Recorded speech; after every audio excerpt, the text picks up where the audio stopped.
Foxy AF by Tyler Walker. What happens when a sly fox meets her match? Or in this case, matches. Plural. Sounds like someone's been busy. How many are we talking? Let's just say it's more than a handful. But YouTube can't handle all the action. Now I'm really curious. If YouTube can't take it, where can I find the good stuff? Sneak over to tylerwalker.com and use code SAVE40 for a Foxy 40% discount. Like, subscribe, and leave a comment if you're feeling frisky. This is Tyler Walker's Foxy AF.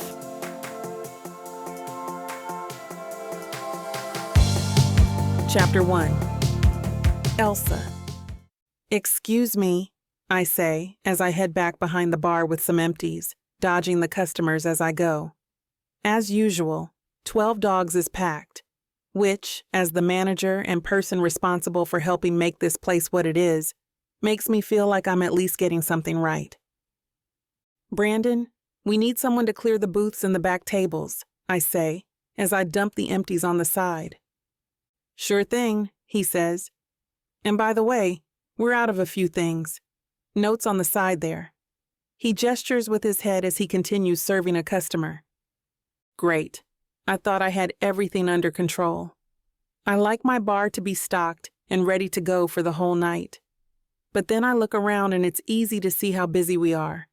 I have a quick, quiet word with myself, assuring myself that being out of something is a sign of how well business is going and not necessarily my lack of planning. Sometimes it's difficult not to be hard on myself, but I'm getting better at it these days. Instead of looking at what's not going right, I'm learning to look at what is. From the number of people in here, not just tonight, but most nights of the week, I know that something is definitely going right. Not only that, but it's because of me. I started here as a busser and worked my way up to management. A strong work ethic and no-nonsense attitude will do that, and I have that by the bucket load. It's not what my parents wanted from me, something that I'm very aware of. I was the high school cheerleader who dated the football player. I moved to Vegas from small-town Texas because the expectation was for me to settle down with him. Marriage, babies, the whole lot. But I wanted to make my own life. I love my work, and for me, it feels right. Far better than being a teacher, which is what my mom wanted me to do, follow in her footsteps. It just wasn't for me. I've always wanted to tread my own path, whatever that was, knowing that I couldn't live a version of someone else's life. Doing so would just make me miserable, and that's no way to live either. Besides, I'm a night owl. I love being here at the club, working until the small hours. I love seeing people socializing, having fun, meeting up with friends, and of course, the new relationships that are formed. A lot goes on in places like this, and it's interesting to watch and be a part of it. I carry on with my usual rounds, checking that the staff members are all okay, that they're sure of their jobs for the night, and that their breaks are all arranged in a way that suits them and me. Then I head to the stockroom with the note that Brandon made. He's right. We're out of a few key items, mainly because a promotion we had was so successful, but I can sort it out by tomorrow. I'm pretty sure of that. Also, I can arrange another promotion to use up some of the excess stock. There's always a way around these things, I think to myself, as I make my way to the office to place some orders. As I come out of the storage room, a few things rattling around my mind, I hear what sounds like a muffled moan. What is that?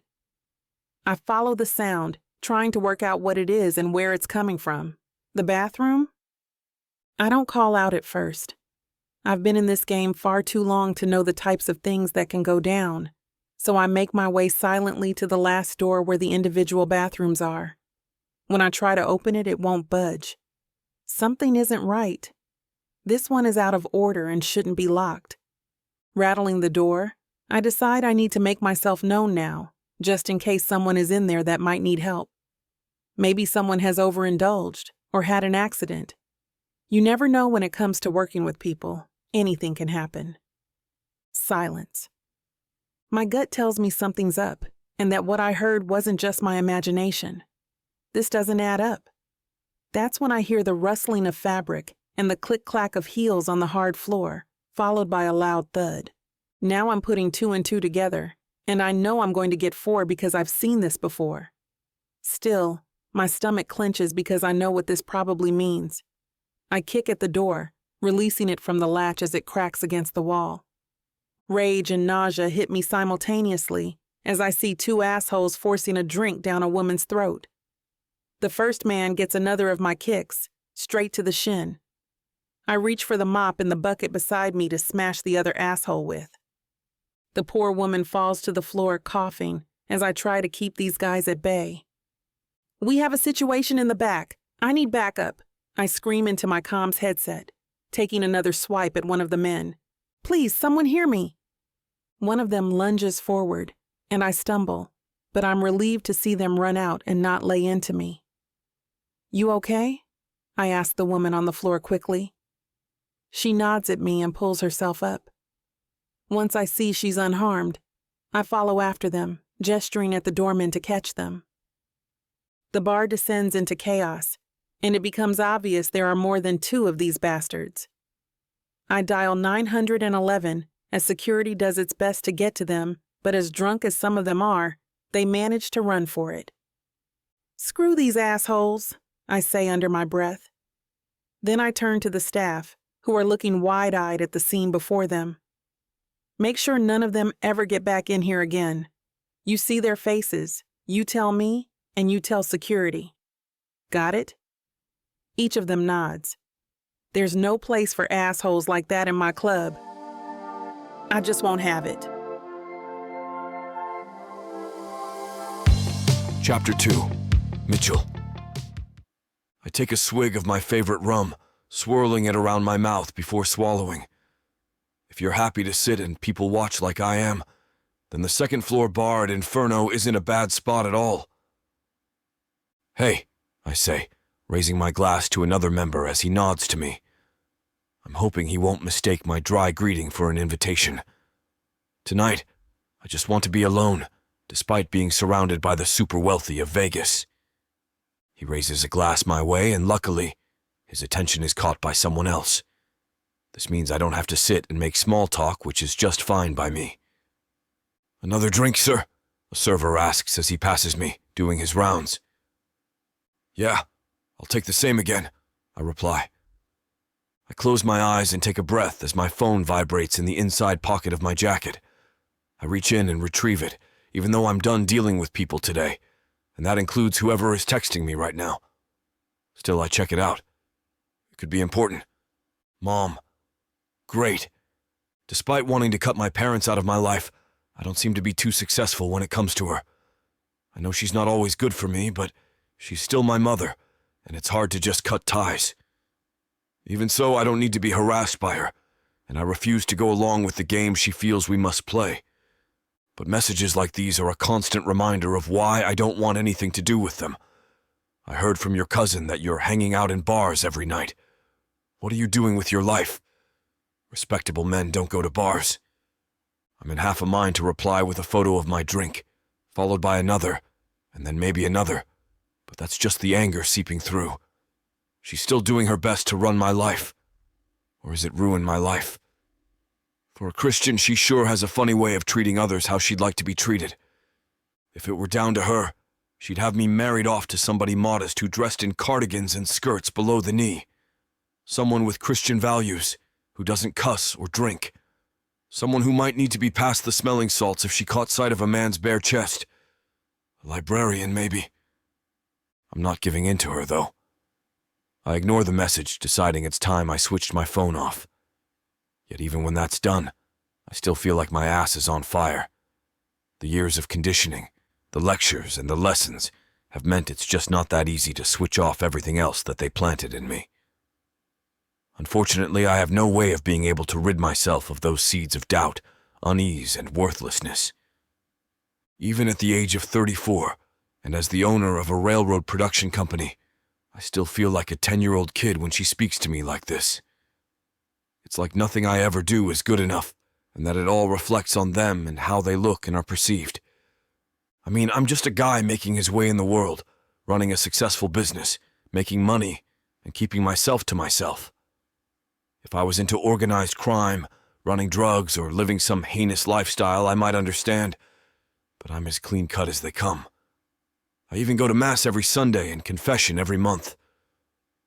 Up until now, I've done everything that was expected of me, just as they did for their parents and grandparents before them. Catholic Irish immigrants who came here 100 years ago with hardly a penny to their names and worked the railroad tracks. It's a sacrifice that my parents have always held over my head, an easy way to guilt me into doing what they wanted, being who they thought I should be. Like many parents, I suppose they just had no idea that their kids weren't an extension of them, there to fulfill their own goals and motivations. Or is it that they were made to live a certain way, so they've decided they will make damn sure their children are made to live that way too? Whatever the answer to that, I doubt I'll ever hear it from my mom's mouth. All I'll ever be subject to is the list of demands, rules, and regulations that she lives by, repackaged and given to me to take forward to the next generation. God, family, and duty, all in that order. That's what my parents have attempted to instill in me, and nothing else matters to them.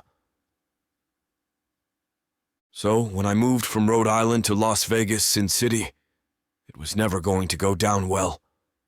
I doubt my mother has even admitted this to half of the people at her church and in her town. We all know the reputation this place has, but that doesn't mean that everyone who lives here is some sort of reprobate. We leave most of that behavior to the tourists. She did, of course, tell me exactly what she thought of my decision, and it was then I felt totally vindicated. I needed to put some distance between us, and I needed to go forward and live the life that I carved out for myself, whatever that was going to look like. "Your drink, sir," says the server, returning and placing the glass down on the table. "Thanks," I say, this time knocking it straight back and not taking my time. Sighing, I stand up and head out to get some fresh air. As usual, the presence of my mother, even if it is only through text, makes me feel stifled. Surely a grown-ass man shouldn't have to deal with this. I get on my bike, reach for my helmet, and enjoy the roar of the engine as I fire it up. Then I take off, enjoying the feeling of liberation that comes with the ride, especially as I weave through the streets, faster than I probably should, but needing the release. There's freedom out there somewhere, I'm sure of it. Chapter 3. Elsa. I'm more than happy when the clock hits 2 in the morning, and it's time for the bar to close its doors. A few hangers-on nurse their drinks, chatting and laughing away, even though they've been told several times by security that we're now closing. "Drink up, please, gentlemen," I say. "We'll be open again in a few hours." As usual, it falls on deaf ears, so I leave it to security to deal with. "Thanks for tonight, everyone," I say as the staff finishes cleaning up the bar. "I know it got pretty testy there for a while. Just remember, if you ever see those guys again, let me know. And if the police call, make sure you call me. I need to deal with this once and for all." "Oh, don't worry about that," Brandon says. "I've got their faces right up here." He taps the side of his head and narrows his eyes. "Some guys, huh?" "Yeah, some guys," I say, scrubbing my hands over my face. "So, just to let you know, I managed to get the stock order in, and we should be back up by tomorrow." "You pulling favors again?" he says, smiling. "Me?" I reply dryly. "Course not. So, if the delivery comes in before I get here, make sure everything's on there. Tell them we have a load of recycling for them to collect too, and make sure they mark it down so we get all of our discounts." "Sure thing, boss."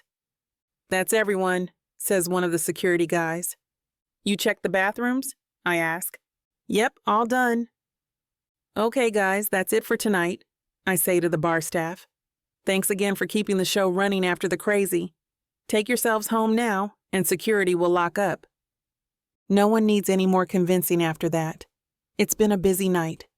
Just like me, they'll be dying to get home. We all say our goodbyes, and eventually, after cashing up and collecting my things, I head out to my car. What the actual... I see the damage before I even get in and try to drive off.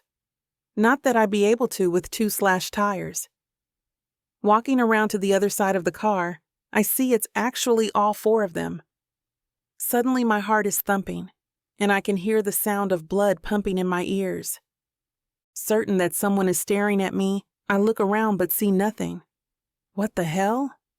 Slowly but carefully, I reach into my bag and find my pepper spray before patting my pocket to make sure the Swiss Army knife I carry is inside. You can never be too careful, especially at closing time. There's rustling in the bushes behind me, and my heart almost stops. I bend down and pick up the nearest thing that can be used as a long-distance weapon. A rock. I chuck it in the general direction of the noise, but the only thing that emerges is a rat.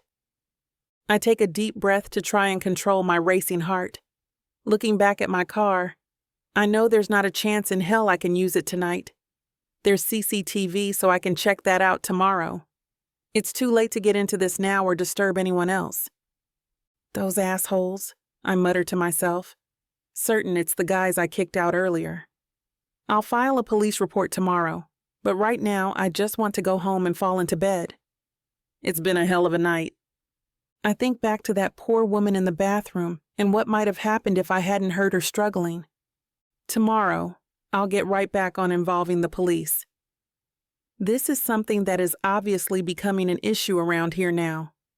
It's bad enough that there are men out there doing this crap, but when it's in my club, on my watch, it almost makes me feel a bit responsible. But for now, I just need to think about getting home. This is the last thing I need, as if I haven't got enough on my mind. And just like most days, I need to be right back on it tomorrow, so I can't afford to miss any sleep.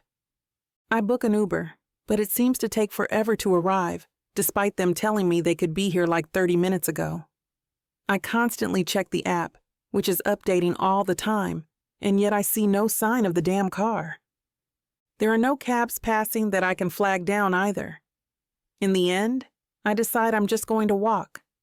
After all, it's only a few blocks, and I've done it on numerous other occasions. I was okay then, so I'm sure it will be the same this time around. There's only so much bad luck I can run into in one night. It's still busy because this is Vegas after all. That provides some form of comfort, as though it's not now 3 a.m. Perhaps this gives me a false sense of security because after walking for 10 minutes or so, I notice a group of around 5 men following me. My grip on my bag tightens, and I take out the pepper spray again. I have a friend that lives close by so I can make a run for it if I can't take them down with my spray, but after tonight I'm feeling confident that they'll be screaming and holding their eyes if they get within a few feet of me. I turn around, and a familiar face startles me straight away. It's him, from earlier. Damn it! I curse, knowing that there's definitely something not right here now. I speed up, and before I know it, my legs have taken control, and I'm breaking out into a sprint. Behind me, I hear their footfall, fast and heavy. Then come the words that make my blood run cold. Follow that bitch, grab her. Chapter 4. Mitchell. There's nothing like family to water down a good evening out. I drive aimlessly through the streets of Vegas with no destination in mind. It's late, but I'm not in the mood to go home and be alone, trapped in my head with my thoughts. It's loud in there tonight. Being out here, even purposely, feels a bit relaxing. I need some air, and there's plenty of it here on the back of my bike. Nighttime in Vegas is the best time of all. It's when all the middle-class and family tourist bullcrap stops long enough for locals to breathe and just be. The far end of Fremont is dead quiet this time of night. To be honest, it's the perfect time to hit the streets with my Indian hog. The pavement is cool and smooth. Weather is practically non-existent in Vegas, so the streets stay pristine. Damn, I like that the most. I like things to stay perfect. Late-night drives like this one have become something of a habit of mine. The moment I throw on my helmet and rev up my hog, the moment I hit the pedal and angle onto the open road, I leave my worries behind as if they never existed at all. I become one with the engine, the pedal, and the desert breeze. I can lean back, hit the throttle, and drink in the night air. I cruise along, my speed equaling my contentment. Life away from the tourist site is mainly closed down. Storefronts, pedestrians, all are locked and gone. There is a normal life in Vegas if you're interested enough to seek it out. The slumbering town allows me to think. There's nothing waiting for me at home but my landline phone and probably more voicemail messages from my meddling mother. I love my parents, but why don't they see I have my own life now? Do people have kids to create cookie cutters of themselves or to cherish the individual souls who come into their lives? My ruminations, irritating, disquieting, have my boot hit the throttle all the more. I know I'm well over the speed limit now, and I don't give a damn. Red light. Crap. I gear down. The Indian idols, but I hear more around me than thrumming pistons. Screams break the night air, high-pitched. Female, I guess. Then, a male yells, "Corner the bitch!" Fast footfalls echo from the alleyway. I can't see the ruckus, but I hear it. I've heard that kind of clash before, away from the tourist drags, and it's never good. I jerk my head left and right. No cars. I slam the throttle and burn through the stoplight. I stop at the first alley where I think the noise is coming from. I see roughly a half-dozen men tearing after a lone woman. The lead asshole gets close enough to grab the girl's hair. She screams, turns on her heels, and smacks the jerk in the face with her purse. "Good for you, babe. Nail that sumbitch." A white mist explodes into the blackness. The man does his own wailing. I smile. The chick just maced him. She has it going on. A second man runs up and jumps on the girl. I know her fight is lost. That's it. This party's over. I slam the throttle and roar down the alley. My front wheel and fairing make like a bowling ball, and I hit a 5-man strike, bodies flying left and right. I skid my bike into 3 trash bins, climb off, and jump on the first man who is dumb enough to get up for another go. Man to man to man, I high-kick oncoming chests. One by one, they go down for the second and last count. Idiots. "Hey man, stop attacking!" "I'll stop when you degenerate stop. If you're wise, you'll stay down where I put you." I see the woman out of the corner of my eye. She's hiding behind a big dumpster. Her eyes are wide. A smirk appears on her lips. All 5 come at me again, a few with buck knives in their hands. So much for being wise. Another set of leg kicks I swing in a 360. First to the knives, then to the heads. All 5 go down, and stay down this time, like the bowling ball strike I first intended with my hog. I stand over the heap of bodies. I'm puffing, but I'm flashing my own smirk. Too bad these fat freaks didn't MMA pro fight in their spare time like me. Oh well. Stupid is as stupid does. My eyes water slightly from the lingering spray the woman triggered, but I don't mind. At least I know the girl is safe. I look over at her, and I smile. I don't initially approach. I don't want her scared of me too, or feeling the need to try another go at her mace can. Damn, this was fun. Nothing like a good street fight to clear the head. I retrieve my bike. In the ambient light, I check for scrapes or dents. None. The trash cans did their protective work. My black leathers are scuffed, but I don't care about that. Hell, that's what they're for. "Hey, ma'am, are you okay?" I'm hit with momentary silence. I think she must still be in shock. Why a girl is walking out by herself in this part of town is beyond me. I know it's not fair, men having more nighttime freedom than women. But this girl needs to face reality. I slowly walk my bike over to her. The scene isn't over yet, not by a long shot. In the few feet I need to go, I think to myself, yeah, man, take a calm and quiet night ride on your hog in a town not known for ever being quiet. Chapter 5. Elsa. I run, but I'm not fast enough. One of the guys races up to me and grabs my hair. I scream. I turn to whack him over the head with my purse. He falters and ducks. Suddenly, all I see in front of me are dual vertical halogen headlights blinding me. The guy grabs my arm. I hit the trigger on my mace, spray it, and kick him in the balls. The dude drops to the ground, moaning, and I run. I'm street smart and know how to take down drunken or drug-addled losers, but I know my limits. I'm not going to win a 5-to-1 fight. Crouching behind a dumpster, I hear a roaring bike engine. I peek out and see a guy in full leathers. He hikes up his bike, does a wheelie, slams the bike down, and points it straight at the guys. Holy cow! Who is this guy?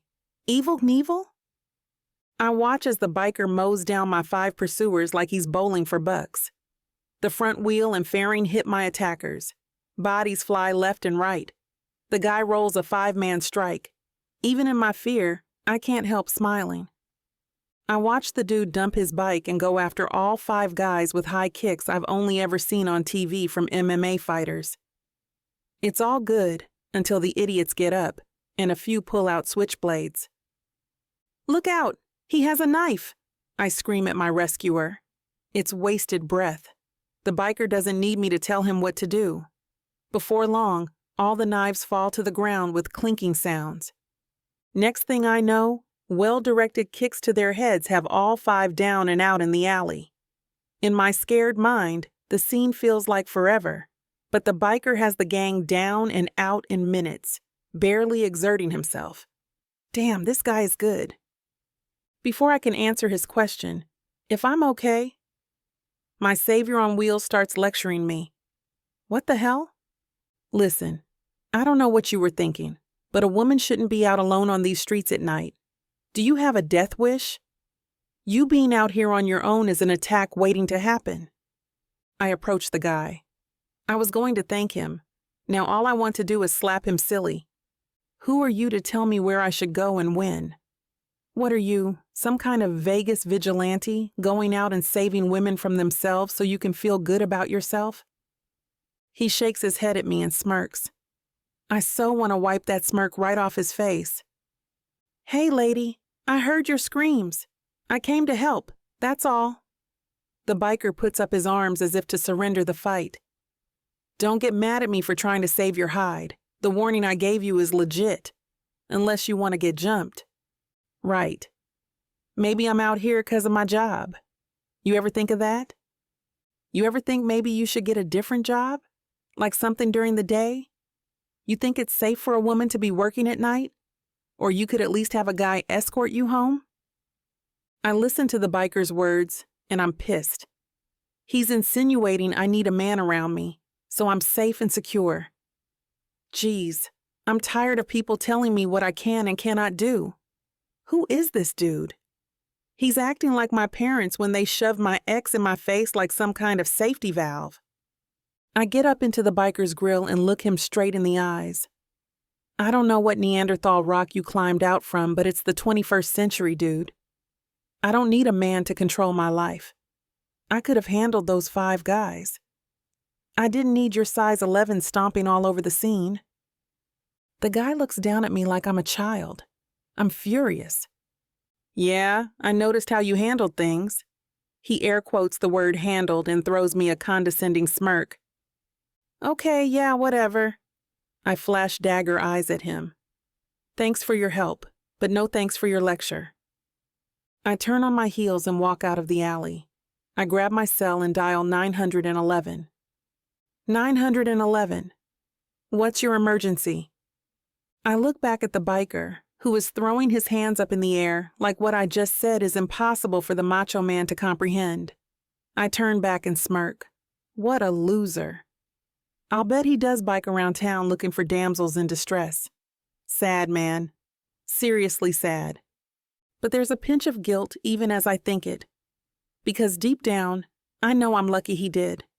I just could do without the condescending attitude. I hear him throttle up his bike. He's cruising slowly up to me, I can tell. I throw up my hand as if to tell him to stop. This ordeal isn't over yet, not by a long shot. I'm on with 911. Stay put. Cops will need your statement. The biker silently nods, revs down, and cuts the engine. I hear it tick, tick, tick as it cools off. Through his smoke-tinted visor, I can tell he's staring at me. I feel his eyes on me. It makes me uncomfortable. I figure he's doing it on purpose. What a jerk. I look at the helmeted dude and wonder if he's going to be more trouble than the 5 guys chasing me. I look over the biker's shoulder to the guys down the alley. A couple are still not moving. 1 or 2 are rolling on the ground, and I hear the odd moan and groan. The biker did them up, but good. I'd smile again, but I don't want this chauvinist pig to think I approve of his manly stunt. I sigh and kick a pebble with my shoe as I go over the details with the 911 operator. Will I ever live to see the day when men aren't mean and dumb? I side-eye the biker and figure I won't. Guys like this are a dime a dozen. So much for a quiet walk home after a long day working my tail off in the city of lost wages. Does this town ever sleep? Chapter 6. Mitchell. Instead of a simple witness statement written by me at the scene, the cops decide to take me down to the precinct like I'm the girl's attacker and not her savior. I'm pissed. What a wasted night. Talk about going from the frying pan into the fire. All I wanted to do was clear my head from my meddling mother's call and drive through the night. Instead, I poke my nose into this chick's business, and I'm carted down to the cop shop like a common thug. They install me in an interrogation room. It's got cork on the walls, soundproofing, or padding for when they land punches. I plunk down into the stiff metal chair and sigh. I see the red light on the ceiling camera and offer a sarcastic wave and a smile. Geez, Mitchell, when will you ever learn? Okay, sir. Tell us in your own words what happened in the alley tonight. The first officer of the 2 sitting at the other end of the table starts the charge. I wonder which will play good cop, which will play bad. I stifle my smile. Smiling won't help unless I want to make their day and end up in the holding cell overnight. Instead, I slap on a serious face and tell them the entire pathetic tale. Listen, officers, all I was trying to do was help that woman out of a bad jam. There's no way she would have escaped all 5 of those guys. It was a bad scene. I knew it. She knew it. I had to do what I did. The one officer leans forward, staring at me with his steely blue eyes. Okay, you came to her rescue. Did you have to practically beat these dudes to death in the process? Hey, they were too stupid to stay down the first time. Not my fault they didn't get the message. Well, we've been advised that the families of these men want to press assault charges against you and the woman in question. I sigh. I should be focused on the assault charge threat the officer stated, but all I can think about is the girl. I want to ask the officers for her name, but figure they wouldn't take too kindly to the request at this point. Plus, she'll be blaming me for all this, I'll bet. Like it was me who started the whole thing. And she already accused me of being a sexist pig, so I doubt she wants to hear from me. I just want to know if she truly is all right. I know I came off as offensive, but I don't lie. She took a serious risk out there tonight. She just didn't want to be reminded of that fact, I guess. Instead, I query the cops, but only so far. Is the lady all right, at least? She's in another room giving her own statement. It's not a direct answer, but I figure if she can talk, she's okay. The lead officer questions me again. I can tell he wants to get me back to the event and off the girl. I figure I'll play their game for now. How did you end up in this situation? I lean back in the chair and spread my legs, letting them know I have nothing to hide. I was out for a drive, that's all. Just wanted to clear my head. I come across this girl. I hear her scream, so I go look. There's a bunch of guys chasing her down. She fought her best fight, but I knew there was no way she'd escape 5 guys. At best, they'd rob her. At worst, well, you know, I did what I had to do to neutralize the situation. They try peppering me with more direct questions. I stop playing their game. Listen, I'm going to call my lawyer. You 2 aren't getting it. I just saved that chick's ass. It isn't a crime. What they were trying to do was the crime. The officers smirk and leave the room, saying nothing more. I exhale, pick up my cell, and start dialing. It takes a whopping 20 minutes for someone to arrive after I make the call. In my head, I know that's a short amount of time. In my heart, I'm champing at the bit. I knew somebody would have to tear themselves away from Inferno to help me out. All my buddies were having a good time when I left. The poor guys. I figure I'm going to see Leonard or Michael showing up to bail me out. When the interrogation room door opens, I'm surprised. Mitchell, what the fresh hell is this? You're our quiet good boy. Couldn't you stay at the club tonight and not get into a legal mess? Oh, Jeff, man, I owe you one. I'm sorry for calling you out. You'll be feeling sorrier when you get my bill, pal. It'll be a hefty one, I can tell you, making me work after hours. Jeff smirks. We walk out to process the paperwork. I look around. I don't see the woman I saved. The officer who escorts me out senses who I'm looking for. She's gone. Pull your neck back in. I raise my eyebrows and exhale.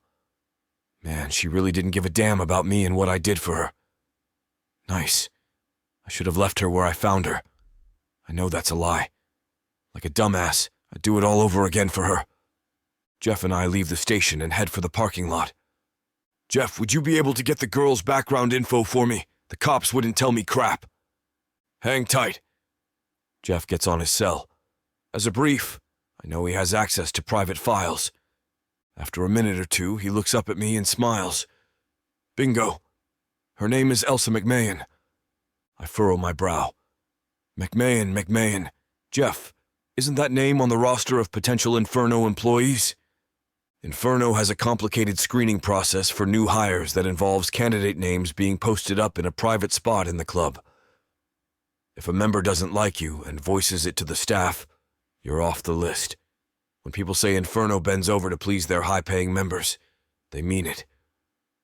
Jeff lowers his head and ponders the question. He makes a few clicks on his cell. Hell to the yes. It is, pal. What a small world. I flash a crooked grin. What a small world indeed. Chapter 7. Elsa. When my phone chirps with a text, I look at it with some trepidation. For the past 3 years, my mother has been texting me like clockwork once a week. It's always on the day the local paper comes out in my small hometown. You know what news is always in the local paper? Engagement announcements. I get it, Mom, I mentally tell her, hoping maybe this time she will get the message. She won't. Just because everyone is getting married doesn't mean I have to. I look down at my phone. Best to get it over with. If I get lucky, it will just be engagement photo links. She's also started with the baby announcements.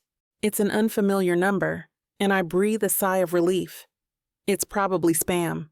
I can delete and block it, which I can't do to my mother, unfortunately. It's not spam. It's a job offer. From Inferno? I applied 2 months ago and then put it out of my mind. It's the most exclusive club in Vegas. The tips are said to be insane. I figured I'd just as soon hit the lottery, but the application was free. So instead of wasting $2 on a scratch-off ticket, I applied to Inferno instead. And it turns out they want me to start working immediately. As in today. I can't say no. If they are willing to give me a shot, I have to take it before they realize they've made a mistake. I'm so underqualified it has to be a mistake. Yes, I manage a bar, but it's a dime a dozen place where we serve mostly beer and break up fights. Inferno is a whole different ball game. Good tips, rich customers, people ordering insane, wealthy people drinks with ridiculous lists of ingredients. The sort of things I've only ever made when practicing on my own. I need to get in there and prove I can do it ASAP. So tonight it is. Martha is sitting at the bar with Candy when I walk into the club. I can't decide if I should feel guilty or not to tell the owners of this place I'm about to leave them. I know they won't hold it against me, though. They've really always been good bosses, even if it's kind of a crappy place to work. What's new? Martha says. Funny you should ask, I say. Inferno texted me about a job. What? Candy shrieks. That's fantastic, Martha says. And who was it that told you to apply? That would be you, I say. Thanks. You better thank her, Candy says. You better make her your maid of honor when you marry the rich husband you are going to find there. When's your interview? Martha says. She looks me up and down, and I wither under her gaze before she continues. You can't wear that. Definitely not, Candy adds. It was a phone interview, I lie, because I'm realizing it is weird that the offer came without them even talking to me, not even once. I got it. I just have to text them back to confirm. Well, do that. I do. A representative for the club replies immediately, asking me to come in for training in 2 hours, so I will be ready for the evening. I show the text to my friends. Well, we can fix that, Martha says, pointing her index finger up and down my body. Step into my office. Martha has a fashion emergency closet in her office. Candy pulls out a hot pink leather dress and waves it excitedly. No way, I say. I have bathing suits that have more fabric than that thing. I need to look professional. Husband hunting is a profession. Not for me. I want to work. I got it, Martha says. A half hour later, I am studying myself in the mirror. My shirt is a vest, but I'm covered, with just a hint of breastbone showing. The pants are leather. Really, half of the closet is leather. In Vegas, really? But even I have to admit that I look good. I draw the line at what Candy called the screw me, but first put a ring on it. Pumps. I'll be on my feet all night, guys, I object. You need to hook me up with one of those rich inferno guys, Martha says. I've spent my life on my feet. For a guy with that kind of money, I'd happily spend the rest of my days on my back. I don't think I can do that either, I say. Especially in the members-only part of the club. I can't imagine they let staff bring their friends in. Just ID them for us, Candy says. We'll find them on the outside. How will I know who you are interested in? I say, stalling. I've got a hunch that signing an NDA is going to be part of my training. Inferno is too exclusive to not have rules about something like that. Just give us a list so we can pick, Candy clarifies, and Martha nods. You guys are crazy, I say, trying to smooth my hair back. My curly black hair is starting to frizz. It's not exactly the look I want right now. Well, it's not the look I want ever, but especially right now. We just aren't as, wound up as tight as you, Candy says, handing me a bottle of curl-enhancing spray. Besides, it's not like those guys are husband material, I say. How do you know? I've heard. Well, I've heard, Martha begins, and I turn around. She's got a dreamy look on her face which is very decidedly un-Martha-like. When an inferno man falls in love, it is forever. Oh, good grief, I think. It sounds like a bizarre prophecy in a fairy tale. You don't need a man, I tell her. Snap out of it. You are a successful, independent woman. You own your own business in Vegas. And as of right now, I'm down a bartender. Now don't get me wrong. I want you to do this. You need to do this. But you will always have a job here if you need it.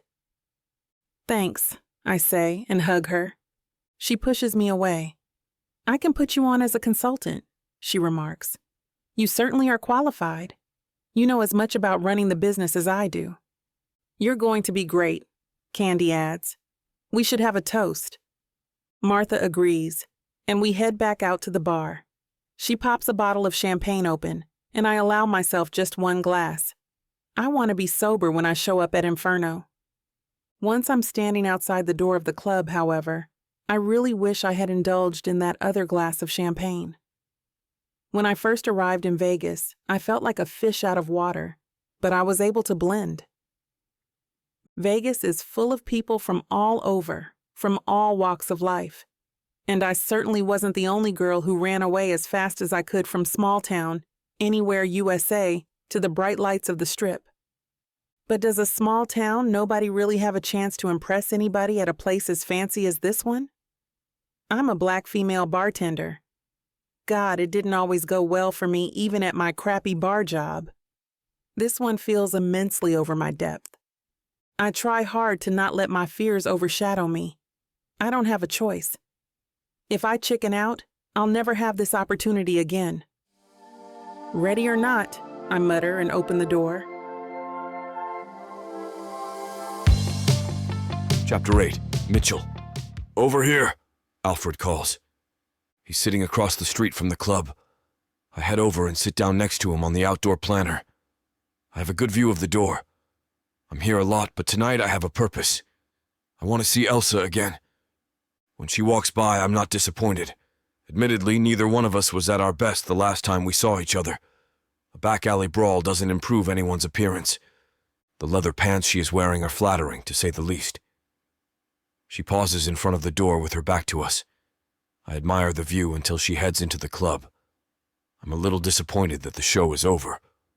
She cleans up nice. How about me? I wonder. I'm decidedly less rumpled than the last time she saw me, but is it good enough? I loosen and then retighten my tie. Brilliant, Al says. What? You're the only guy I know who can somehow make a perfectly adjusted tie look even straighter. How do you do it? No mirror either. I smooth the tie down my chest and shrug. Practice, I guess, I say. Yeah, practice. That's what I need, he says. So is that the girl? What girl? The girl you recommended for the position, and voila, here she is. I shoot him a short but pointed glare. What is he implying? She didn't get the job because of me. They needed someone, and she's exceptionally qualified. Alfred snorts a little bit. Maybe I should stand next to him all night. I've got to look good next to a snorter, right? Come on, bro, he says. A member recommends someone, they get hired. You don't have to deny it. It's one of the perks. If we like them, they're in. If we don't, they're out. We all know it. You don't know what you're talking about. He does. I mean, on paper, the club would never admit it, because it could be a lawsuit. But we all know exactly how it works. They tell us who has applied for a reason, after all. Okay, so, tell me this. You're never here this early. I think you got here early just to watch the staff arrive, didn't you? To see her. I think you haven't even had a drink yet, but you need to be cut off. You aren't making any sense. Speaking of which, why don't we head in? Hot as hell out here. We get up and walk across the street. Why were you waiting outside anyway? I ask. I was waiting on a call, which didn't come. I've since come to decide I can wait in the air conditioning with a drink, whether you think I need one or not. Anyway, you didn't answer the question. Which question? I ask as we take a seat. You know which one. Remind me. The why are you here so early if not to see her question? If you must know, I say with the exaggerated enunciation and feigned patience I would use if I was addressing a small child. A small, very annoying child. I had a meeting that ended early. Coincidence isn't much of a defense. Well, you aren't much of a lawyer. Can I have a drink now? I think I earned it sitting out there in the heat with you, waiting for your phone call. It's on me, Alfred says, waving to one of the servers who comes hurrying over. You want me to put you on the bill as a consultant? Expert witness? Oh, I know. Paralegal. Screw you, I say, laughing. You can be my co-chair. We finish one drink and have ordered another when his phone rings. Of course, he says, getting up. Just when I'm starting to relax and enjoy myself. He takes off, probably to a private room on a private level. They have some sort of cell phone boosters down there, along with secure landlines if you really need it. The club is supposed to be about fun, but sometimes when business calls, you can't avoid it. Put this many wealthy businessmen in one place, and certain amenities are really necessities. I nurse my drink. There is a reason I'm not usually here this early. It's boring. Just when I'm about to give up and leave. Alfred was right. I did come to see if she was here. She shows up. She doesn't look around the room. She just follows someone into another room that I've never paid much attention to before. I'm assuming it's a manager's office or something like that. She looks fine. Not fine as in hot, though she does look that too. I suppose I mean both kinds of fine. She's obviously okay. No big reminders of her rough night the other day. She carries herself with a lot of confidence. I would guess she has a lot of experience getting herself out of jams just by copying an attitude. The problem is that an attitude and a sharp wit really aren't going to help you when it's 5 against 1, and that one is barely over 5 feet. Her black hair is tied up very neatly now. I know from experience when it is loose she looks like she has a lot more fire in her. Now she's kind of rocking the pent-up librarian look, at least from the neck up.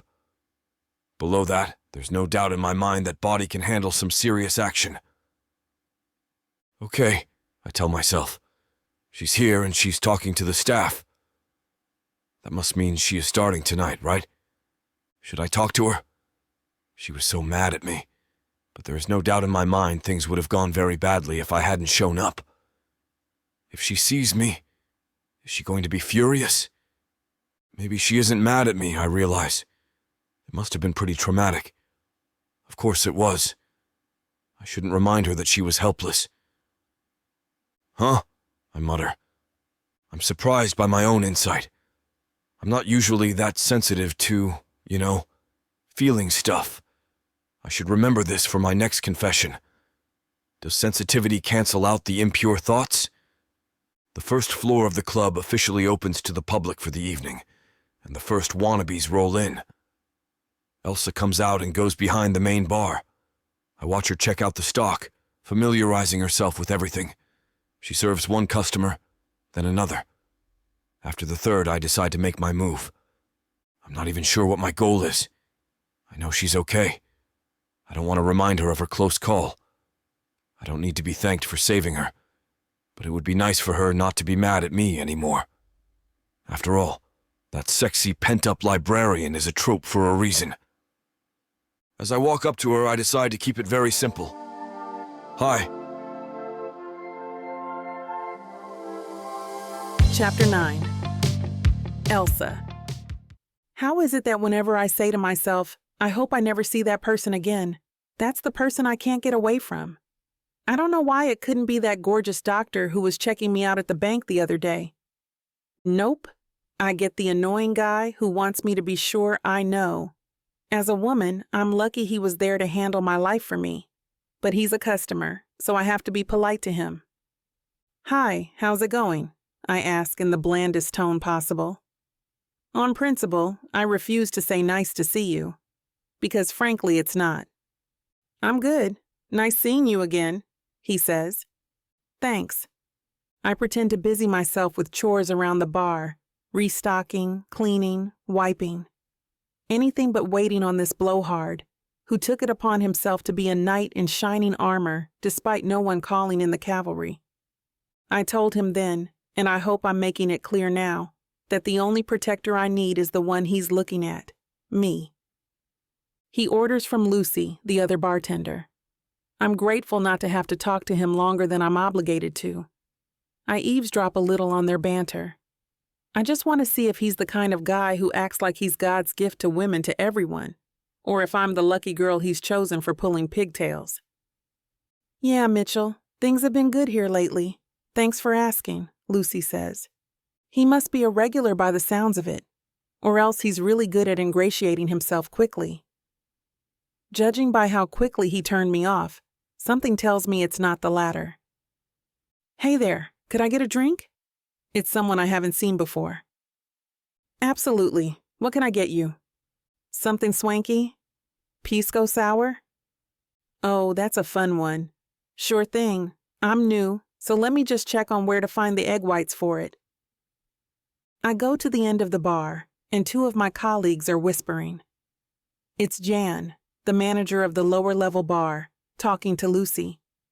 I don't want to interrupt, but I also can't help overhearing. Yeah, that's Mitchell, Jan says. He's a member here, so be sure to give him whatever he asks for. Nice guy. Yeah, he's an insanely good tipper, Lucy says. Gave me a $10 tip on a $10 order. Jan notices me and looks up. Oh, hey, Elsa. How's your first night? Finding everything okay? It's been great so far, Jan. Thanks for everything. I wanted to know, where are the egg whites for a pisco sour? Ah, we still have to show you around the refrigeration stations. right underneath the bar, by the soda nozzle. Thanks so much. You've been such a big help already today. I'm sure it'll take a while to learn it all, I say. You learn quickly, I can tell. Some of the patrons seem to like you already, Jan says. Yeah, that guy I was serving. He was saying how nice you were. He's a member, so that's a good start, Lucy says. The customers come here to feel like big shots because of the reputation of this place, so you can get okay tips from them. But the members are the ones you really want to like you. Huh. Really? I don't even know him, I say. Seems like he knows you. Weird. Gotta make this drink. I'll catch up later. Thanks. I make the pisco sour and serve it to the customer. So that guy is a member? At first, I didn't even know what they were talking about. A member. It wasn't until the second time they said it that it clicked, and I realized they meant here, at Inferno. I wouldn't have guessed it.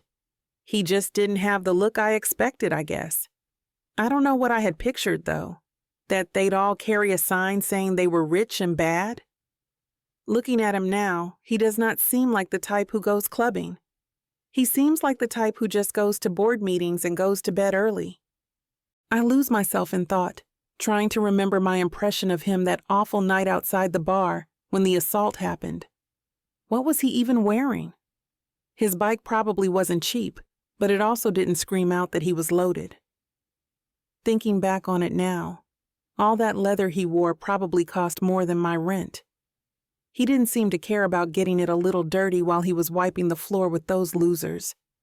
I definitely remember thinking he was hot. God, those muscles when he thrashed those guys around.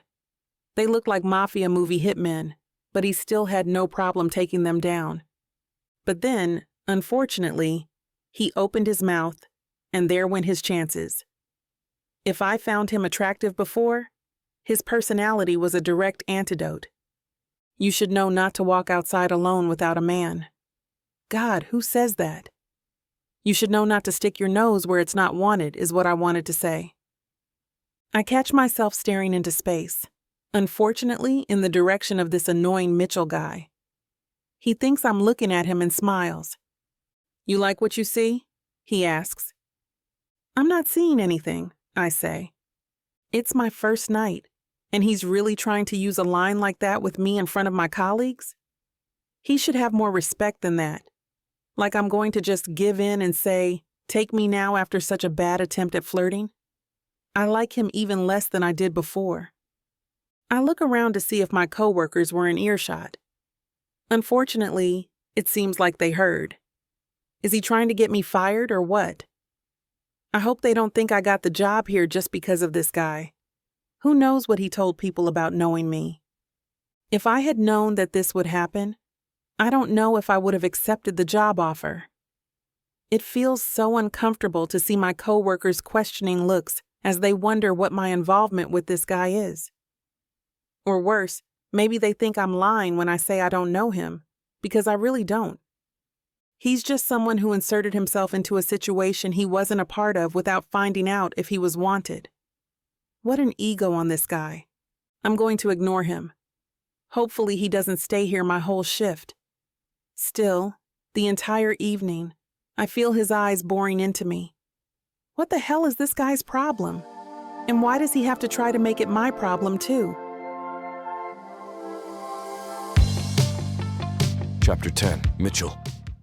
Elsa, could I trouble you for a dirty gin martini? I ask the new bartender. The pretty one with the dark hazel eyes whose life I helped save. The one who pretends she doesn't remember me. The one who's acting, for whatever reason, like she wishes she never met me. How do you know my name? She asks, half indignant, half freaked out. I'm making a great second impression tonight. Word travels fast here at Inferno, especially when you're a member, I say. I feel a little pathetic bringing it up, but I feel I'm getting nowhere with her. Usually women are falling over themselves to talk to me, but not her. She seems like she's falling over herself to get me to leave her alone. Sure, yeah. Dirty gin martini, coming right up, she says. She turns away from me as quickly as possible to prepare it someplace else. In less time than I expect, She slides the glass in front of me. "Thanks so much, honey," I say. She scowls. I take a sip of it, keeping my eyes on her. It's perfection in a glass. Perfect combination of bitter and zesty, with ice chips floating at the top. The cocktail is immaculate. The service leaves a lot to be desired. She glares at me. She can't possibly still hate me, can she? What the hell is this chick's problem? I hope for her sake that she treats the rest of the customers slightly better than me, or she won't finish out the month. I jump in my seat. Someone's tapping me on the shoulder. "Hey, lover boy," a voice says. It's Alfred. "Your friends, you know, the people you came here to see. We're all sitting at a table upstairs. It's almost midnight, and up there we have drink service. Let's go. Come on." He drags me back. I look back before I get up. She's still glaring and pretending not to look my way. It's Alfred, Matthias, and Charles, all bachelors, and Jaden, the sole married man who thinks having a wife entitles him to elder statesman status as far as women are concerned. "Mitchell, can I give you some friendly advice? From a married man?" "Yep, there it is." "Sure, Jay, shoot." "Stop acting like a stalker, dude," Jaden says. "It's making her crazy. It's not cute, and you're freaking her out. It might get her attention, but definitely not the kind of attention you want." "I'm not stalking. I just like sitting at the bar. It's nice to watch a professional at work. Yeah, she's gorgeous, but what worker at this club isn't? I was talking with everyone at the bar, not just her," I say. "Yeah, but it was pretty clear who had you captivated," Alfred says, "and she wasn't exactly talking back. I didn't know whether to laugh at you or feel bad for you." "Look at how much more relaxed she is now that you're not in her face," Matthias says. He gestures down to the main floor, which we can see clearly from our position on the second story. She's serving another customer and laughing. A surge of jealousy fills my body. "If you want her attention, just be subtle about it," Jaden says. "What makes you think I want her attention?" "I don't," I say. They all laugh uproariously. "I wasn't trying to be funny," I say. "Dude, stop lying," Charles says. "You can see it a mile away. Someone's smitten." "No, I'm really not. And if I'm making her feel uncomfortable, I want to apologize to her for it once her shift ends. It's her workplace," I say. "Plus, it's dangerous at night. Someone should walk her home after what happened." "Uh-huh, sure," Matthias says. "Obviously, you want her attention if you have all of this going on in your head." "I'm not interested in her attention. I promise you. Just after the other night, can you blame me for being concerned about her? Look, starting now, she's not here. We can't talk about her if she doesn't exist," I say. I stay at the table the rest of the night, determined to prove to my friends that I don't have any interest in getting this woman's attention. And, of course, to make sure she's comfortable on her first night there. If I have a drink, one of them goes up to the bar to get it, or a server takes our order. However, just because I'm not walking over to the bar doesn't mean I'm not looking over every chance I get. I just make sure my buddies don't see. The bar's closing, but as Inferno members, we don't have to go home when the patrons do. That's why we pay monthly fees that cost more than a car payment, more than an apartment even. We're essentially residents entitled to come and go as we please. The guys are all exchanging looks, smiling and laughing to themselves. "What's the joke, guys? What's so funny?" I ask. "We know you, Mitchell," Jaden says. "We wanted to protect that poor girl from your, complete and total lack of interest in her." I instinctively turn my head. The entire bar is cleaned up and dark, closed for the evening, and all of the employees gone. They laugh more. I'm irritated. Even if they make fun of me, they should know that there's at least some part of me that cares only because I first met her in a situation where her life was at risk. God damn it, guys, it's not safe for her to walk alone. She almost got herself killed once. Are you really that childish? Wait, Mitchell, it was just in fun, Charles says. Blow me, I say. I'll see you later. I walk quickly down the stairs and pray that I can catch up to her in the parking lot. Chapter 11. Elsa. Thank God that guy Mitchell didn't sit shotgun at the bar all night, watching my every move for the rest of my shift. Nothing to test your nerves on the first day of a new high-pressure job, like a guy who makes you feel like you're walking on a tightrope every time he looks at you. God, that guy puts me on high alert, I think to myself. I was starting to worry that he might not leave me alone for the rest of my shift. What if he tried to follow me out? I don't want him to start feeling like he's my bodyguard. I don't need one. Even if I did, he'd be the last person I'd choose. Like what you see. God, the nerve of that guy. Obviously not, or else I wouldn't have been avoiding you all night. Guys like that. The parking lot is serene as I walk to my car. When I get in, I just want to take a nap. I'm exhausted, not just from the physical aspects of the job like standing all day, but from the mental strain of starting somewhere new. I roll my arms out and move my neck from left to right, with my legs sticking out the door to feel the cool desert air on my body. I reach out to close the door, but out of nowhere, I feel something large brushing my arm as a person emerges from the dark and comes into my space. Oh my God, what the hell? It's a man. Whoever it is, he's practically halfway into my car. I can already feel the closeness of his body, wedging himself between me and the open car door. Before I can even see who it is, I kick out as hard as I can.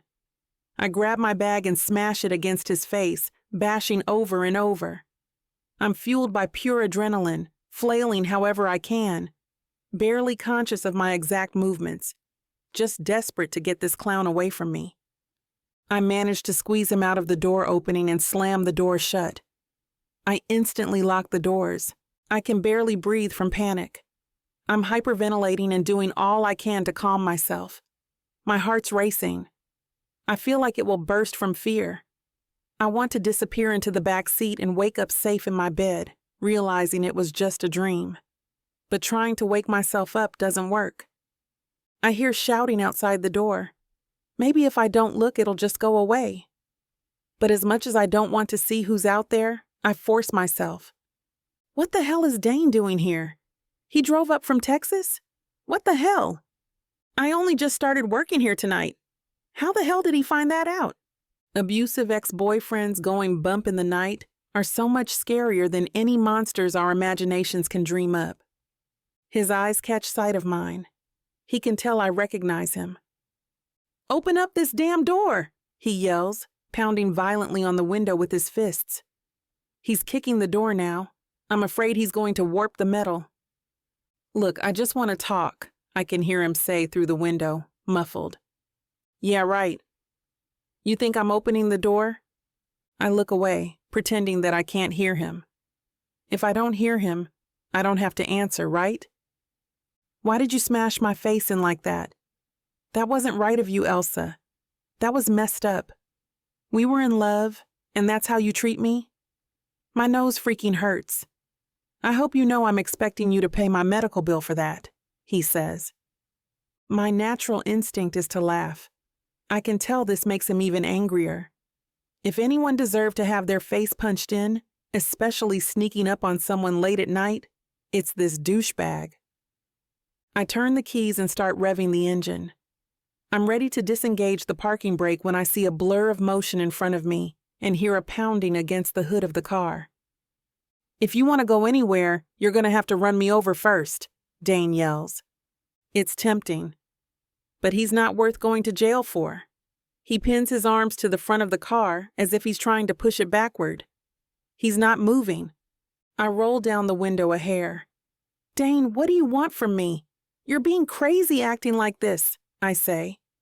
He just stands there unmoving. "I mean, I can run you over if you insist, but I'd prefer a peaceful resolution, wouldn't you? The last thing I need is everyone in Lubbock raining down hellfire on me for running you over, especially my family." "What I want is simple," he says, leaning his head over toward the open window, but not moving his body. "You need to stop this Las Vegas nonsense and come back home with me to Texas. We'll get married like the good girl I know you are. This is no place for you. Your rebellious phase must be getting a little old by now. I laugh so hard I can feel the car shaking. I can tell by Dane's face that he can too. The irate look on his face just makes me laugh harder. He looks like a clown whose finger got stuck in the socket. He starts shouting and banging on the hood of the car. I laugh even harder still, because now he reminds me of a circus monkey with cymbals.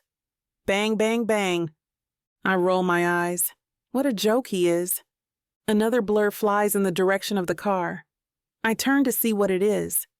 I recognize the red hair and overly formal clothes. Mitchell. "What the hell are you doing, you creep?" he shouts. He's pointing at Dane. "Elsa, stay put in the car, okay, honey? Don't panic. Everything's okay." Dane's face is ashen. The clown's white pancake makeup has been reapplied. At the sight of the towering man speeding toward him, Dane decides it's time to make a run for it. As I'm watching him flee, I hear a knock on my window and see Mitchell there. I open the door. "Who the hell was that?" he asks. Chapter 12. Mitchell. "I don't know what he wanted," she says. "He's a jerk who felt like harassing me." "Seems like it's a regular occurrence," I say. "I wish I'd gotten here earlier." "You didn't recognize him at all?" I didn't see or hear enough of the exchange to make heads or tails of how it unfolded. Was it a random, crazy stranger? It seems like an extraordinary coincidence. Still, I don't have any reason to doubt her. Maybe she's a vortex of bad luck. It was dark, I don't know. But he ran away. I'm fine. I wasn't in danger. I really think you should be more careful, Elsa. I don't know. Maybe you're a magnet for crazy men. I don't want anything to happen to you. I know you don't need another man telling you. She rolls her eyes. You're right. I don't need one more man telling me how to live my life. If you're concerned about random crazy men following me around, I know a good way for you to lower the count, she says. She swats a hand, gesturing for me to leave. Besides, it's not a normal thing. Yeah, but Elsa, that's what makes me alarmed. It shouldn't be as normal as it is for you. I've met you all of 2 times, and both times, I've seen violent men threatening you. This isn't the first time. Not even the first time this week. Someone has to do something. And you think that someone is you? You're working here at Inferno now. That means you're in my territory, so you're under my protection, I say, immediately realizing how lame that sounds. We're a family here. I want to protect the staff the same way I'd protect a sister, or a mom, or a daughter. I can tell by her body language that I've said the wrong thing. Wow. So, as a member of this club, you get to control the employees, like we're your servants? Money can buy a lot, but I didn't know it could buy servitude, she says. Do you do this for all your female employees? No, just the ones who seem to have a penchant for having unhinged men tailing them and think nothing of it. So no, not every female employee. Just you. You're special. It dawns on me that it sounds like my words have a deeper meaning than I intend. They make it sound like I'm attracted to her. I mean, I am. But that's not what this is about. She's in a position of vulnerability. I'd rather have her hate me than think I'm doing this just to hit on her. There are much easier ways to get tail. Good to know you think I'm special. We have a different way of saying that in Texas. Bless your heart. That's the expression when you think someone's special. She makes air quotes. And just to clarify, it's not a good thing. So Mitchell, bless your heart for being so concerned. I know we haven't gotten off on the right foot. The fact that I keep on embarrassing myself by digging deeper should show you I genuinely care, I say. I know I'm making it worse, but I still can't stop. I saw how close you came to some really bad crap. I don't want to see you in the same position or worse. You seem like you can hold your own, but you shouldn't always have to. If I'm in a position to help, I want to. Well, thank you for the offer, but I don't need your help. I can handle myself, and I'm prepared for anything that comes my way. She rolls up her window and starts the engine. Drive safely, I yell. I don't know if she heard. The fact that she's not peeling out and doing donuts just to show me how little she values my input makes me think she didn't. I run my fingers through my hair as she turns into the empty street. I hope she makes it home safely. Damn. I realize I didn't get a chance to apologize like I meant to. I don't know even how I'd even quite explain what behavior I'm apologizing for. It's not any one thing so much as an overall vibe. In a way, good for her for standing up for herself. She doesn't know my intentions, and I'm just as surprised myself at how concerned I am for the well-being of this near stranger. Although most strangers don't give such immediate cause for concern as this woman. I head back inside. I want to look at the security footage to try to understand what happened out there. I don't like that a guy that volatile with such a violent temper got so close to the club without incident. The fact that he was able to get within striking distance of this woman, an employee, upsets me. I use my member key card to enter Bruce's fortress. As head of one of the world's largest security companies, he has backups for the backups. If anything happens in Inferno, apart from the members-only areas, the hidden, exclusive places no one even knows about but us, we can have our eyes on it pretty quickly. I log into the system and skip backward to the camera arrays for the back parking lot at about 12:30. I spot him. He's walking behind a car, inspecting the air. He's just waiting, passing time by using the phone and sucking on a vape pen. She walks into the parking lot. God, she's beautiful. She moves so gracefully. I can't avoid looking at her ass as she walks. Hey, I literally can't help it. The camera angle has her from behind. He ducks behind a nearby car when he notices her walking. She's getting in, the door open, and he lunges. She beats him back, kicks him. Wait, she's rolling down her window? She's just talking calmly to him. He's freaking out, hitting the windows, banging on the hood, stopping her from moving. She's laughing? Who laughs in a situation like this? Someone who knows their attacker. That's who. What else is she hiding? The more I know about her, the more I want to find out. Chapter 13. Elsa. It's a quiet Friday, early afternoon. The calm before the weekend madness. I'm doing little chores to prepare, and as always, thinking about new cocktails. I've embarked on taking the club's mixology to the next level, rolling out weekly and monthly themed drinks. In a club called Inferno, the cocktails need drama to match. The devil himself needs to be proud to share his bad name. Jan, my manager, comes up to me to chat in the dead bar. Hey, Elsa, can't believe it's been a week already. At the same time, it feels like you've been on the team forever. How are things? They're wonderful, Jan. I've never felt so at home at a job, I say. Thanks for taking good care of me. That's so nice to hear. I know it's cliché, but I want Inferno to feel like a family. We really try to make it one. Mitchell's words echo from the other night. We're a family here. I want to protect you like a sister, or daughter, or mother. Maybe I've been too hard on him. I hope he doesn't just see me as a sister, I think. I look around to make sure no one heard. You're crazy, Elsa. Of course no one heard.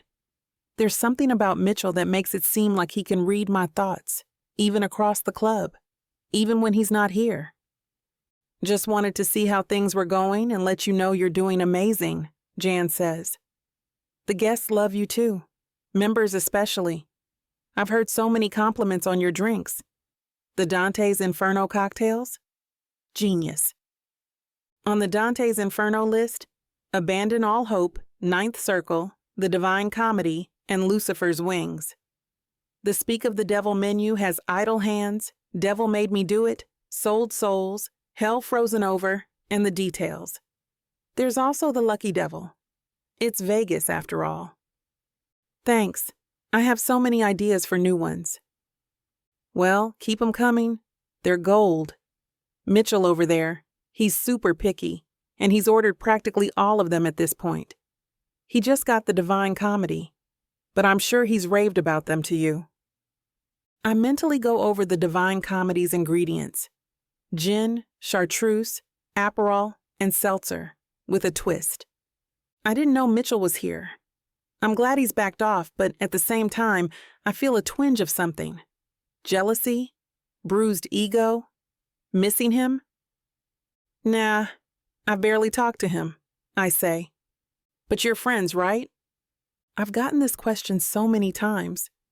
No, we're not. I don't know him personally, actually. By random chance, I met him right before starting here, but you know the rumor mill, especially among family, right? I give her a sweet smile. Seems like you've known each other a long time. That's funny. But yeah, what's odd at Inferno, though, is usually the truth is juicier than the rumors, she says. I keep looking over at him throughout the evening. There's a pull from his direction, as much as I try to fight it or deny it. We're separated by tables, banquettes, a dance floor, and ever-increasing mobs of people. But I can still sense his presence. I almost wish he would go back to pestering me. The silent stares he gives are just eerie. If he talked to me, I'd have something to react to. With the intense gaze, it's just an enigma. What does he want? The bar builds to a buzz as the night goes on. I overhear flirtations, business meetings, and friends reminiscing about the past. Everything that makes up our lives. Before I know it, it's last call. I walk to my car, longing for my pillow. Have a good night, Elsa, the new guard in the parking lot tells me, a visible reminder of the beefed-up security. Within hours of the incident with Dane, Mitchell had Bruce add extra security.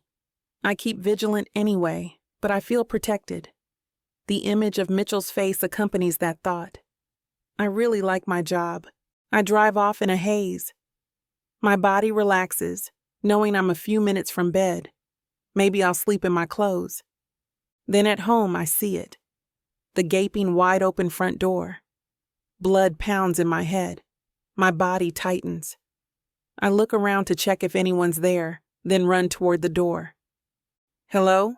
Who's here? The place is trashed. If I were operating on rational thought and not adrenaline, I wouldn't go in alone. But now that I've peeked, I need to see how badly my inner sanctum's defiled.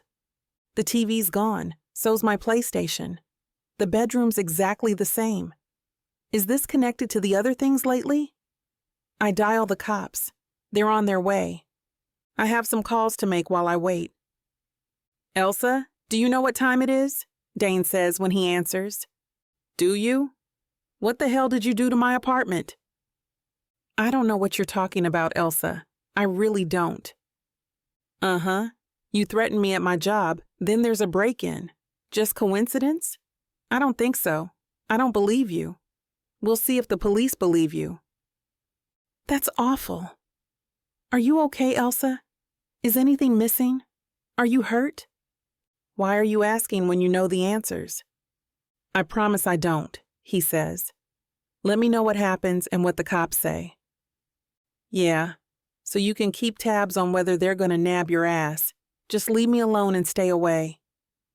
Click. I text Martha and Candy.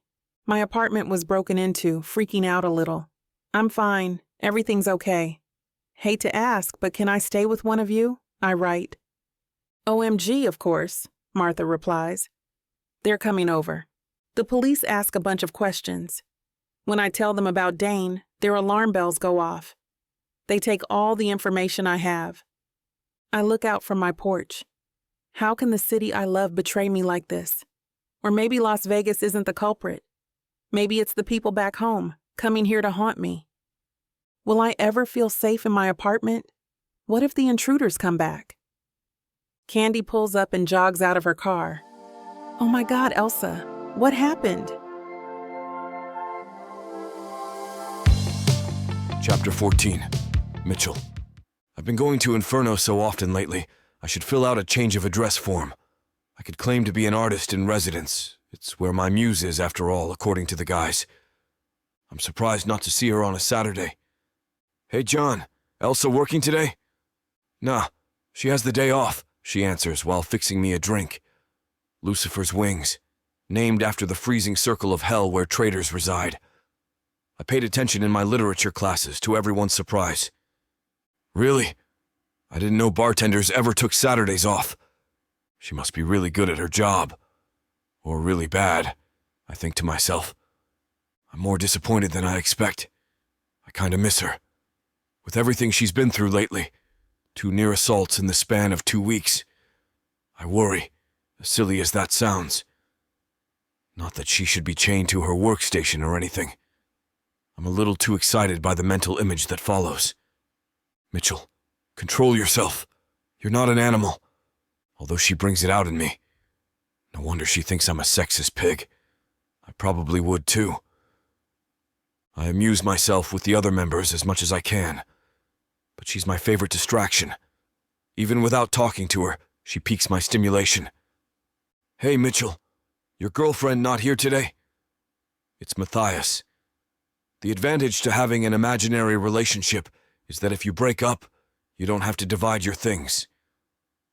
And you don't have to argue about the toilet seat. One of those things that I've learned isn't worth the argument, though, Lord says. Funny. It's not like that, though.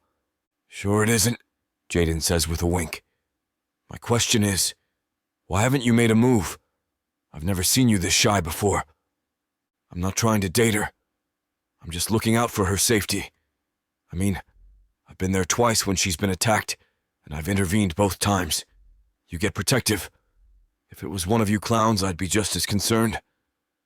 Hopefully you wouldn't stare at any of us with puppy dog eyes. But I don't know. Not all the members here are straight. You could get lucky, Lord says. You keep looking at her with laser focus. You're gonna melt her, dude, Matthias says. Noted. What would I do without you guys? You'd have an overinflated opinion of yourself, that's for sure. Anyway, make a move soon. We're dying over here watching you and your crush. Anyway, we'll stop asking. We'll just make fun of you in secret, Jaden says. The next day, I show up in the early afternoon. It's become a routine. Wake up, work out, shower, dress, inferno. She's working today, serving drinks. Feelings about her aside, she does make a mean cocktail. I sit at my usual table, content to look but not speak unless spoken to. Just like Mama always taught me. How am I not a gentleman? After a little while, she takes a break with Vanessa, one of the bartenders. I'm glad she's acclimating. She's had a rough time of it, so something should go right for her. God, I'm so stressed, she says. I try not to eavesdrop, but I can't help but overhear. Women so often defeat the purpose of gossiping by talking way too loud. So I get to my apartment and the door's wide open. Oh my God, Elsa! That's so scary, Vanessa says. Jesus! I'm like, oh my God, what the hell, I always lock my door. Especially after the 2 run-ins lately, I'm freaked out. The cops show up, and I tell them about the disturbing incident with my ex in the parking lot. And when I talk to him, they agree that maybe he's involved in it somehow. God, he sounds like such a creep, Vanessa says. I'm so glad you got the hell away. Me too. Me too. Believe me. So, I call the bastard and he's like, I have no idea what you're talking about. You know that song? Wasn't me. Yeah, right, Dane. So what's happening with the investigation? Oh, right. So I get a call today from the cops and they're like, hey, Miss McMahon, we've been investigating. There's no evidence that it's your ex. It seems like it was just a random break-in. We're still going to investigate, but we can rule that out. Do you believe them? I don't know what to believe. I feel like my life is spinning out of control and I'm just trying to hold on. Like I'm witnessing it. But it's happening to me. Hey, Elsa and Vanessa. Things are starting to pick up a tiny bit, so I could use your help. Elsa, are you doing okay? I know things have been hard. Yeah, I'm good, Jan. Thank you. Having the 2 of you really helps. Just take good care of yourself. It's like, is Mercury in retrograde or something? They say bad things come in 3s, so hopefully you've met the quota and things look up from here. Let's hope, Elsa says. Back to the grind, Vanessa says, and they head back to the bar. I can't believe it. I wish I had known. Maybe I could have done something. Gotten a private investigator? I don't know. All I know is that there's something about her that makes me want to keep her safe. If someone's stalking her, I want to do something to help. I've gotten her out of a few scrapes already, although she has mixed feelings about it, to be generous, and I don't want to see her get into more. If something happened to her, I'd never forgive myself. How can I help her? How can I help her? I think. Then I seize on one. No, Mitchell, you're crazy. But the more I think about it, the more I see how much it could help her. I mean, it would solve some of my problems too, but she's the main concern. I'm going to propose. No idea if she'll go for it. But I won't know unless I ask. Here goes nothing. I'm about to ask a woman who low-key hates me if she wants to low-key be my wife. Chapter 15. Elsa. Normally, at this time of night, I'd be shoving my belongings into my bag, shouting a hasty goodbye to my coworkers, and trying to get out of Dodge as soon as I can. Hell, normally I'd be gone already. Much as I like my job, my shifts are long, and I don't tend to stick around more than 10 minutes after I've finished cleanup. But tonight isn't normal. Tonight, I'm dawdling. I'm one of just 3 stragglers still occupying the staff lounge, busy taking everything in my work bag and my locker out, then folding it before returning it carefully to its rightful spot. Gotta organize my stuff sometime, I tell myself. I don't even buy my own excuse, though. After all, I just started at Inferno, so not enough time has elapsed for mess to really accumulate in the receptacles at my disposal. No. If I'm truthful with myself, I realize I'd rather be focused on something that isn't the running list of unanswered questions about the break-in at my place, or the looming threat of a repeat performance, perhaps one where I'm home. Right now, risking off-the-clock interaction with Inferno's patrons sounds far more bearable than going home to my still-trashed apartment and being reminded of it all. No sooner have I admitted this to myself, I hear the workers' lounge door swing open and shut. I glance over at the door, expecting to see one of my coworkers returning briefly to grab a forgotten phone or water bottle. Instead, I'm shocked to see Mitchell standing by the entry. Even more unnerving is his appearance. In regular slacks and a long-sleeve polo shirt with the top buttons undone, he looks more casual than I've ever seen him. Even his biker gear is formal by comparison. It feels weirdly intimate to see him this way, like a wall inherent in our interactions up to this point has suddenly crumbled. Plus, his red hair, normally coiffed and meticulously styled, looks windblown, paired with the wildness in his green eyes, the ones I inadvertently meet and look away from just as quickly.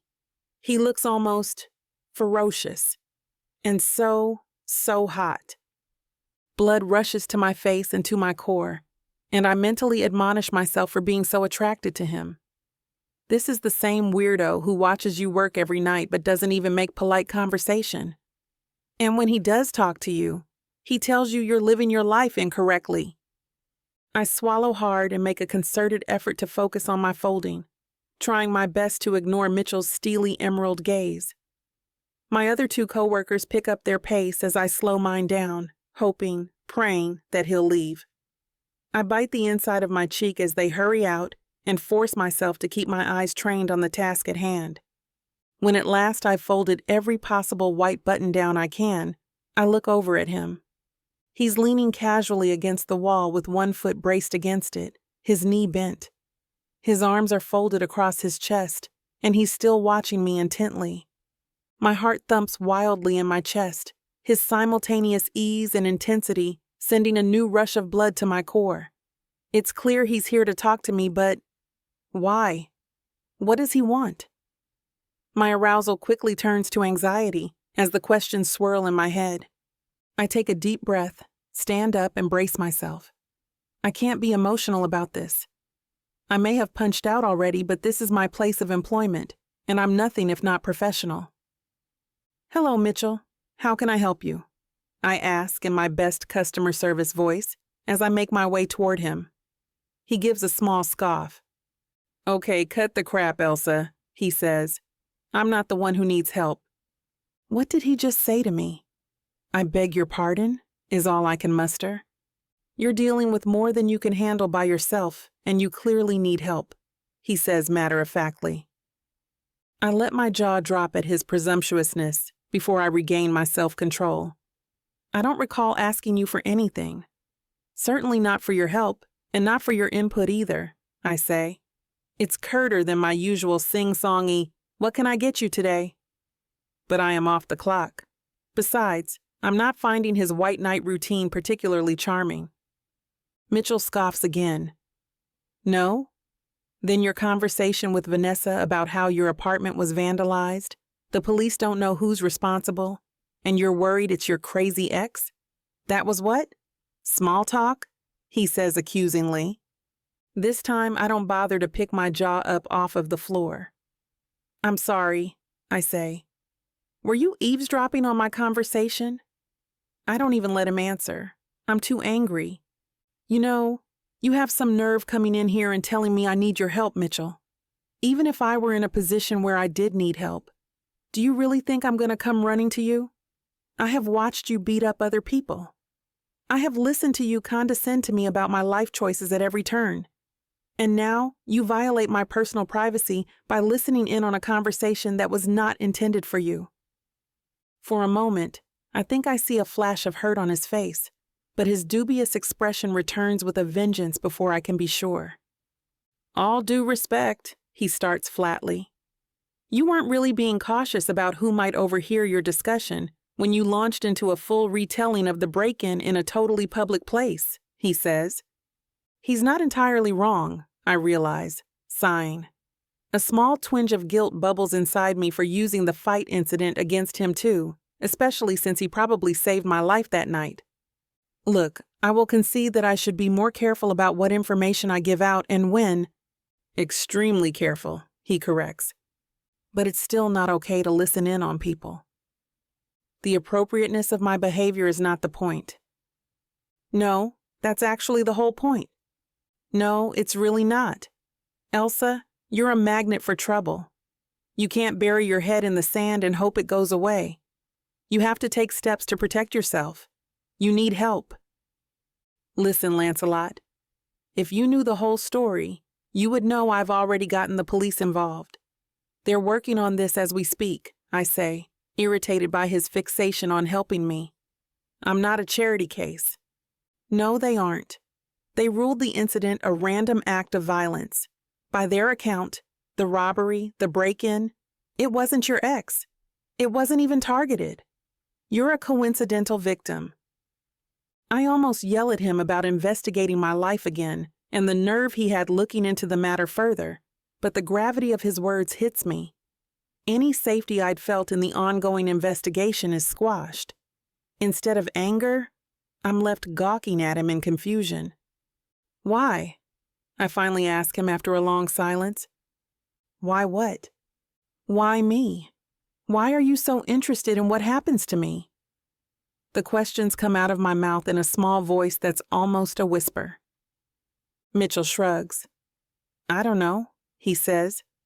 I just want to. Well, forgive me if I have a hard time believing someone like you'd go so far out of your way to help someone like me without wanting something in exchange. Believe what you want, he says, shrugging again, but I do have a solution for you.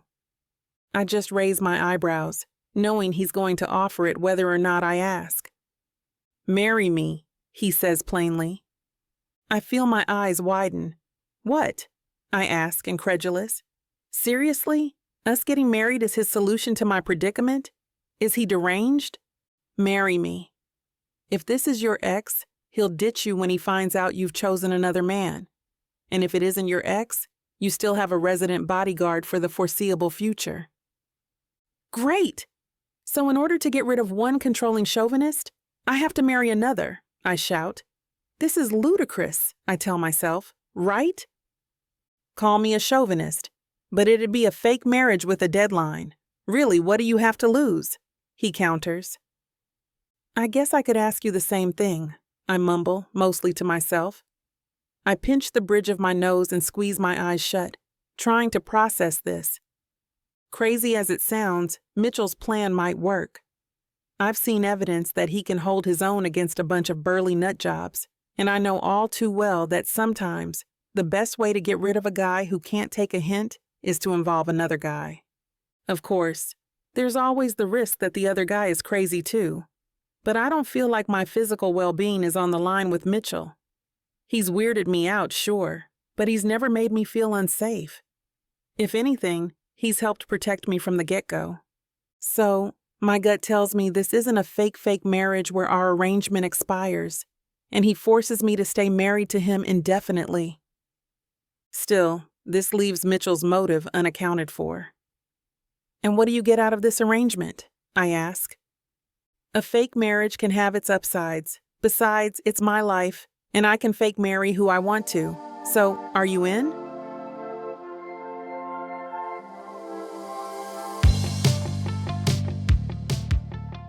You won't know what hit you, baby. I'm going to take you, break you, and make you mine. And when I'm done, you're... Now hold on just a minute. What? I got something to say. What's the meaning of this? Now you may be some fine-looking white boy. Got that right, baby.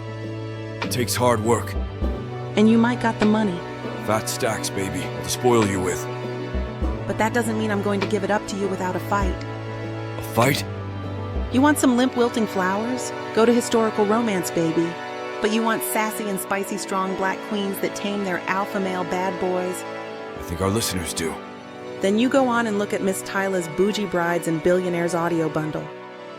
50 hours of me whispering the most romantic things in your ears. Fake marriages, alpha male billionaires, strong black women, steamy scenes that will make your eyes roll back. And everything wrapped up in a happily ever after that will put you in an afterglow. Use code SAVE40 to get 40% off this bundle and any other digital product in Miss Tyla's store. Unabridged and uncut. Just like you? You're gonna have to find out. Tyla Walker Romances. Escape your life with sassy romance.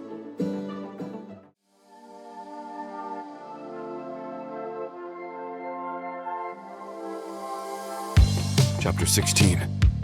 Mitchell. No! Elsa practically shouts. I'm not marrying you!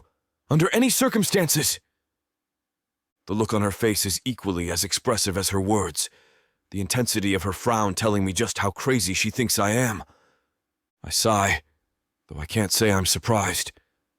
I doubted Elsa would go for the fake marriage, but I had to ask.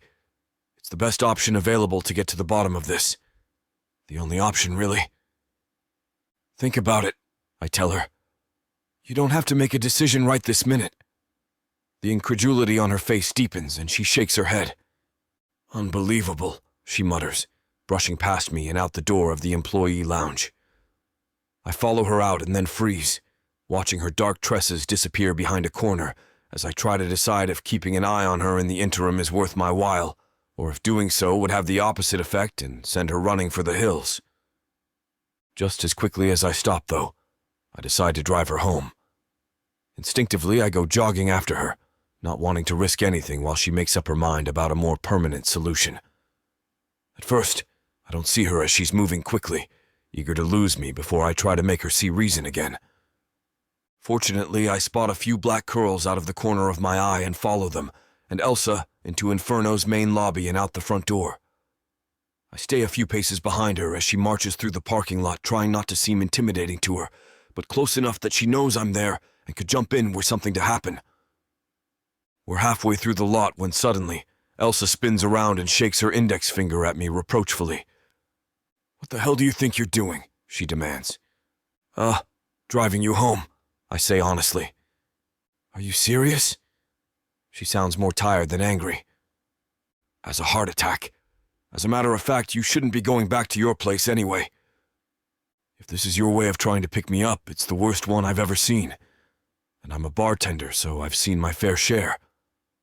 Her sarcasm stings a little, and I laugh mirthlessly. I don't doubt that. Fortunately, I'm simply referring to the very obviously dangerous nature of your living situation, and taking the opportunity to advise you to go anywhere that isn't there. I'll take that into consideration, she says dully. Why are you going back? I ask her, hoping the open-ended question will lower her guard somewhat. I can't crash at Candy's forever, nor should I have to. If I'm a target, I'm not going to let some creep's agenda dictate how I live my life. Besides, the police may very well be right. This could be a fluke. But you know it's not, though, right? I prod. You have a gut feeling you're being targeted, and you should learn to trust your instincts, I say. Elsa shakes her head again. And this is so not your business, she reprimands. Then she turns around, makes her way to the end of the lot, unlocks her car, and climbs into the driver's seat. Refusing to let her knowingly endanger herself, I hustle to my own car and climb in. I see her old Toyota dip out of sight just as I pull out of my parking spot and chase after her. Again, I stay back far enough that she can ignore me if she wants to, but close enough that she feels safe. At one point, I can see her eyes reflected back at me in her rearview mirror. I can't help but laugh out loud. Genuinely this time, when she rolls them upon registering my presence. When I pull up in front of what must be her apartment, she's leaning against her passenger door with her arms folded across her chest. "You do not take no for an answer, do you?" she says as I walk up to her. "Not when the situation calls for it." "I'd say this one calls for it," I say simply. "You know, your persistence might be interpreted as troubling for the same reasons you claim to want to help." "Do you? Interpret it that way, I mean," I ask cautiously. "Does my presence make you feel like you're in greater danger?" Elsa averts her gaze, then shakes her head. "I just don't get it," she says. "Why go to all this trouble, like it's literally unnecessary? I'm going to be fine." All I can think to do is shrug. She shakes her head again and wordlessly leads me up to her front door. She puts her key in the entryway door. Just before turning the key in the lock, though, Elsa looks up at me with a look that says I shouldn't even think about it. So I put up my hands up in surrender and step back to give her some space. She unlocks her door, steps inside, and kicks her shoes off. Then she turns to face me. "I'm gonna have my pal Bruce from Inferno install a security system tomorrow," I tell her before she can open her mouth. She sighs lightly, but then gives me a small smile. "Thanks for your help, Mitchell," she says in a soft voice I haven't heard before. I really do appreciate it." I smile and nod back. "Sure thing. Just think about my offer," I remind her. Her face clouds over again, her brow furrowing. "No!" she yells, slamming the door in my face. With that, I turn, descending the steps of her floor onto the main level, then the lobby onto the sidewalk. Then I get back in my car and drive away.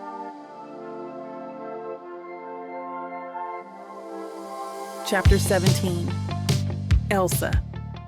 I stomp into my bedroom and slam the door. That's foolish. He's already outside. He can't hear me. God, he makes me so mad. I throw myself on my bed and punch my pillow for good measure. Then I roll over and stare at the ceiling. I hear a car door slam and sit up slightly. Then the engine starts, and I hear him drive away. Good. I smooth my pillow and flop down on it. Good grief, this guy is crazy. A fake marriage? What does that even mean? Who does that? Is this a rich guy thing? Is he just used to getting whatever he wants when he wants it? But what does he want? I ask myself. I mean, it's not like he can't have anyone he wants. The Inferno guys have such a reputation. Martha and Candy were practically salivating at the idea of jumping into bed with any one of them, no questions asked. I close my eyes and picture him. Then I add myself to his side. We would look good together. Is that what he wants? Some respectable arm candy for appearances, while he does whatever with whoever on the side? No way, I say out loud. I don't care how good-looking or rich he is. I'm not interested in marriage. If true love comes along, I'll reconsider. But this arrangement? Absolutely not. I look at my phone. I realize I've been dissecting this stupid offer of his for more than half an hour. I need to shower and go to bed. Now. I just can't get him out of my mind. As I soap myself up, I think of him doing it for me. How would he wash my hair? Would he massage my scalp vigorously or stroke my head gently? As I brush my teeth, I imagine him doing the same next to me. He's shirtless and wearing boxers. Briefs? No, boxers to sleep. Or maybe nothing. His green eyes meet mine in the mirror. Oh, he's definitely wearing nothing. And he's so tall I can see everything. And I do mean everything. Does the carpet match the rug? I picture both yes and no. As I crawl into bed, I decide I can allow myself some fun thoughts before sleep comes. After that, I decide I really need to stop. This could become a problem. I start listing the Mitchell cons. He's so big he'd probably take up 2/3 of the bed. I bet he steals the blankets too. I'd wake up cold every morning. But when I wake up, I'm not cold. I'm boiling. I throw the covers off. I was having a really hot dream. About Mitchell, unfortunately. He's really stuck in my head, and I am going to have to work on that. Slowly, I start to wake up. From the small slit of light coming in at the bottom of the shade, it looks like the sun is just starting to come up. I need a lot more sleep. Why is it so hot? Did the air conditioner go out? Again? Unbelievable, I mutter as I turn on the lamp. I blink as my eyes adjust. There's a big black lump at the foot of my bed. It's not a lump, it's a man, in a ski mask. I claw at the nightstand for my phone. It's not there. Did it fall down? I look back at the man. He waves my phone at me. I can only see his eyes, but they crinkle up. He's smirking. I don't have a choice. I have to run for it. Door or window? The door is closer and it's open. I jump out of bed and dash for it. Out of the corner of my eye, I see him coming for me. He cups one hand over my mouth and grabs me around the waist. Then my feet lose contact with the ground. I go down on the floor. I grab at his face, and he swats my hand away. I start throwing punches with both hands. Most of them land, but he doesn't react to them at all. I try to kick him, but it's just not possible with him straddling my hips. I twist and turn under him, but I can't move much. He's so heavy. I punch him some more. He pins one of my hands down. I continue punching him with the other one. I'll fight till my last breath. There's a sharp pinch in my neck. What was that? Wait, he's giving up. He lets go of my hand and I immediately hit him with it. Well, I try. I can barely move my arm. There's a numbness that is spreading across my body. What did he do? He must have injected me with something. What? I say. What did you give me? My brain screams. I can't form the words. He gets off me. This is my chance. I can get away now. I can't. I can't get up. I can't even roll over. I try and try. I look at him. His body is shaking slightly. I think he is laughing at me. This can't be happening. I will myself to wake up. It's just a dream, it has to be. Everything around me is hazy for a while, my brain flitting in and out of awareness. Whatever he gave me is seeping through, making it hard to form any coherent thought. But the next thing I know, I'm being dragged by my feet across the floor. Then my feet are released. I see them fall and hear the thud, but I can't feel them hit the floor. There is a slight screeching sound. I know that sound. That's the sound the back door makes when it opens. He's taking me out the back. I cling to the fact that I know what is going on. I have to stay awake. I have to wait for a chance to get away. Where is he taking me? Despite my determination, my eyes shut. Inexplicably, I see Mitchell's face. No, wait, no, I moan. My attacker, kidnapper, grabs my hand and swings me over his shoulder. There's a name for that? What is it? Fireman Carey, I think before the blackness descends on me again. Chapter 18. Mitchell. I stare up at the menu. There are a good 30-plus smoothie bowls.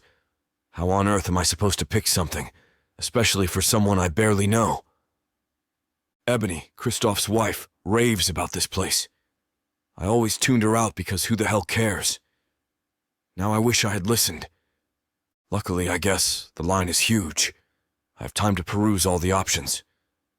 By the time I get to the front of the line, I have narrowed it down. I pick one that's a monster in calories and protein, served hot with oatmeal. The other one is mostly fruit. I know I can finish both if need be. You're going to be number 34, the cashier says. It will be about 20 minutes. Hearing that, I grab a couple of muffins, one chocolate and one apple cinnamon, and pay for everything. While waiting, I eat half of each muffin, carefully cutting and then rewrapping them. When I get in my car, I do a quick calculation. I should be there around 7:20. Bruce said he would get there at 8, so that seems perfect. I had actually called him and arranged all of it before I even told Elsa. I was prepared to argue with her about it if need be, but I was going to get my way on this. It was too important. She agreed to the security just fine, but the last time I saw her, she was slamming the door in my face. Hopefully breakfast will improve her mood. I smile when I remember. She's like some sort of gorgeous human porcupine. I've forgotten where I read this, but you can actually pat a porcupine. The secret is trust. If you come on too strong with a porcupine, they will get defensive immediately. You need to let them warm up to you and prove you are safe. Then they are quite curious and will sniff you. Even after that, you still have to be careful. Pat only from the head down or you will get stuck. Should I be comparing the woman I want to convince to marry me to a porcupine? I decide it is okay. It's more about caring about what Elsa needs from me to trust me than some physical resemblance. As I park across the street from her house, I remind myself to not mention porcupines. I would probably bungle the explanation and piss her off again. I pick up the breakfast. It's still hot. I can feel it through the bag. I'm still humming as I start across the street. Then I notice her front door is ajar. She must have stepped out for a second, but the street is empty. I jog across the street, trying not to panic too much. Not yet. It's just not a good sign. No one leaves their front door open like that unless they are just going to the curb for the mail or something. I put the food down next to the front door. Something isn't right. Every hair on my neck is standing up. Elsa! I call into the house. I say her name again, louder this time as I push the door open. The first thing I notice is the place is a mess, and things seem to be missing. It can't be from the robbery before. She wouldn't leave it like that. And I hadn't noticed in my brief glimpse into the apartment yesterday. I run inside, making my way through the house. She would have heard me calling if she was in the kitchen, I realize as I arrive in the space. Too close to the front door. Besides, there's no sign of her. I pray she's just sleeping as I burst into the bedroom. I'm well aware I could scare her, but I don't care. I need to know she's okay. She's not. She's gone. There's a lamp on the floor and... Wait, what is that? Cautiously, I toe the hypodermic needle and syringe with the toe of my shoe. Damn it, I say. The bastards! Came prepared. He took her. She's gone. Her valuables weren't the main goal, just a bonus. I pull my phone out and notice my hand is shaking. I steel myself as I call Bruce. Falling apart is not a luxury I have right now. Right now I have to find Elsa. To save her. God knows what might be happening to her this very minute. Hey, Bruce says. We're not late. We said 8, right? 8 isn't good enough now, I say. My voice is shaking. Huh? What's wrong? She's gone. I think... No, I'm sure she was kidnapped. The place is a mess, I say as I walk back down the stairs. I can't bear to be in her bedroom. Why did I leave her alone last night? I could have slept on the couch. No one would have gotten past me. Or I could have taken her somewhere else where they wouldn't have even found her.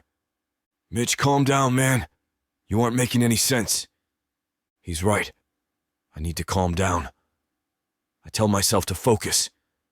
Standing in her hall, I can see the whole living room. It's a bird's-eye view of the destruction of Elsa's home. It makes me sick to my stomach. The place is a mess, and I found a hypodermic on the floor. I think she was drugged. Oh, God, Bruce says. Then he yells, not to me. Call Jaden now. I think I hear someone in the background say, okay.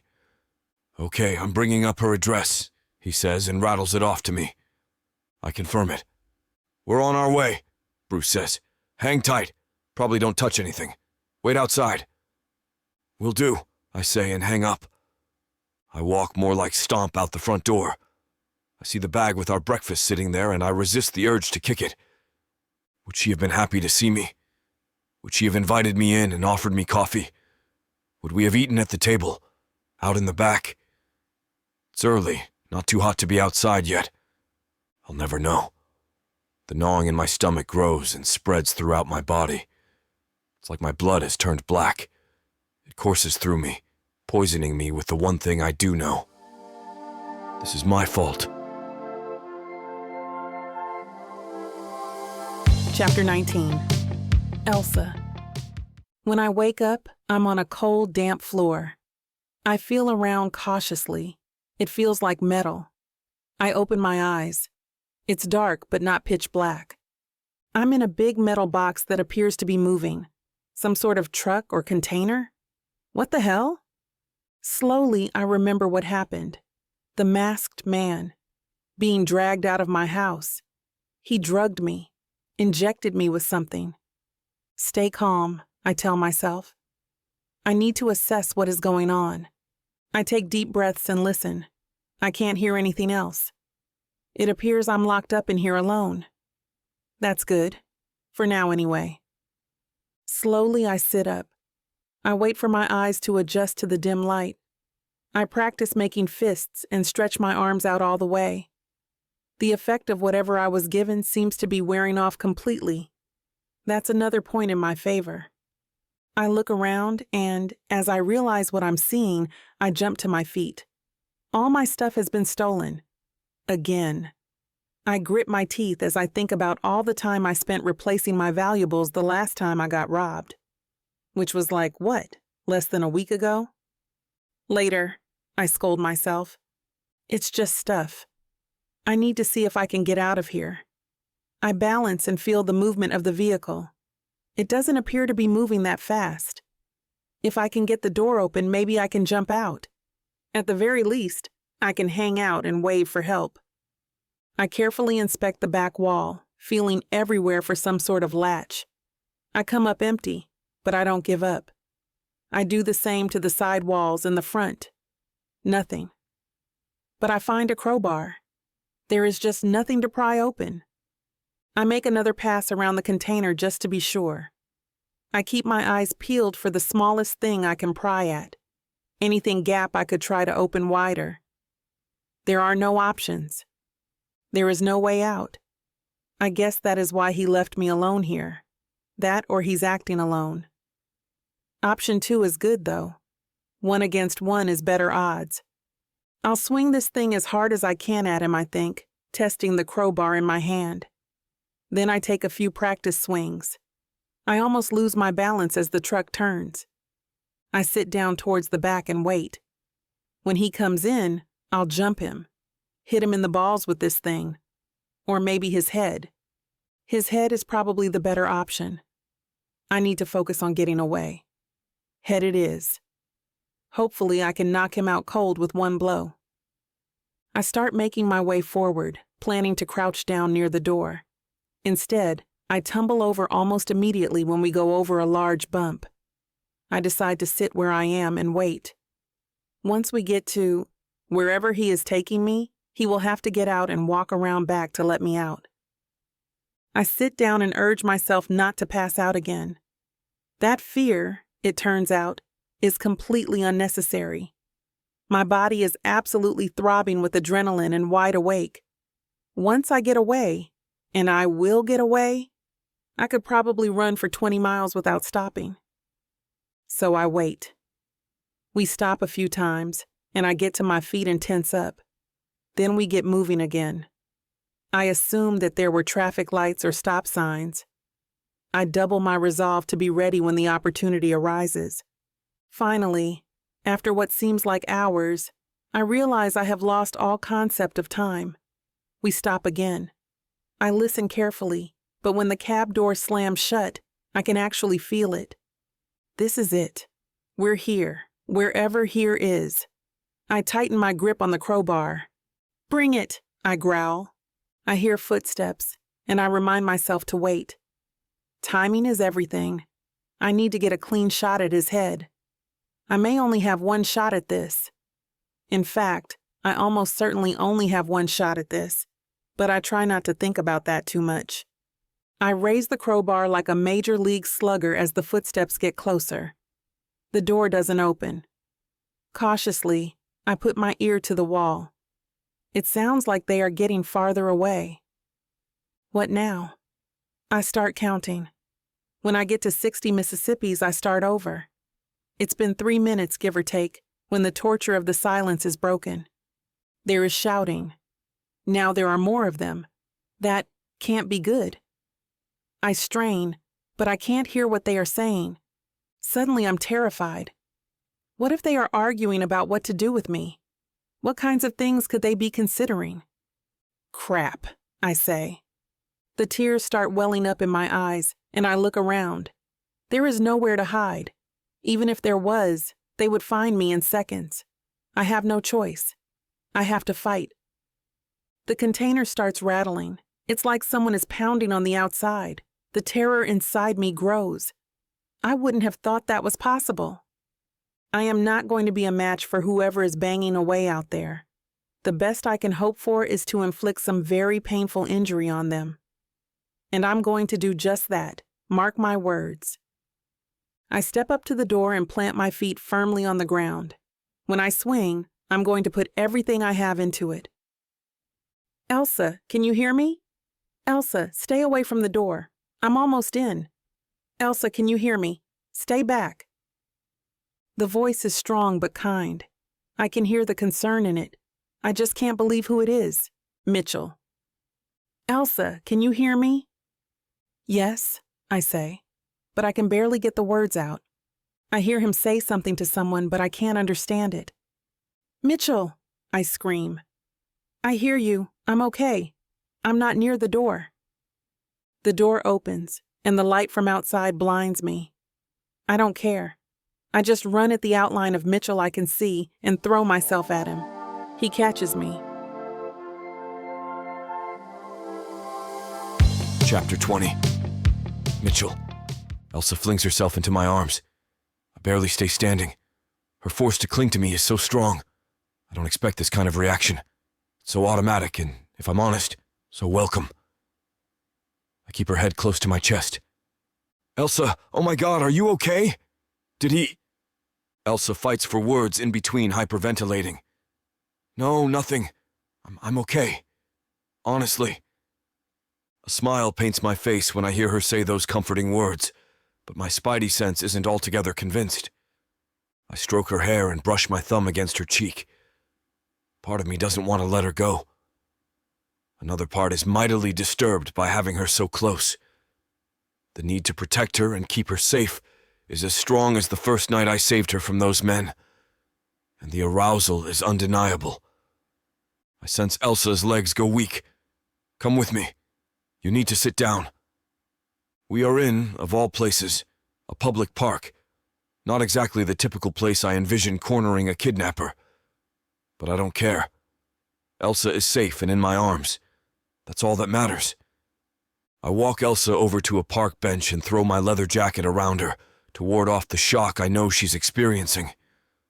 Her dark skin feels so cold and clammy to the touch, and her limbs are shaking. I sit close to her and wrap both my arms around her to inject some warmth, make her feel safe and sound. Maybe I'm holding her so tightly to calm us both, for the fear of losing her for good has made a home in my pounding heart, and my gut orders me never to let go. Elsa, are you sure you're okay? You're in shock. Maybe I should call for an ambulance. Have you properly checked out? Oh, gosh. No, nothing like that. I'm fine. I'll be fine. I'm not in pain. He didn't do anything to me but jab me with some knockout drug. I'm just shaken is all. How did you find me? We got a location tracker on the van from your cell, like 20 minutes ago. We hauled ass and tailed the van to here. I still can't believe the kidnapper stopped in a park. Maybe he panicked and wanted to run once he saw us on his bumper. Good idea for the loser, too, 'cause if I had got a hold of him... Your bike? No, we came in Bruce's car. 5-liter Mustang. It outruns cop cars. Bruce and Jaden are scouring the place now, tracking the perp. Oh God, do you think he's still here? Elsa jerks her head in fright. No, Elsa. You're safe. It's just our standard procedure. Finding him now is a crapshoot. There are too many park-goers out here today, walking and jogging. The kidnapper can fit right and walk right out. But we're scanning the outbuildings, bushes and exits, just in case. Bruce jogs up to us, breathless. His cheeks are rosy red. I can tell by his expression he has some news. I pray it's good. I got a hold of the park authorities. They have an admin building right on site. I got them to check the CCTV. We're in luck. There's footage of the area where the perp stopped the van. I look up, hopeful. Yeah, and? Do we have a good enough ID? Did he get into another vehicle and take off? Nada. The dude is wearing overalls and a mask. All that's seen is the guy driving to this location, parking the van, getting out, and walking this way a few yards. Then he goes off camera. Elsa, did you see anything at all? Notice anything? Bruce asks. Elsa thinks. I saw nothing. I regained consciousness in the van. The guy never opened the back doors. All I heard was footsteps. Jaden walks up. His face says to me he tapped out too. I went in the direction the guy walked. It leads to the public washrooms. I figure he hid in there for a while. There are cameras outside the building, but the park authorities tell me they went offline 2 days ago, so no available footage. My guess is he watched through the air vent to see when park-goers came around, and he snuck out and blended in with them. I figure he's gone from the area now, so tracking him any longer is a no-go. I'm not ready to call it quits. I go to stand up to do my own search when Elsa pulls me back down. Please don't go, don't leave me. I look at Elsa. I see her fearful expression and hear her pleading words. I silently nod and stay sitting right beside her. I'm unsure of what to say or how to make her feel better other than keeping close. Comforting others and communicating feelings have never been my forte. All I know is protecting her right now is more important than going on a wild goose chase with a perp I'm sure has already left the park. Elsa breaks the silence. Mitchell, I just want to say thank you. If you hadn't come for me, I don't know what I would have done. I found a crowbar in the van. I was going to, well, try to fight back. I look down at her. We lock eyes. I feel her close to me, body and soul. It's a strange but exhilarating feeling. I had relationships with other women before, but never have I experienced this kind of connection. I've never been into casual hookups. The way we gaze into each other's eyes, our hold on one another. This is anything but casual. My heart's racing. My entire body is tingling. I'm full of emotions I can't even name, and I allow them to overtake reason. I blurt out the most damning thing I could possibly say now. Elsa, will you marry me? The instant after I ask the question, I silently curse myself. Way to go, man. You're one hell of a conversation killer, you are. Damn. Chapter 21. Elsa. I stare at Mitchell. I can't believe he asked me to marry him again. He has to be the most persistent guy I've ever met. Despite my fear and terror after the kidnapping, despite my shock, despite my desperately wanting protection, I know what I must say. I exhale and lower my head, then whisper my response, as if to say it quietly will lessen the hurt. Who's hurt? I'm not so sure. No. No? Elsa. Yes, I mean no. I'm so grateful for your help, Mitchell. I mean, I don't know where I'd be right now. What would have happened to me if you hadn't pursued me? But your help is already too much. For this reason alone, I have to say no. Elsa, you're not thinking clearly. Maybe this was the wrong time to ask, but it's the right thing to do. Being my wife, I can protect you better. Pursuers will know I'm by your side. People don't mess with Inferno members. Trust me. Whoever is out to scare you, to threaten you, being Mrs. Mitchell Highland will have those dudes running for the hills. Being tied to me will actually free you. I look up sheepishly. Mitchell, I am grateful honestly for your support and caring. But I can't impose on you any more than I already have. Please, I need to go home. Take me home. I want to be out of this place. I want to go home. Elsa, are you sure about that? Your kidnapper trashed your place. It'll be too traumatic for you right now. I don't care. I need to see what he did. I need to see it all. Okay, but I'm accompanying you. And no, before you say another word, this is not negotiable. I look up at Mitchell. I can tell he means business. I nod, and he helps me to Bruce's car. I stumble. I'm weak. It's more psychological than physical, but I can tell my body is suffering from nervous exhaustion, and I'm silently glad Mitchell is accompanying me. It's quiet on the drive until Bruce breaks the silence. Elsa, I've dealt with cases like this before. This attack is definitely personal, not transactional. The first attack could have been random, but a second? And there's been no ransom demand. It's highly personal and planned. I look at Bruce, who is eyeing me in the rearview mirror. His expression is deadly serious. So is Mitchell's face when I look over at him. Fear roils up in my throat, and I gulp back the emotion. I want to scream, but fear that if I start, I'll never stop. I simply nod my head again. We arrive at my apartment complex. I see uniformed officers come and go from my front door. I'm shocked to see the activity, but know I shouldn't be. I was kidnapped, after all. Before Mitchell opens the back door, he speaks. Elsa, I know cops are already here processing the scene, but Bruce and I want to take a look on our own. Yeah, I don't trust the cops in this town. Mitchell and I need to conduct our own investigation, if only to be a check and balance against the boys in blue. I know the chief of police. This case has to be handled right. I look at Mitchell. Bruce is right, he confirms. Let us conduct a side investigation, then you know it's all being handled on the up and up. I don't know how to thank you for all you're doing. I'd be at a loss for all of this and wouldn't know what to do if you two didn't take the first steps. Your thanks should go to Mitchell. He wouldn't let this go. I smile at Mitchell. What should I do? Just stay close to us. Okay, I will. Are you ready? Are you still up for seeing your place? Yes, I am. I need to... Got it. Okay, let's go. Mitchell opens the door, and all three of us head inside. I take Mitchell's arm to steady myself. Bruce nods at the uniformed cop guarding the door, and we enter. I take a quick scan.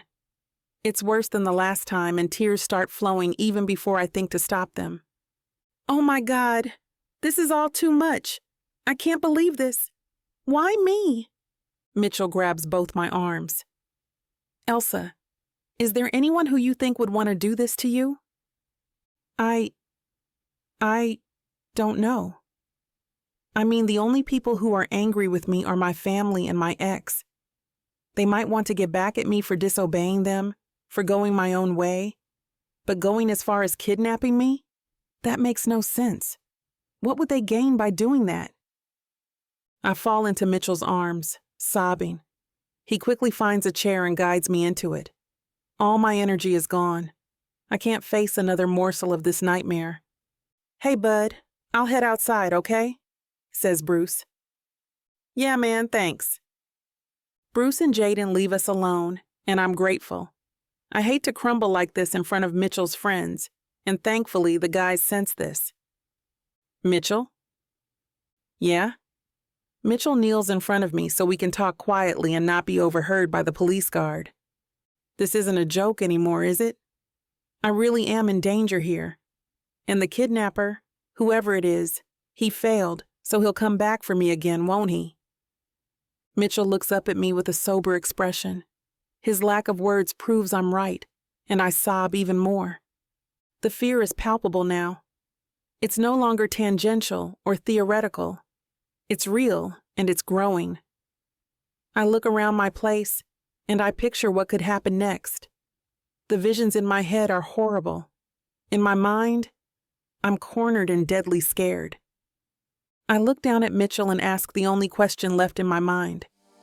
Do you still want to marry me?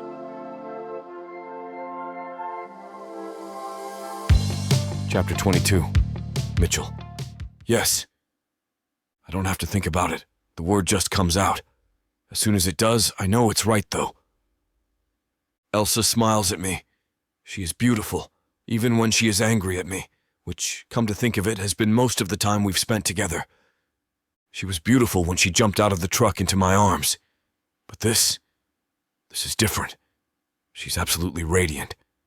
She's like a sun that is shining, but only for me. What do we do? She asks. I don't want to waste any time, I say.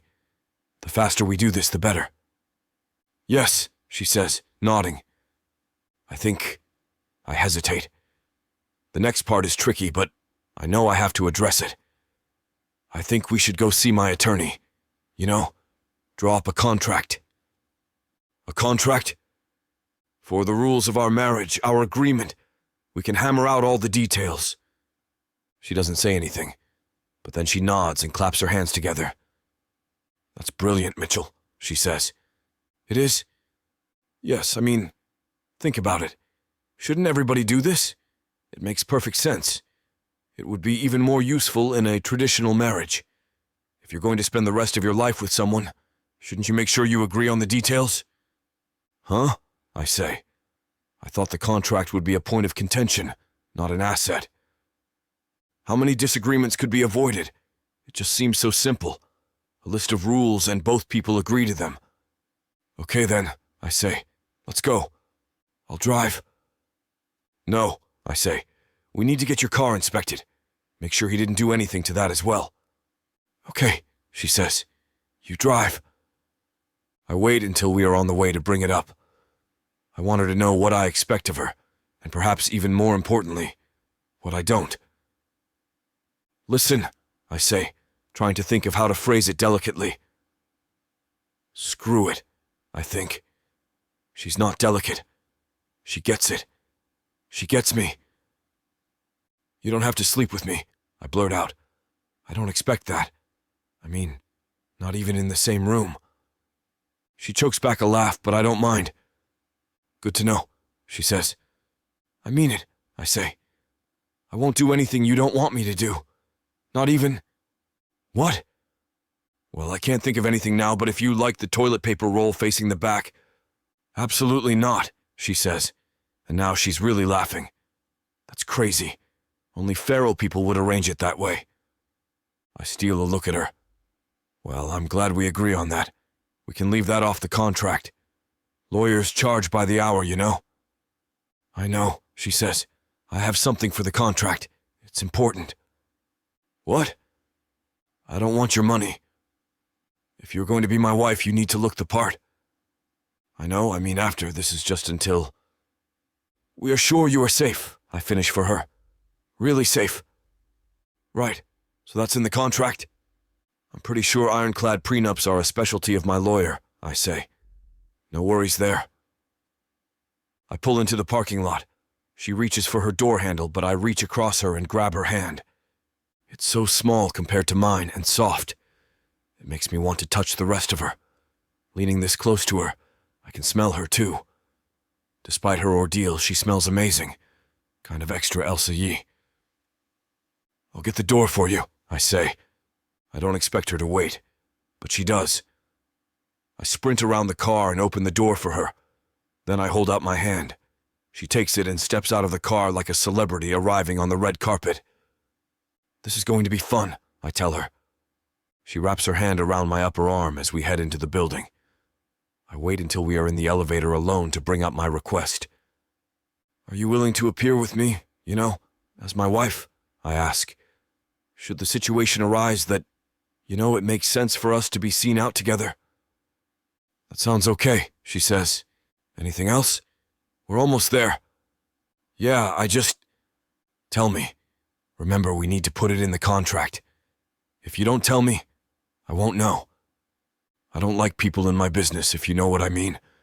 My family, God, they were just way too concerned with my life, always telling me what to do, always wanting to know everything.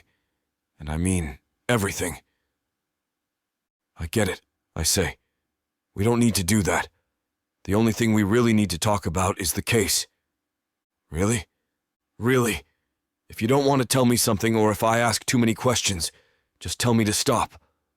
No questions asked. I promise. In the office, my lawyer is noticeably confused. We sit in the conference room and rattle off all the conditions we came up with. His paralegal scribbles everything down on a legal pad. Then they leave, and we are left alone. Elsa gets up and wanders over to the window. Her hair's hanging down around her face. I want to walk over and brush it away, take her face gently in my hands and... Done, my lawyer announces.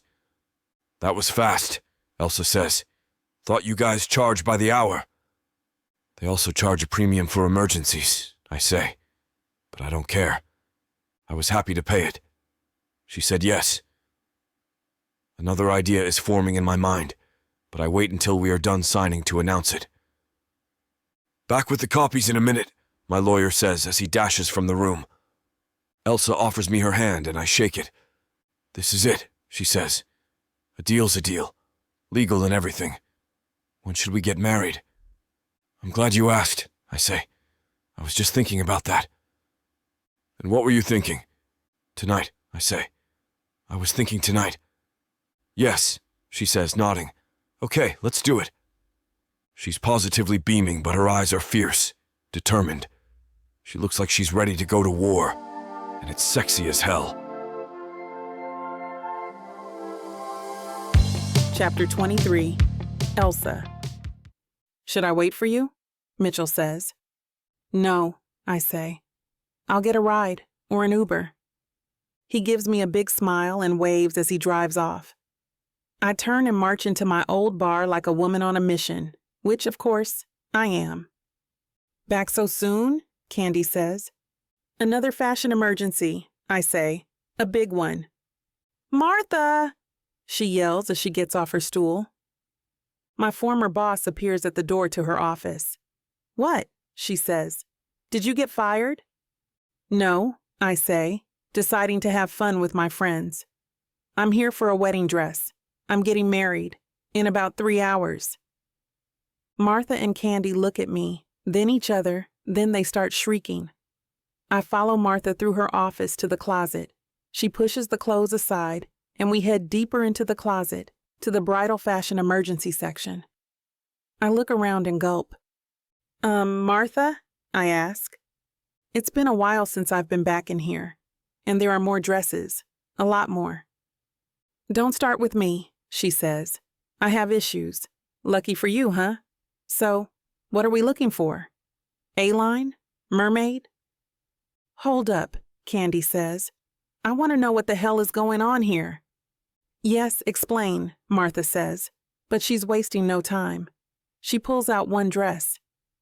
This one has about a 15-foot train if I remember correctly, but it's detachable. I look at the dress. It's enormous, and I don't mean the size. It's just an absolute riot of beading and lace. Yeah, I think too much, I say carefully. This is just in the lawyer's office, tonight. I want you both to be there, please. Will you come? Of course, Martha says, and Candy nods. But she's right, explain. First, strip. Try this one. The dress is satin, with a thin silhouette. The straps are thin, but not spaghetti. It looks like an elegant evening gown, not necessarily bridal. I'm not sure at first, but Martha comes up with a gorgeous overskirt that absolutely takes my breath away. The skirt hooks to the waist, but doesn't go all the way around. So it's reminiscent of a ball gown, but it doesn't take away from the sexiness at all. She needs some big heels, Candy says to Martha. She's so short. I do, I say. He's like a foot taller than me. Martha opens a trunk on the floor, revealing a treasure trove of high heels. Who is he? Candy demands. Mitchell, I say. You know, the one on the motorcycle? Mr. Leprechaun's superhero? She says, and I nod. But how did this happen? Martha says, handing me a pair of white satin pumps. I slip them on and pose in the mirror. Well, I say slowly, realizing this is going to be a little hard to explain. The thing is, last night I got kidnapped. Kidnapped, they both say simultaneously. Yes, but I'm fine, obviously. You guys can see that. And Mitchell, well, he came and rescued me and... Love at first sight? Martha says dreamily. Well, it's not really love, I say. More like mutually convenient. Like you realized you are right for each other? I decide my friends don't need to know all the details of our arrangement and nod. But kidnapping, Candy says. Are you sure you are okay? It was pretty intense, I admit. But I'm fine, I swear. And I mean, Mitchell came and rescued me. Then he asked me to marry him. Technically, that was before I was kidnapped, and I refused at first and thought he was nuts. But anyway. So fate? Martha says. I think so, I agree. The universe knows, she says, and plops a veil on my head. See, I didn't even know why I bought this, but I just had to. Somehow it was destined to be here for you when you needed it. You look amazing. I start tearing up. I do love how I look. I never wanted to get married, but I love a gorgeous bridal gown as much as anyone. And now I get to have this one. Thank you, Martha, I say. Thank you both. We hug and then I push them away. You guys are coming with me, I announce. Find something to wear. Yippee, Candy says. No white, I tell Martha sternly. But I'm only joking and she knows it. My phone buzzes and she hands it to me. I'm sending you a limo, the text reads. I hold the phone out to show my friends. They nod their approval. By the time the limo shows up, we are all dressed to the nines. Martha insisted on opening a bottle of champagne. I needed a glass to calm my nerves. There is a bouquet of white calla lilies waiting for me on the seat. Those are going to be perfect, Candy says. How could he have known, I wonder? The universe, Martha says solemnly, and we all laugh. When we get there, I introduce my friends to Mitchell. I also meet Jeff's wife, Leslie, and Bruce's wife, Jennifer. The ceremony, if you could call it that, is the shortest one I've ever been to. Even though I know this is all fake, when our lips touch, I feel something. Something very strong. Something that isn't fake at all. I quickly put it out of my mind. Mitchell takes us all out to dinner at a restaurant I know has a 6-month waiting list. When I ask him how he did it, he just winks and says he called in a favor. Dessert is cupcakes decorated with our monogram. I'm so full from dinner, I have to say I can't have one. Mitchell immediately asks the waiter to box up one of each flavor so I don't miss out. When we exit the restaurant, just about everyone stands up to shake Mitchell's hand or call out congratulations. When we get back into the limo, alone this time, I can't help but hug him. He made so much effort to make this day special for me, and he isn't asking for anything in return. Fake married life is not so bad. In fact, it's pretty great. Chapter 24, Mitchell. Sir, the limo driver says. I'm sorry to interrupt, but I need the code. Of course, I say. I pull my keys out of my pocket and walk as best as I can to the front of the car. After the gate opens, I make my way back to Elsa and sit down next to her. What's that grin for? I ask. You look funny, sorry. You looked like an awkward bear trying to get back here. Unable to decide if you should crouch or crawl. Huh, I say, thinking. Sorry, I meant no offense. None taken. I mean it. Maybe she wouldn't mind me thinking of her as a porcupine. But a bear and a porcupine? That's ridiculous. I'm used to it, I say instead. There are a lot of places that I just don't fit well. I think it's great, she says. Do you know how often I have to stand around at the supermarket looking forlorn, hoping someone tall will come along and rescue me? When I need something off the top shelf, I mean. Well, I say as the limo swings into the circular driveway in front of my house. You don't need to rely on the kindness of strangers for that anymore. As your husband, I'm happy to help with any shelf retrieving challenges. Good to know. The limo driver opens the door for us. Elsa heads up the front steps while I press a generous tip into the guy's hand. When I look up at her, she's hugging the bouquet. I don't know much about flowers, but I think I did okay with the lilies. She's tiny next to me. I didn't want a huge bouquet to overwhelm her. I wanted something understated and elegant like her. She really does look amazing in that dress. I put a bottle of champagne on ice earlier, I say as I open the door. I hope you don't mind. You don't have to have any. That sounds wonderful, she says. I lead her through the house to the kitchen. I get busy refilling the ice bucket. Crap, she says. Can you help me? With what? I say. The skirt.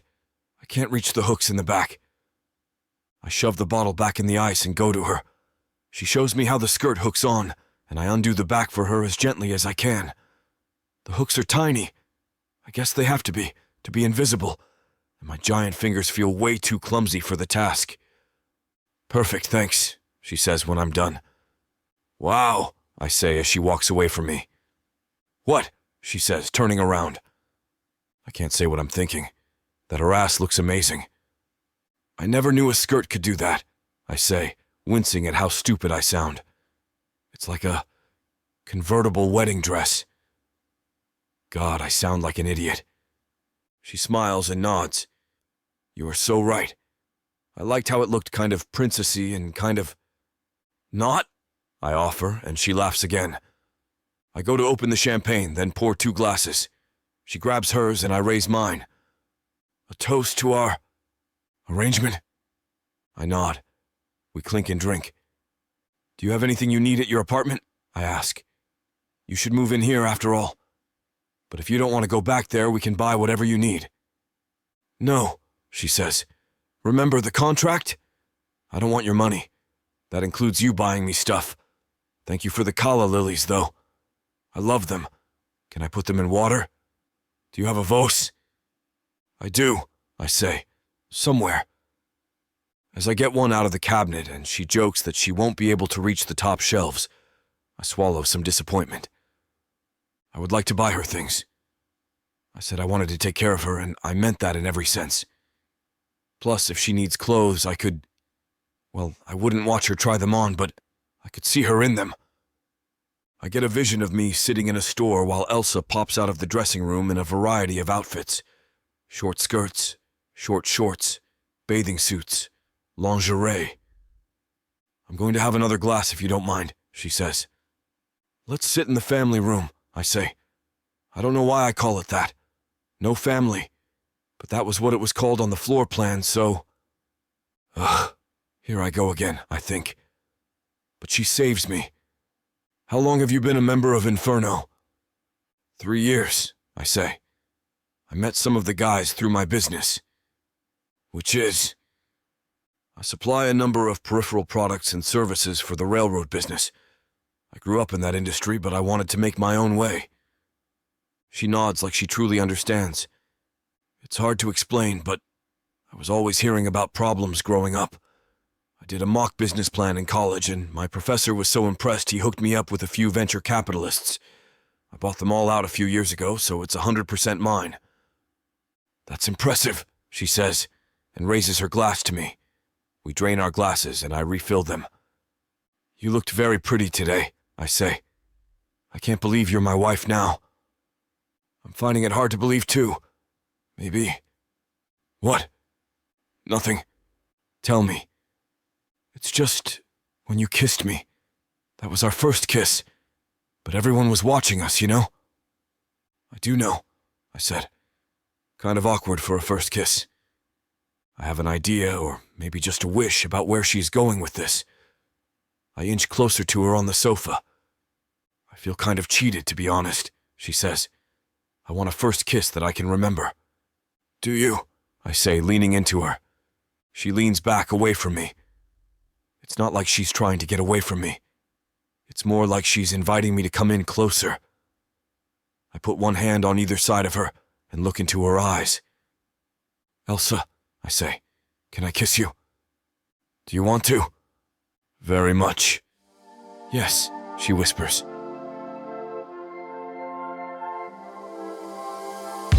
Chapter 25. Elsa. He kisses me. It's everything a first kiss should be. When our lips connect, it's like lightning. My urgency grows. I want him to kiss me and more, so much more. He seems determined to take it slow, which only makes me wilder.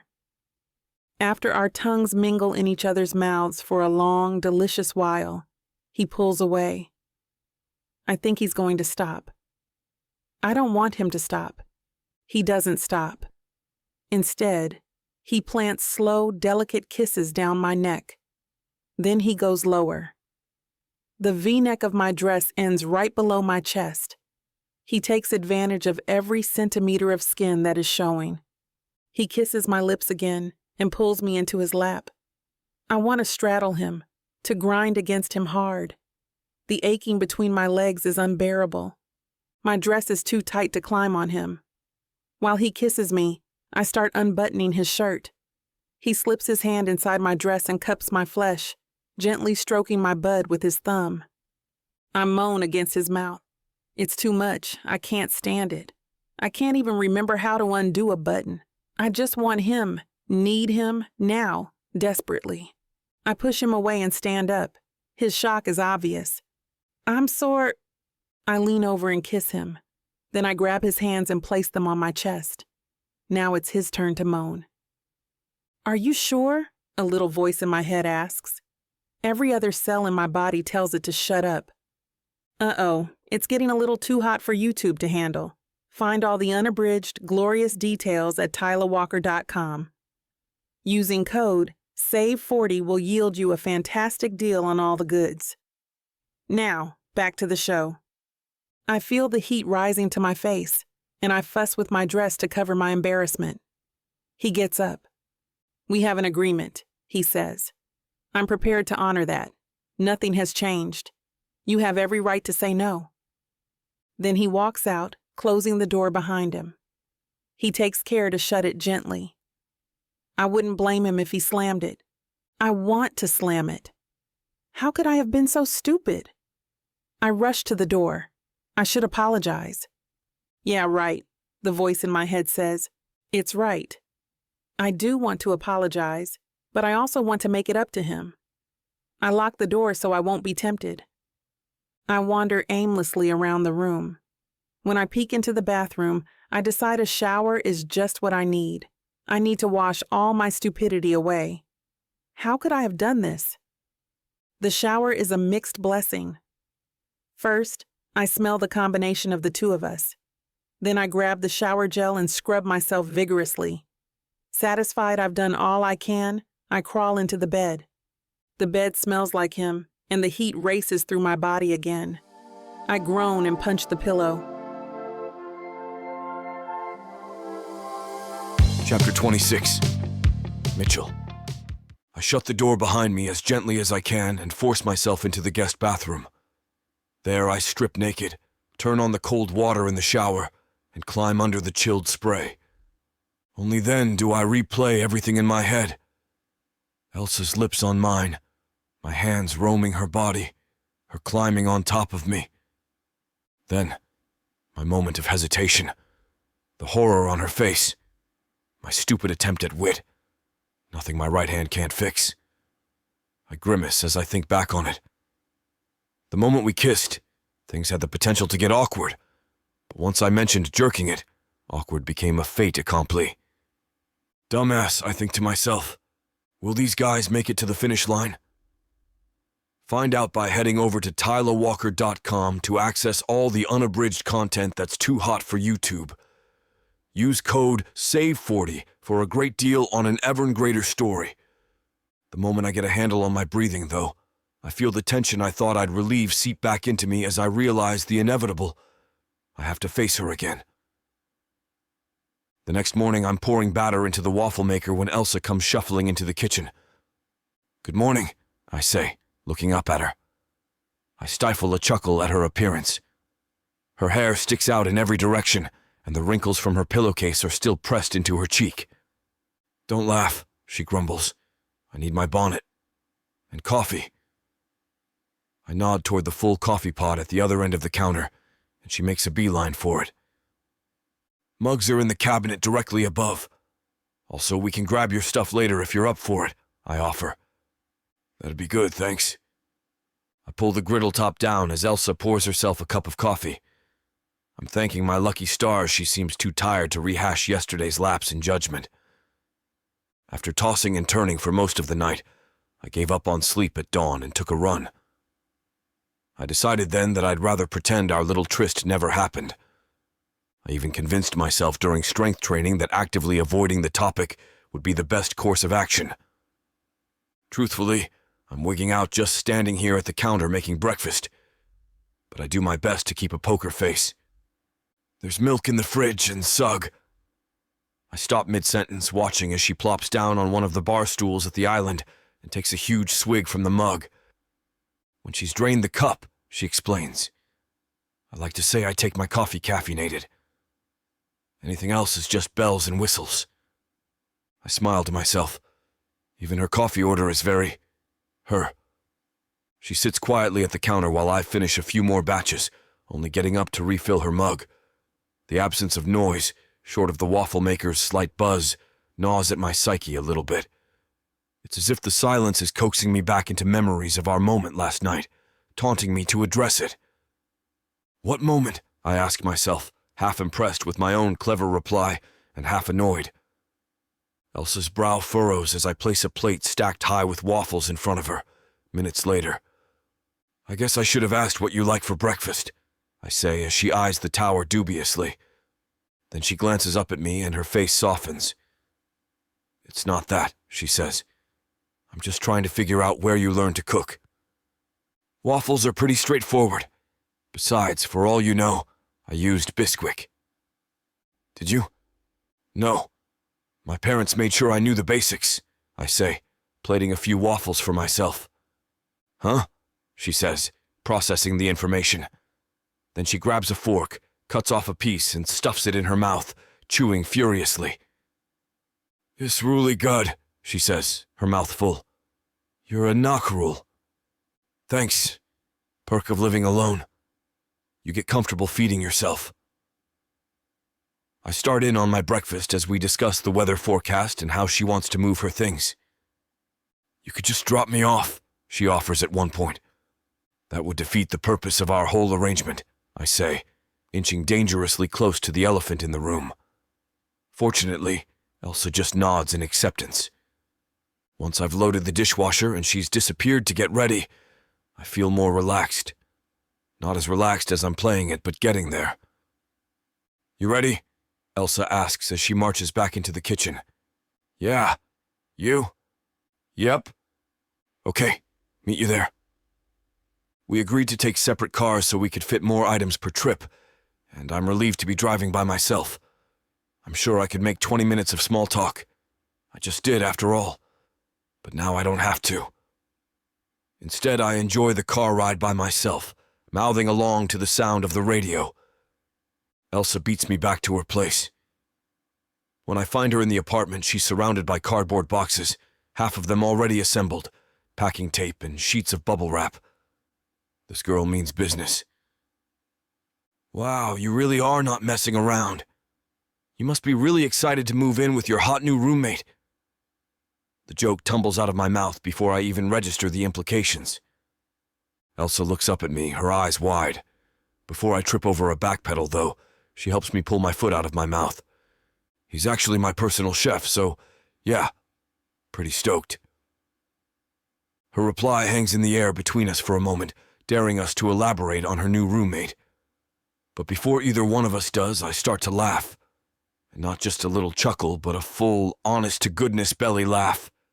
Her wit is so quick, so sharp, it cuts through the tension, deflating the residual awkwardness in an instant. She grins at me with her perfect smile, clearly enjoying my response. "Glad to know where I stand," I say, making my way over to her to help with the boxes. The rest of the day doesn't feel tense or worried. We just pack and talk and manage logistics.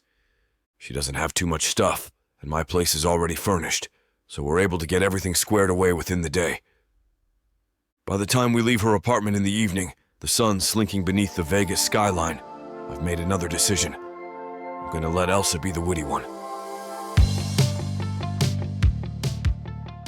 "You think you can catch me? You think you can tame me?" Oh, I know I can. And you know it too, baby. I gotta tell you, you're not the first to try. But don't worry, baby. I'll be the last. With sass like that, maybe I'll be the one that needs to tame you. Let's cut to the chase, big boy. What you selling me? Your appetite is big AF. I have just the thing that'll satisfy you. Oh, really? And what's that? Over 120 hours of romance audiobooks. Brought to you by Tyler Walker Romances in the Big AF Audio Bundle. 120 hours? That sounds amazing. Your knees won't work afterwards if I do my job right. Don't make promises you can't keep. Well, I can keep this promise. Because these audiobooks are unabridged with all the spicy scenes that will make you put your earbuds on. You know, Tyler can get freaky because she marked the bundle down by 69% for a limited time. I can't wait to take this bundle for a ride. Visit tylerwalker.com and get this audio bundle. Just don't start listening if you're going to be cooking dinner. Because you might just forget to feed your family. tylerwalker.com. Escape your life with Tyler.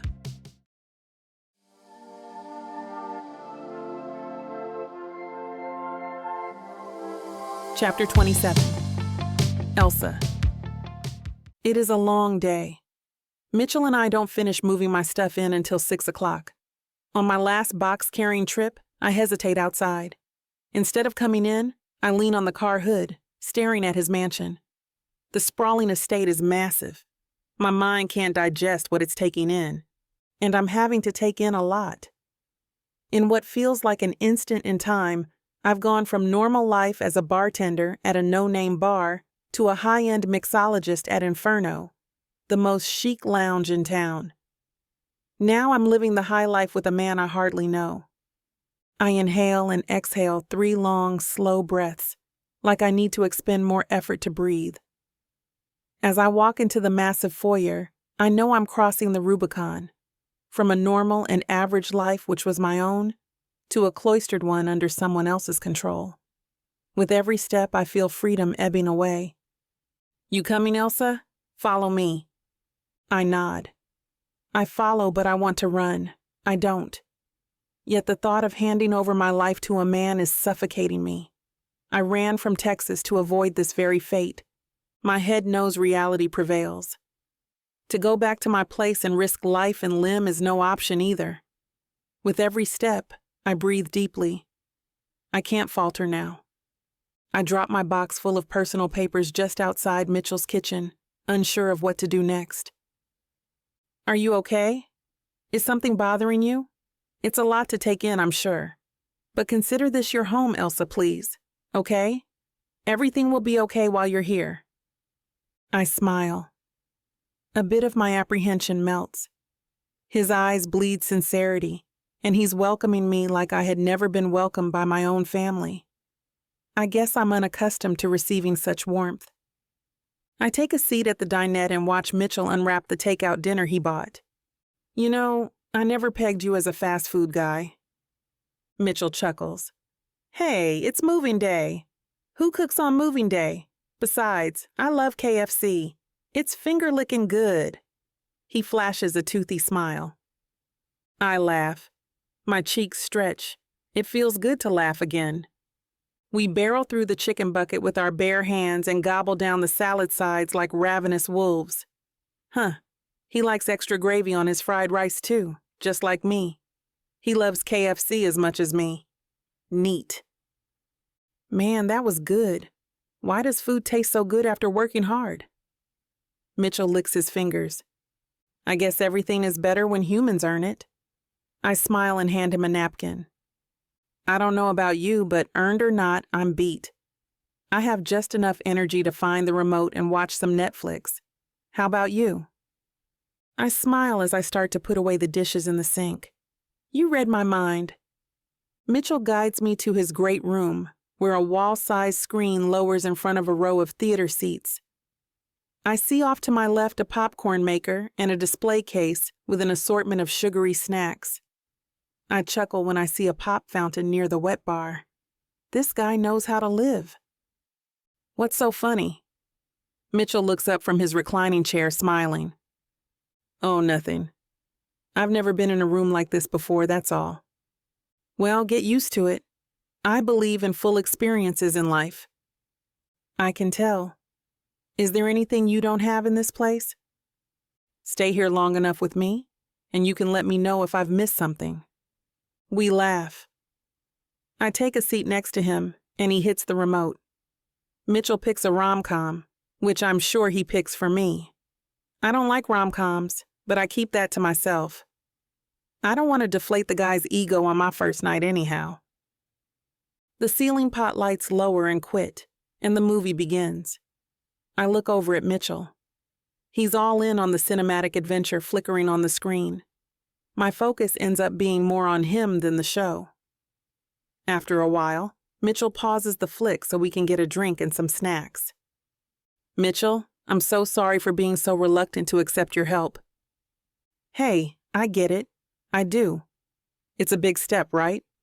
Even it's directed by outside events. It's hard to accept change, even if it's good for us. When I came in a while back, I was still having second thoughts. Mitchell returns, sits down, and doesn't restart the film. His total focus is now on me. Why the second thoughts so late in the game? I don't know. I guess it's like flashbacks to my family life. Whenever I'd make a change, they always said I was doing the wrong thing. I guess their voices echoed in my head today. It never mattered what I decided, where I went or what I did. They always said I'd be a personal and professional failure in life. It's hard to erase that kind of brainwashing overnight, you know. Mitchell leans back in his chair and flips popcorn in his mouth. Hey, I feel you. I get the parental pressure big time. Listen, Elsa, I carry no expectations for you. You are your own woman here, I promise. All I want is to keep you safe. That's it, okay? I lean back in my chair and pop a couple of gummy bears. A smile bleeds onto my candied lips and refuses to let go. I inhale. I can truly breathe. Thank you so much. For everything. You're welcome. Mitchell smiles too. Our eyes meet, and in the meeting something changes. There's a bond, a psychological settling of our souls, which wasn't there even hours ago. I feel it. I can tell he does too. You ready to return to the flick? Can we? You don't like? I hate rom-coms. We both laugh loud and energized. Mitchell hands me the remote and I turn on the Wood movie, A Bridge Too Far. It's in the room. I can feel it. We are both home. Chapter 28. Mitchell. I wake up suddenly. Takes me a minute to remember I'm in the guest room. I'm okay with that. I still feel bad that we let it get so out of hand the other night. But after our talk last night, I just hope she believed me. I think she did. I don't expect anything from her. I just want to protect her. I roll out of bed awkwardly. Okay, maybe not all of me is just interested in protecting her, and head into the bathroom. I look myself in the eye as I wrangle my hair into a respectable shape. One thing I'm glad for is that I don't have to go to work today. Last night was nice. There's nothing wrong with nice. Having a nice time, with a nice woman, no strings attached.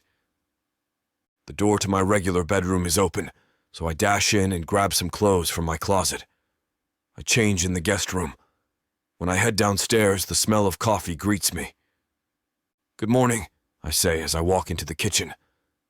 Elsa is sitting at the counter. She points across the room. I made some coffee, but I was hoping you'd want to go out to breakfast. I know a place. Sounds great, I say. We fill some travel mugs with coffee, and I offer to drive. We pull up in front of an old-fashioned diner. Have you ever been here? She asks. I'm not sure I've ever been to a diner, I say. Oh my God, you have been missing out. We sit at a red leather booth. The waitress recommends the newlywed special. What is it? I say. 2 of everything, she says. She's not kidding. 2 eggs, 2 sausages, 2 strips of bacon, 2 pancakes, 2 waffles, 2 pieces of toast. The plates have hearts on the rims. I get a black mug that says groom and Elsa gets a white one that says bride. Those end up being ours to keep. I'm so full, I say, as we get back out to my car. Elsa agrees and suggests we go for a long walk. She knows a park nearby. We stroll past a water park, which Elsa informs me is actually called a spray ground that's filled with shrieking kids. Their happiness is infectious, though. We run through a tunnel of mist and cool off. We make our way to the hiking trail area. We're so busy talking that we find ourselves back at the start of the loop before we know it.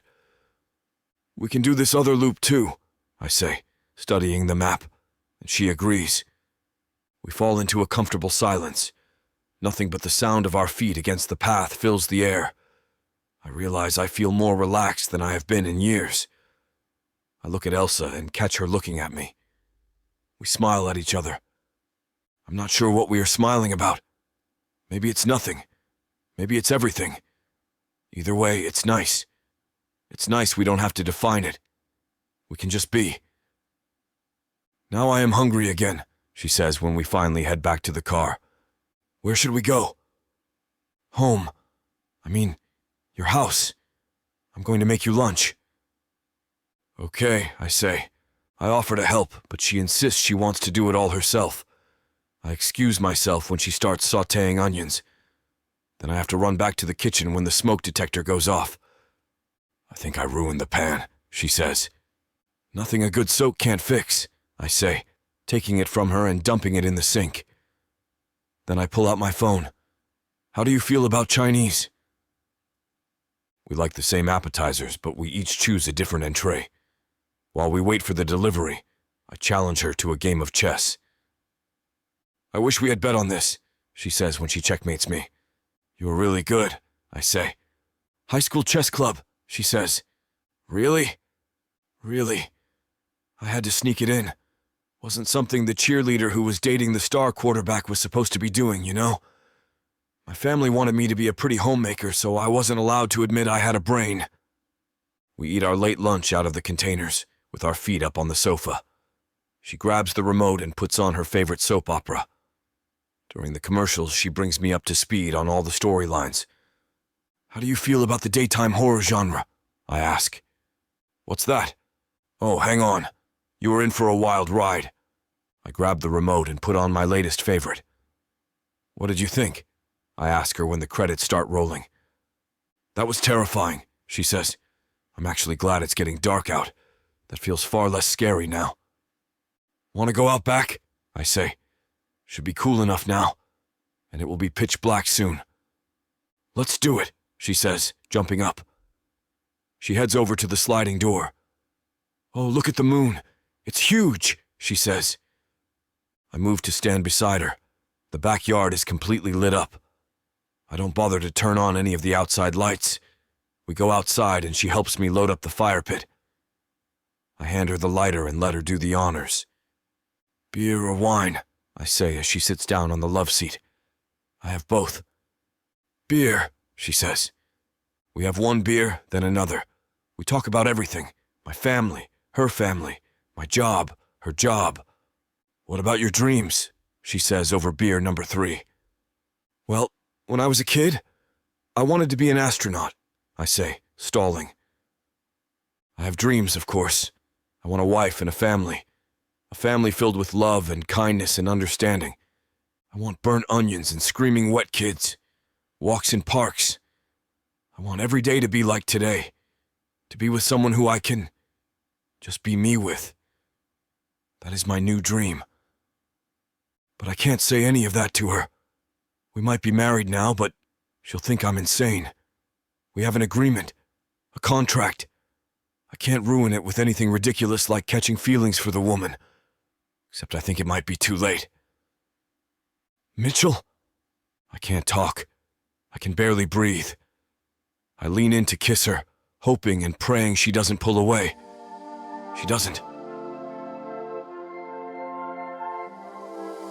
Chapter 29. Elsa.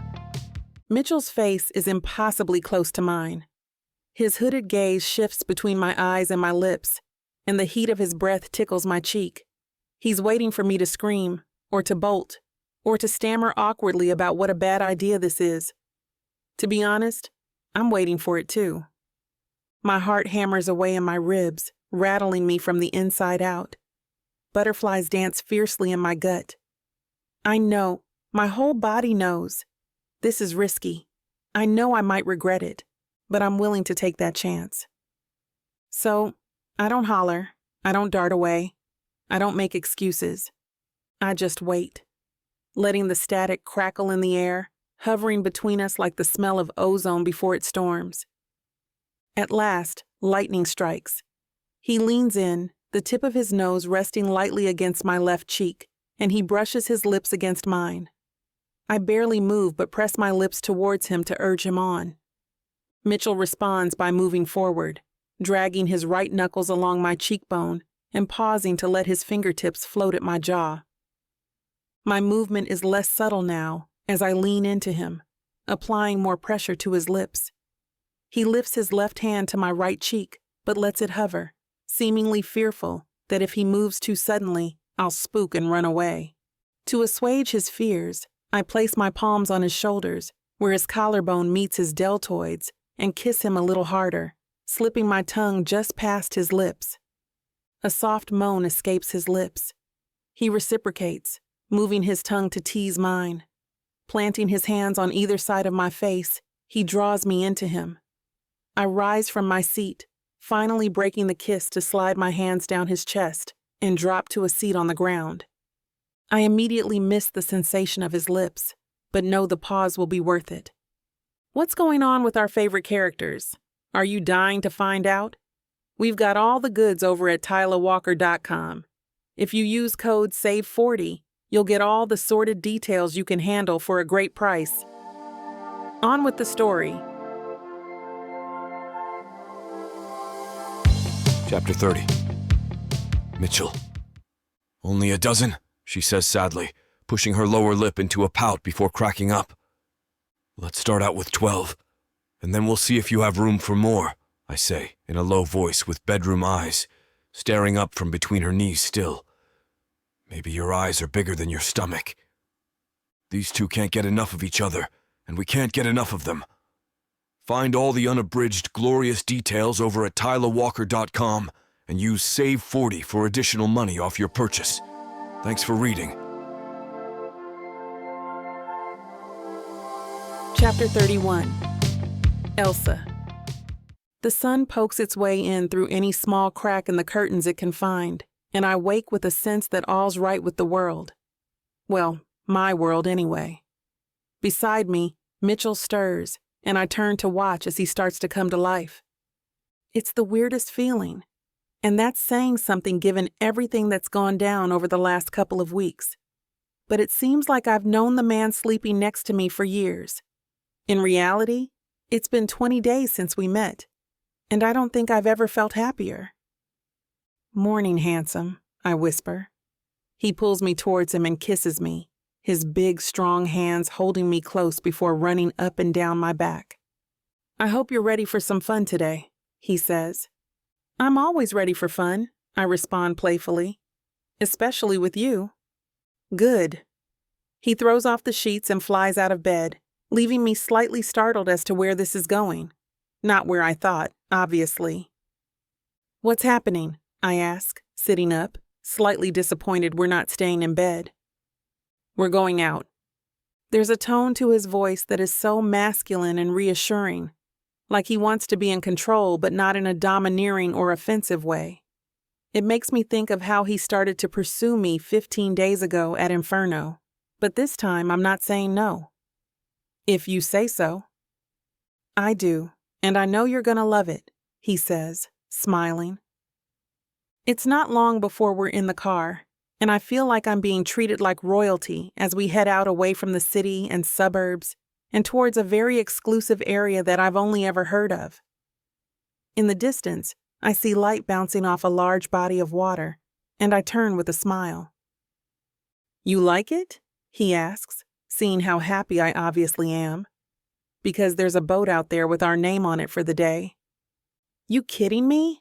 I love it. Can we swim? I say.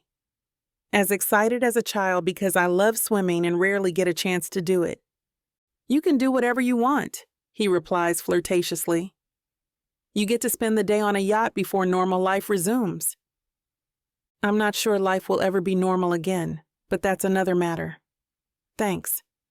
You're more than welcome, he says, and I can tell how happy he is that he's made me happy. Just one of the things that's made me fall hard for this guy. We spend the afternoon on the lake, basking in the sun, the luxury, and each other's company. He's thought of everything, from the food he's ordered aboard the boat to the bikini he's bought and packed for me. I've never felt so pampered in all of my life. I watch him as he drives us out far away from other people, where there's just us in the deep blue water. Smiling, I wonder how a man like this even came into my life, and how after only 2 days of being in his bed, I feel so comfortable with him. He pulls to a stop. You ready? He says. Water's all yours. Then I'm ready, I say, taking a look over the edge. Are you? Always. He smiles and pulls off his t-shirt, and I'm glad to lay my eyes on that chest again. But before I know it, he's over the edge, and there's a splash followed by a simple challenge. What are you waiting for? The freedom that comes from jumping into the water is overwhelming, and I delight in just being able to swim and dive beneath. I didn't realize you loved swimming so much, he says when I finally come up for air. Just one of many things, I reply. He smirks at me knowingly, and as a sudden surge of longing sweeps over me, I remove my bikini top. He swims towards me, raking his eyes over my wet skin when he reaches me. That's when he finds out I've removed my bottoms too. He kisses me urgently. That's enough swimming for today, he growls. Agreed, I say. First one back to the boat is the loser. I swim off. He's beside me, but when we get to the boat, he deliberately holds back. Ladies first, he says, making me climb the ladder completely naked as he watches. I'm more than happy to, not rushing at all even though I can't wait to get my hands on him. I'm the captain, remember? You have to do what I say. Do I now? You do, he says, as he climbs up the ladder after me, his ripped body glistening and his shorts revealing his excitement. Now, over there on the deck.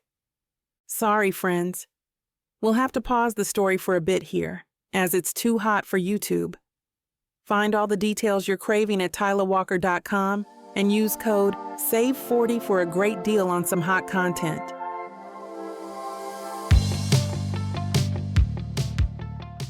This is it, baby. This is what you can get me that'll make me happy. You know I'll get you whatever you want. All you need to do is ask me and I'll give it to you.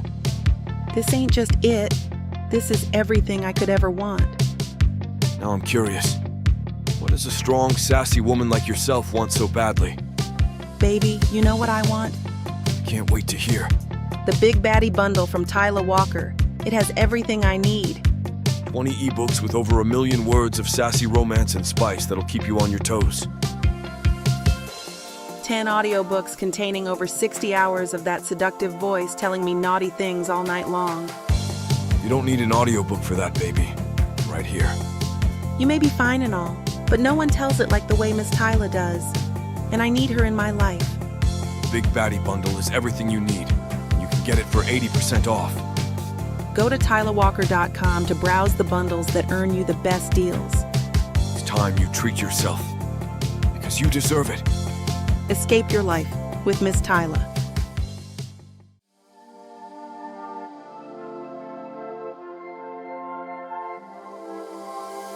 Chapter 32. Mitchell. It's only been a week, but I feel like we're living as newlyweds. Like two people who are madly in love for real, not merely for a contractual reason. Everything is going so well, terrifyingly well.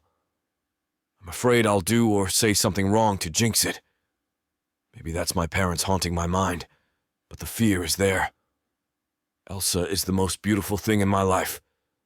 I don't want to lose her. As the days float by, I let down my guard. No matter what I say or do, Elsa is happy. Genuinely happy. I'm being me, and she's enjoying every minute. It's as much a surprise to me as to her, I think. Elsa and I talk every waking hour, and with each hour, we become closer. And with each minute, our bond grows, like a bond with any normal couple would. The thought of contracts or fake games doesn't even register in this joyful week. It's amazing. And beyond it all, the trust between us grows too. It's allowing me to open up more with Elsa, like I've never done with anyone else before. The feeling is like walking a tightrope with a big fluffy cloud underneath to catch you if you fall. The fear of betrayal lessens with each day. I know I've been rather nosy lately, and I'm sorry, but I just want to know all there is to know about you, Mitchell. I hope I've not been too much these last few days, always inquiring about your past. Elsa smiles at me as she unpacks our bags from shopping, a pleasant carefree outing like any other couple would have. I look over at Elsa and flash my own smile. No, and this is weird for me, but I don't mind at all. It's only right you should get to know about me more, especially where my family is concerned, like I'll want to know about yours. It's just I think you're wasting your time asking about my parents, as they'll never be a part of our lives. And please believe me when I say that's a good thing. Saying all that and meaning it, I still think it's best my parents don't know I got married without telling them first. They're far too wrapped up in their traditional and conservative ways when it comes to marriage. The shock and accusations which would follow would be too much. And in my gut, I think talking too much about them is like inviting bad juju, so I keep my replies to Elsa's queries short and neat. Just the facts are all she'll ever need to know. Soon, Elsa and I set a daily rhythm. I focus on work in the afternoon so I can escort Elsa to her bartending job at Inferno by night.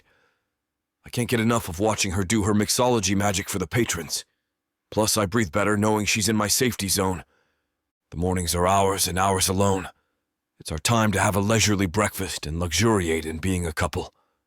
We purposely push the fake contract from our minds, along with the looming threat on Elsa's life. And despite Bruce's efforts to investigate the case and attempt to ID the kidnapper, he tells me he's reached a dead end. No new leads. This makes me want to stay by her side all the more. It's a tranquil life. Elsa's friends don't know about our fake union, and my buddies at Inferno are tight-lipped. Neither of us are under pressure to align to some backwards tradition, and this makes our relationship so light, so free. It's a bliss I've never known, and I think Elsa feels the same way if I go by her light-hearted mood. Today, our 7th day together as something like a real couple, is no different from the first 6. I get up ahead of my sleeping beauty and make us breakfast, coffee, orange juice, cottage cheese with fresh fruit and omelets, all put on trays with the day's paper and a rose on Elsa's to match the beauty I see in her every day. I never ask, but Elsa does the dishes afterwards. Behind my newspaper, I peek around to watch her. She's onto my game. She turns around and slaps a handful of bubbles on my nose. I sneeze and laugh at the same time. God, can life be this good? I never knew. She runs, knowing I'll chase her, and I do. I catch her in the hall. I grab her gently and give her a long, slow kiss, just as Elsa's cell phone rings. Man, phones are the death knell to love. Elsa reluctantly leaves my arms, looks oddly at me, shrugs, and points to the unknown number. Highland Residence, Elsa speaking. I see Elsa's eyes widen. Obviously, the voice is all too familiar. She puts a hand over the receiver and whispers, It's my ex. I'm about to take the receiver from her and talk to the man when my cell phone rings, too. I whisper. It's my parents. I have to take this call. I go to the other end of the hall as Elsa nods. Hello, Mother. What's the big emergency now you and Dad had to call? Do I need a reason to call my own son? I can't even formulate a response before I hear a scream from Elsa. Don't call me. Stay away from me. She hangs up and throws her cell phone on the counter like it's a deadly virus. What happened? What did the guy say? I ask Elsa, oblivious to my mom on the other end of the phone in my own hand. I hear a voice harping from somewhere that sounds far away, and I remember for the first time that Elsa and I aren't alone. Mitchell, what was that? I heard a scream. Who's screaming? It sounded like a girl. Have you got a girl over there? It's only 7:30.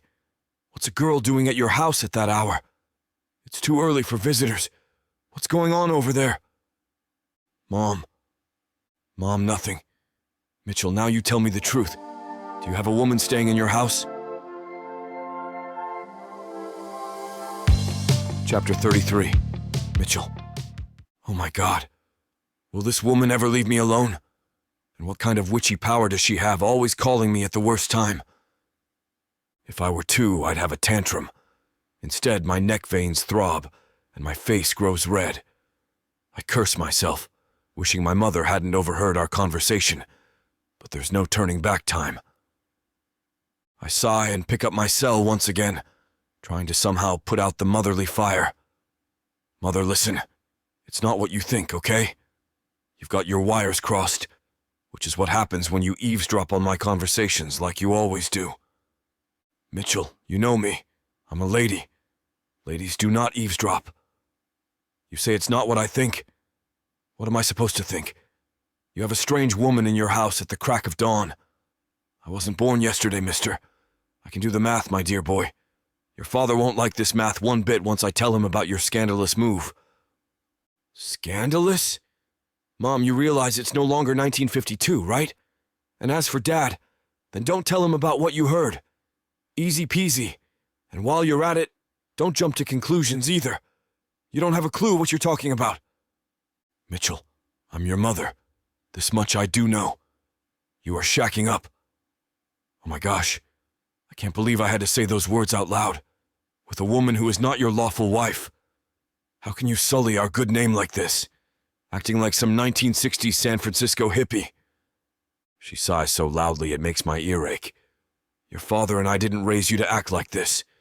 You realize when your Aunt Marge finds out, this cat can't be put back in the bag. She'll tell the whole world, Mitchie. My mom starts wailing on the other end of the line. I roll my eyes and sigh again. Talk about a drama queen. I wonder what the woman does with her spare time when she's not butting into my life. Playing Broadway. Just then there's a rustling on the line. I soon learn why. Mitchell, apologize to your mother this minute for whatever you've done. It must be a doozy. You've made the poor woman cry. Hi, Dad. How's things? I did nothing to Mom. She made herself cry. She's assuming things she knows nothing about as usual. Mitchell Highland, remember the 10 Commandments. Honor your mother and father, son. I mumble. Even if they're 2 bricks short of a load? What was that? I didn't hear you. Poor connection. Nothing, Father. I said I see 2 toads in my garden. Mom hates toads. Mitchell, focus. From what I can get out of your distraught mother, there is a grave issue out there. No surprise to me, living in Las Vegas. Of all the places, son, that's where sin thrives. Anyway, between sobs, your mother tells me you're living in sin with a woman we don't even know. A decent, God-fearing man would be married to a woman before allowing her to live in his home. Dad's tirade is endless. He drones on and on about honor and reputation. I tune him out. I've heard this song before. Mom's still crying in the background. It's the kind of wailing you see actresses do on stage, too loud and too affected. I stifle a grin. Between Mom's wails and Dad's tirade, I get a splitting headache. My head is about to blow off. Elsa looks over at me. Her face is full of concern. She mouths, "What's going on? What's your mother saying? Are you okay?" I shake my head no, then yes, then I finger the timeout signal. My head is bursting now. I know there's only one way out of this mental vice. Without thinking, I blurt out a response. "Father, I'm sorry to tell you like this, but the woman living with me is my wife. Her name is Elsa. We got married a little over a week ago." Crickets, even my mother's sobs subside. The silence is freaking me out. I know silence from my parents in the past meant they were digging a shallow grave for me in the backyard, a point of no return. "Mitchell! No! Did I hear you right? Oh my God! I heard you right, didn't I? What have you done? Who is this person? What's her last name? Is it a good name? You got drunk and went to that seedy marriage chapel they have out there, didn't you?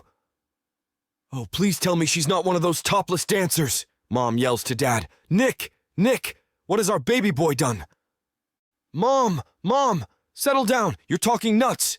Get a grip!" I hear my parents busily chattering, away from the phone.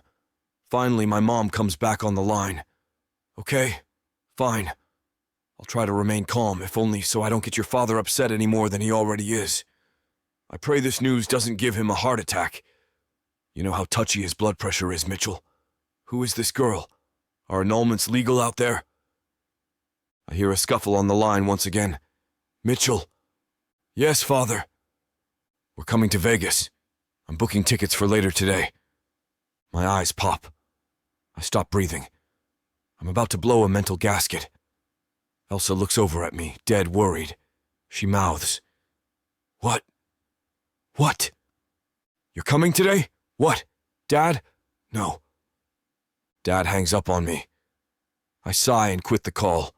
I slowly put down my cell to turn to Elsa. With a look on my face like my puppy dog just died, I inform her of our impending guests. Her face blanches as much as mine reddens. We both grab seats. This is not a shock we can take standing up. "Mitchell, holy cow.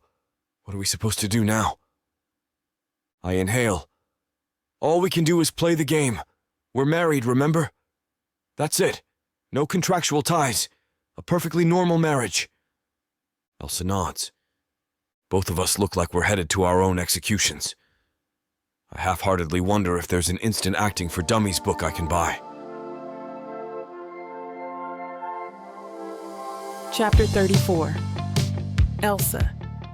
Mitchell and I quickly tidy the house, get properly dressed, and wait anxiously in the great room for his parents' arrival. I've put on a large pot of coffee, but keep the brandy near, just in case. I sit in one armchair, Mitchell in another. I tap my index finger on the armrest. Mitchell taps his foot. Neither of us talks nor touches.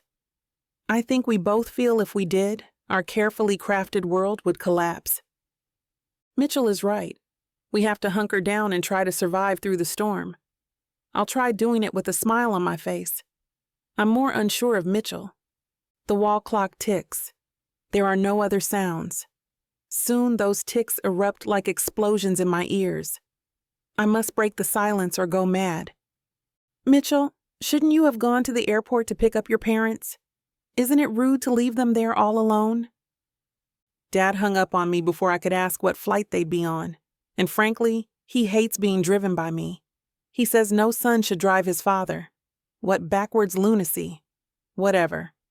It's best we stay put and wait for the tornado to land on our doorstep. Nice. Truly comforting. I feel like I'm going to throw up. The doorbell chimes. I jump in my seat. Mitchell sighs, grabs my hand, and we walk to the foyer. Mitchell opens the door, and before us are two rather squat individuals, far older than I expected, staring blankly at the both of us.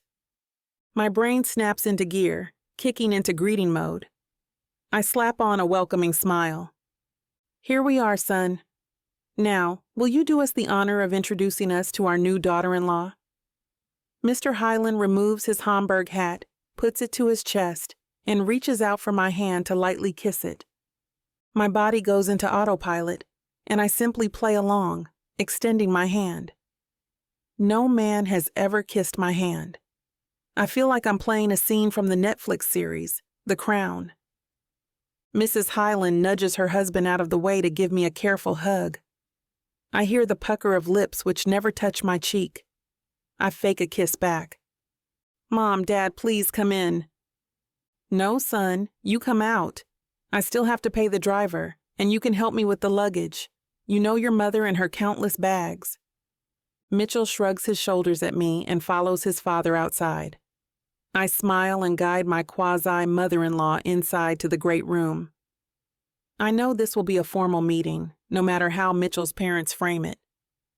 Mitchell and I will be on the hot seat, and I'm already feeling the heat. Oh, thank you, dear. Please, before you ask, let us both be on a first-name basis. I am Laura, and Mr. Hyland's Christian name is Nick. Yes, of course. Laura. I'm Elsa, as you know. I put a fresh pot of coffee on if you'd like. Yes, certainly, dear. After the men get the luggage settled, we four take seats. I play mother with the coffee and finger sandwiches. I know without asking that Mitchell's parents are the petty four type. The conversation goes by without a hitch. Both of Mitchell's parents are well versed at social repartee, which makes the butterflies in my stomach finally die down. Oh dear, we are thrilled to have you in our family. We only wish Mitchell would have told us about your nuptials. We would have moved heaven and earth to be here for the ceremony, you know? Ah, yes, well, it was a spur-of-the-moment thing. Nothing fancy. I flash a crooked smile at Mitchell, and he flashes one back. Well, dear, I brought you something I think you'll want to see. Nick, go get it, will you? Coming, my sweet. Mom, what have you brought? Mitchell's expression is a mix of curiosity and sheer terror. My butterflies reawaken. Oh, it's nothing. I just brought the photo album with all your baby and grade school pictures. Mom, no way. Why not? Dear Elsa has a right to see how you started out, so she knows what to expect when you two are expecting. Mom? What? Mitchell, ready to burst an artery, gets up and shoots to the bar. Anyone for a cocktail? I know I could use one. Mitchell, at this hour of the day? What will your father say? He'll say yes. It's the late afternoon, Mom. Nobody is going to hell. Mitchell Hyland. No, Mother. I won't wash my mouth out with soap. I will swig bourbon. Elsa, how about you? I know it's a tricky question. A big part of me wants to swipe the bourbon decanter from Mitchell's hands and slug it straight from the bottle. Another part of me knows I have to make nice with Laura and Nick. Oh, make just a small sherry, Mitchell. I smile at Laura, hoping my suggestion passes the smell test. A perfect idea. Mitchell, I'll have one too. It's not every day I get to celebrate my little boy's marriage. Why not? Laura's eyes light up, and my butterflies go back to sleep. The four of us sit on the long sofa. Laura goes through the album, page after page of Mitchell, in his baby fat and gawky teenage years. I stifle laughs. Mitchell glares at me. I stifle more. The four of us talk and laugh. In the end, I come away thinking Mitchell's parents are really nice. It's clear by the tales, Mitchell comes from a well-to-do family and was raised to overachieve. But I can't see any problem with that and wonder why Mitchell does. It's clear Laura and Nick are proud parents who love their son very much. But as I get more comfortable with my pretend in-laws, Mitchell squirms all the more. I brush it off as Mitchell disliking the stroll down memory lane, but fear it might be something more. Soon, the day turns to night, and as Laura helps me with dinner, the men move to Mitchell's study to have what Nick labels a serious talk. Laura softly elbows me. Oh dear, never mind, Nick. Once they close the door, it'll be talk about the latest sports scores, or if there are any good fishing lakes out here. I smile, and she and I continue with the prep. Dinner's ready? I call out to the men. Mitchell comes out after his father. Nick sports a cheerful grin. Mitchell is sullen and withdrawn. I know whatever they talked about in the study wasn't sports scores or fish. Chapter 35. Elsa. The four of us take our seats at the dining table. I light the candles as Mitchell pours drinks. The glazed chicken and rice pilaf are a hit, thankfully. Another home run for me. Nick leads the conversation, which I barely register and Mitchell completely ignores. Throughout the meal, I fill in the conversational blanks. Mitchell offers only the occasional half-hearted grin and direct yeses or nos. Everyone pays attention when the talk turns to grandchildren. All three heads turn to me, like with a magic wand I'll conjure up a gaggle. No problem. My butterflies not only reawake, but they populate and fly up a storm in my gut. So much for a nicely digested meal. Mitchell, how about a brandy for digestion? I glare at Mitchell, forcing him to read my mind as it silently yells, "Help me!" Mitchell pours each of us a brandy, mine slightly bigger than the rest. Over a store-bought Black Forest cake, the talk of procreation continues, and no amount of brandy drowns the words. "Mother, we just got married. Don't you think you should?" Oh, Elsa knows what I mean. Grandchildren will be your greatest contribution to the Highland clan. And you know, a lot of the mystery surrounding your quick marriage and the ensuing gossip back home will simply blow away if grandchildren come. You know how your Aunt Marge loves babies. Nick clears his throat and tries to get his wife off the baby-making wagon, to my endless gratitude. Now, dear, what do you do for a living? We've talked a blue streak about our clan, but know barely anything about you. How rude of us, really. I smile. Thank goodness for small favors. Oh well, I'm a bartender by trade. A certified mixologist, actually. Laura smiles. That must be such interesting work. Meeting all the people, creating drinks, such fun. I look over at Nick, hoping for the same reaction. I can tell it's paining him to even flash a grin. Oops, looks like I hit a strike that time. I guess he disapproves of bartenders. Whatever. The talk winds down with the eaten cake and the melted candles. So, Dad, what time are you two flying out tomorrow? Oh, didn't your mom say? We're staying for another day. Is that a problem? Oh, right, sure. Yeah, Dad, that's fine.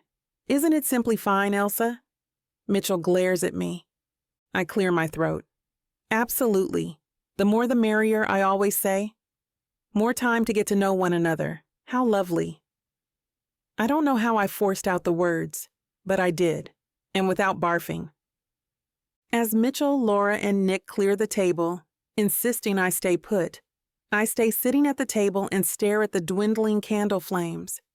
How on earth am I supposed to carry this charade off for another day? What if I say something wrong and they figure out our game? What if Nick asks how we met? What if Laura asks to see the ceremony photos? I furrow my brow and think hard, wondering how I can be me, wanting more with Mitchell. Yet instead, all I'm doing is playing somebody else. And they've been so nice to me. Here I am desperately wanting to sweep them out of the house. Can you be any more cruel, girl? Geez, playing with their hearts like this. They expect a happily ever after with a basket full of grandkids. I sigh, swig the last of my brandy, and fill the snifter back up. I sit back down and start calculating the chances of not screwing this up for Mitchell. Our fake marriage is saving me from some freakish kidnapper, but it's doing nothing for Mitchell but getting him into family trouble. And what happens if their presence changes us? Mitchell and me? We were having such a wonderful time playing honeymooners, and now reality is slapping us in the face. What if all those wonderful and intimate moments are gone for good, and we're back to just playing games? I'm not sure I can reel my feelings back in. I hear all three Highlands talking and laughing in the kitchen like there are no issues at all, and the future is guaranteed to be bright. For a moment, I fantasize about having children. Children with Mitchell? Why not? We haven't talked about that. Of course we haven't. You're not really married, remember? I muffle a frustrated scream with my napkin and pick off a clump of melted wax from the linen to throw it across the table. It lands on the one burning candle and melts again, this time oozing down the candlestick. I sigh. I can't believe where my life is right now. A month ago, I had 0 worries. A week later, I have a mystery perp, still at large, breaking into my apartment twice and wanting to do me harm. A week later, I'm in a fake marriage with my rescuer, who belongs to a sketchy men's club. And now I'm talking about children? What happened to me? Elsa McMahon, mixologist, supreme and freewheeling woman. Sitting in the chair, I might as well now be hog-tied and duct-taped for how free I feel. Frustration, embarrassment, shame, and disappointment, all these things roll into one inside me, coming out in a creased forehead and pursed lips. I want to run like the wind. This isn't me. This is not me. A little voice in my head whispers, but you care for him. You know you do. I whisper to myself. Right, I care. Big whoop. Look at this mess. Can you be any deeper in doo-doo? Dear, did you say something? Laura sits down, takes my hand, and pats it lovingly. Laura now has on an apron, white chiffon with tiny blue birds on the fringe. Definitely not mine, as I don't even own one. I barely hold my laughter when I realize she brought it from their home. Holy cow. It's true. Mitchell's parents are still living in 1952.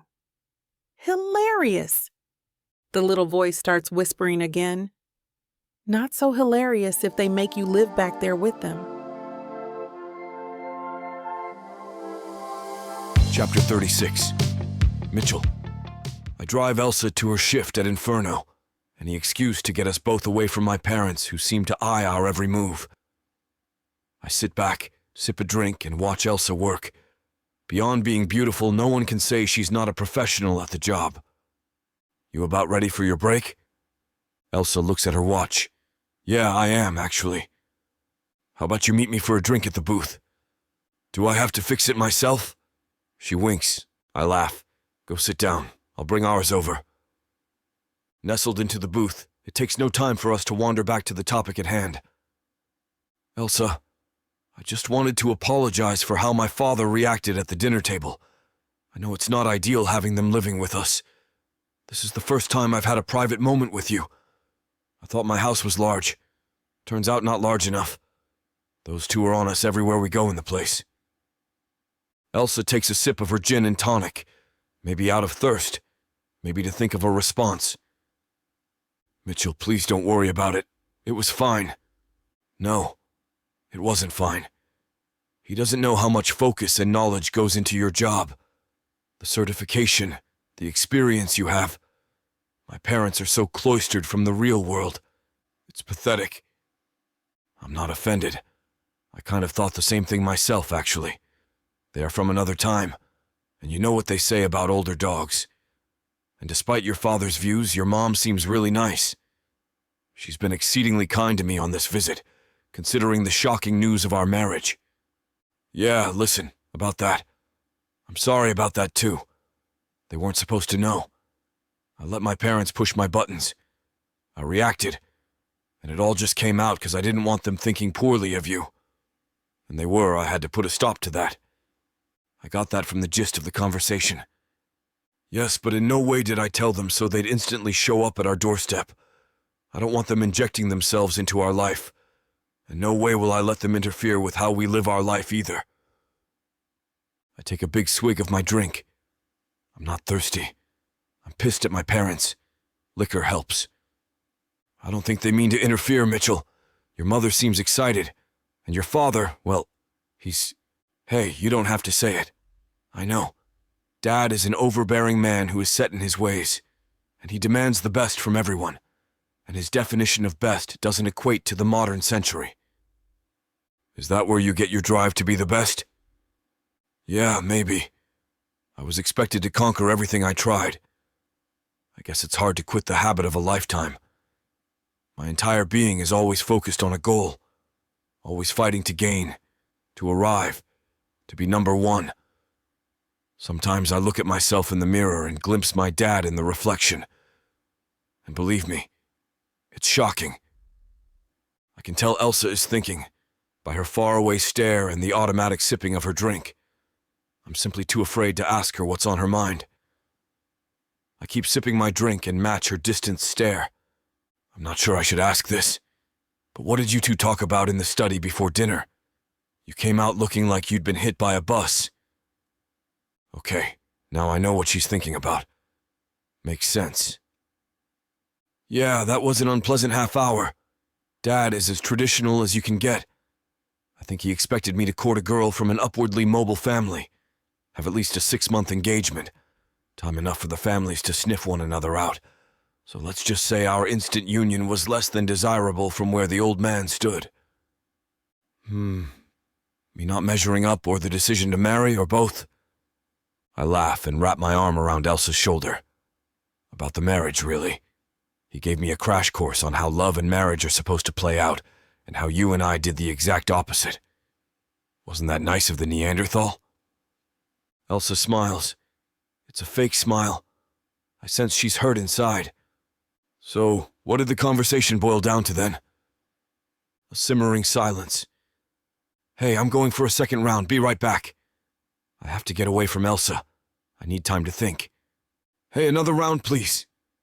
I pass the 2 empty glasses to the bartender who is covering for Elsa. There is no way I can tell her my dad expects us to stay married when our marriage is a farce from beginning to end. I can't expect Elsa to stay married to me just because my dad insists on it. Secretly, I like the idea of staying married to Elsa, but the idea, even if she agreed, is scary too. My feelings are growing. I can't deny that. And so far, we've been playing make-believe. If we stay together for real, what then? Does the game end? Does reality take over? And does that reality include genuine feelings of love? Here you go, Mitchell.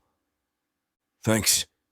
I grab both drinks and head back to the booth, still void of anything proper to say. All I know as I sit down next to Elsa is that I don't want to hurt what we have, whatever it is. I slide the fresh drink to her and give her a light kiss on the cheek. She looks lovingly up at me. It quells some of my fear. Hey guys. Sorry to disturb you two lovebirds. Bruce walks up to the booth.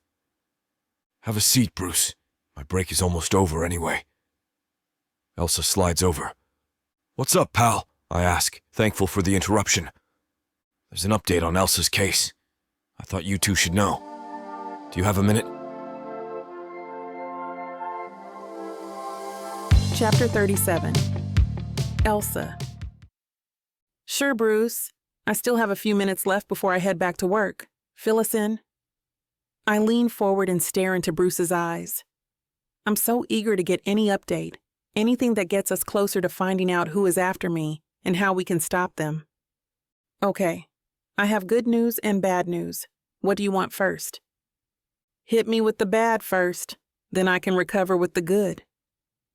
Bruce and Mitchell smile at me. I meekly smile back and take another sip of my drink. I know I'll need the liquid courage. Bruce inhales and looks me in the eye.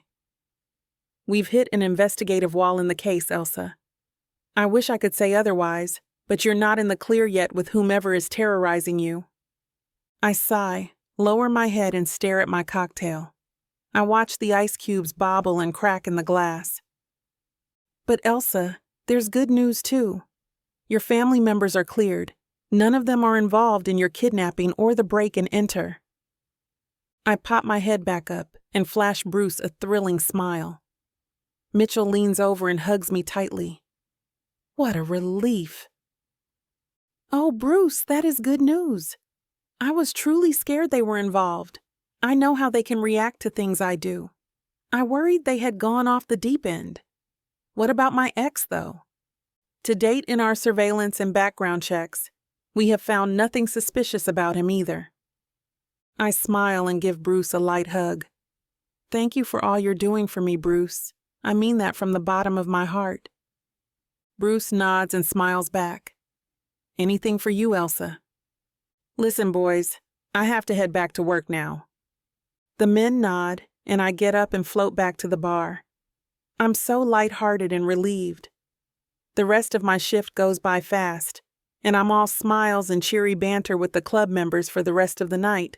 Why not? My greatest fears have been unfounded. On the way home, Mitchell and I continue our talk. "Wasn't that awesome news about your folks and your ex?" Mitchell asks as he wheels the car along the interstate. "The best." "You're still uptight up the perp though, right? Him still being unknown and at large." "I kind of have to be, don't I?" It's funny. I feel so relaxed and calm while I'm inside Inferno, as I know everyone is severely vetted there. Being a members club and all, I don't worry about who comes inside. But once I'm outside on the street, I stare at every face, wondering if the stranger walking up to me is the one. It's a hard habit to quit. I know. But listen, Bruce and his colleagues are the best at what they do. He'll ID this guy. Mark my words. Oh, I have no doubt. On another topic. My parents again, huh? Kind of. I mean, they'll be there when we get home. It's not like we can ignore the obvious. Have you got any pointers on how I should deal with your father? My job has already put me behind the 8 ball with the man. I look over at Mitchell. I sense his mind working overtime, trying to think of a way we could both thread the needle on this tricky situation. Honestly, Elsa, I'm tapped out.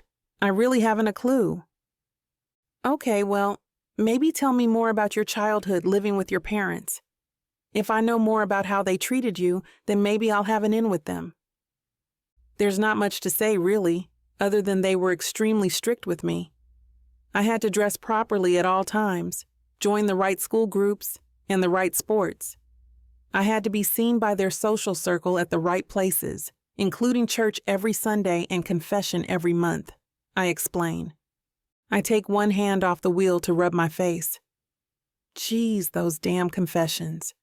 Good thing I was a kid back then, and the most I did was chew gum in class. Elsa, simply envision a cloistered life pretending to be proper and decent, and feeling anything but. I laugh. Okay, all you just said. That describes my childhood almost to a T.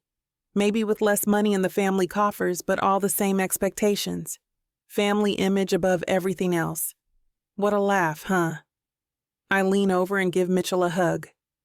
At that moment, Mitchell and I bond even closer to one another, like two soldiers fighting the same battles, suffering the same wounds, and being proud of surviving the war.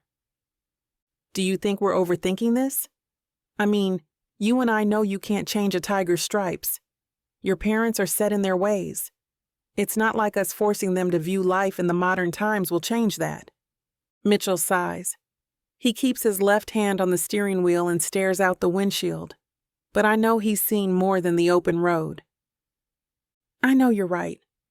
I guess, well, it's this game we're playing, right? How do we keep playing it so my parents don't get wise to the setup? Time. Mitchell, they're only here another day. We simply run out the clock. I say the words to comfort him, but I only half believe them myself. Well, there's no one better I'd like to play this game with than you. I guess you and I go in there and throw a believable Hail Mary pass. I laugh. The odds are with us. I don't think your parents have the ability for a quarterback sack. We belly laugh. I know we're on the same page. If we don't laugh, we're sure to cry.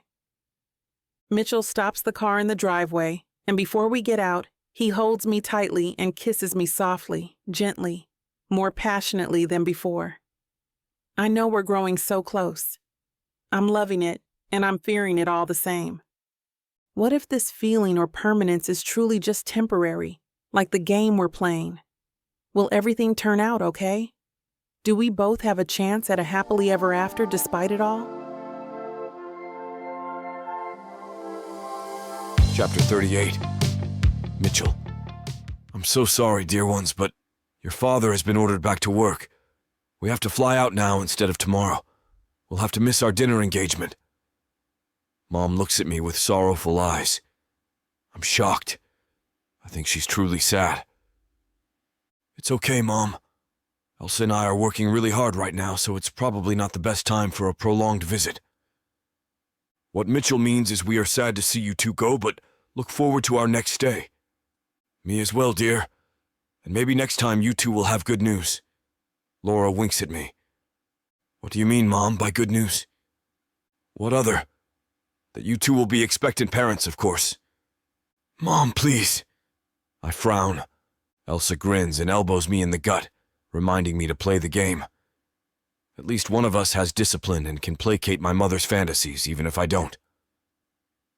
Laura, get a move on or we'll miss our check-in. You know how we have to go through the TSA and that takes forever. Nick, if you just wear slip-on shoes, it wouldn't, you know? Laura, honestly, real men only wear brogues. Stop being silly. Look, Mitchell has started up the car. Say your goodbyes, Laura, and make it quick. I help my dad out with their luggage. I pick up the heaviest 2 cases and Dad takes them from me. Fathers carry the heavy cases, not their sons. Oh my God. Patience, Mitchell, patience. Wait till they're gone before you have a full-on coronary. Elsa grabs me as I pick up the second round of bags, and she whispers in my ear.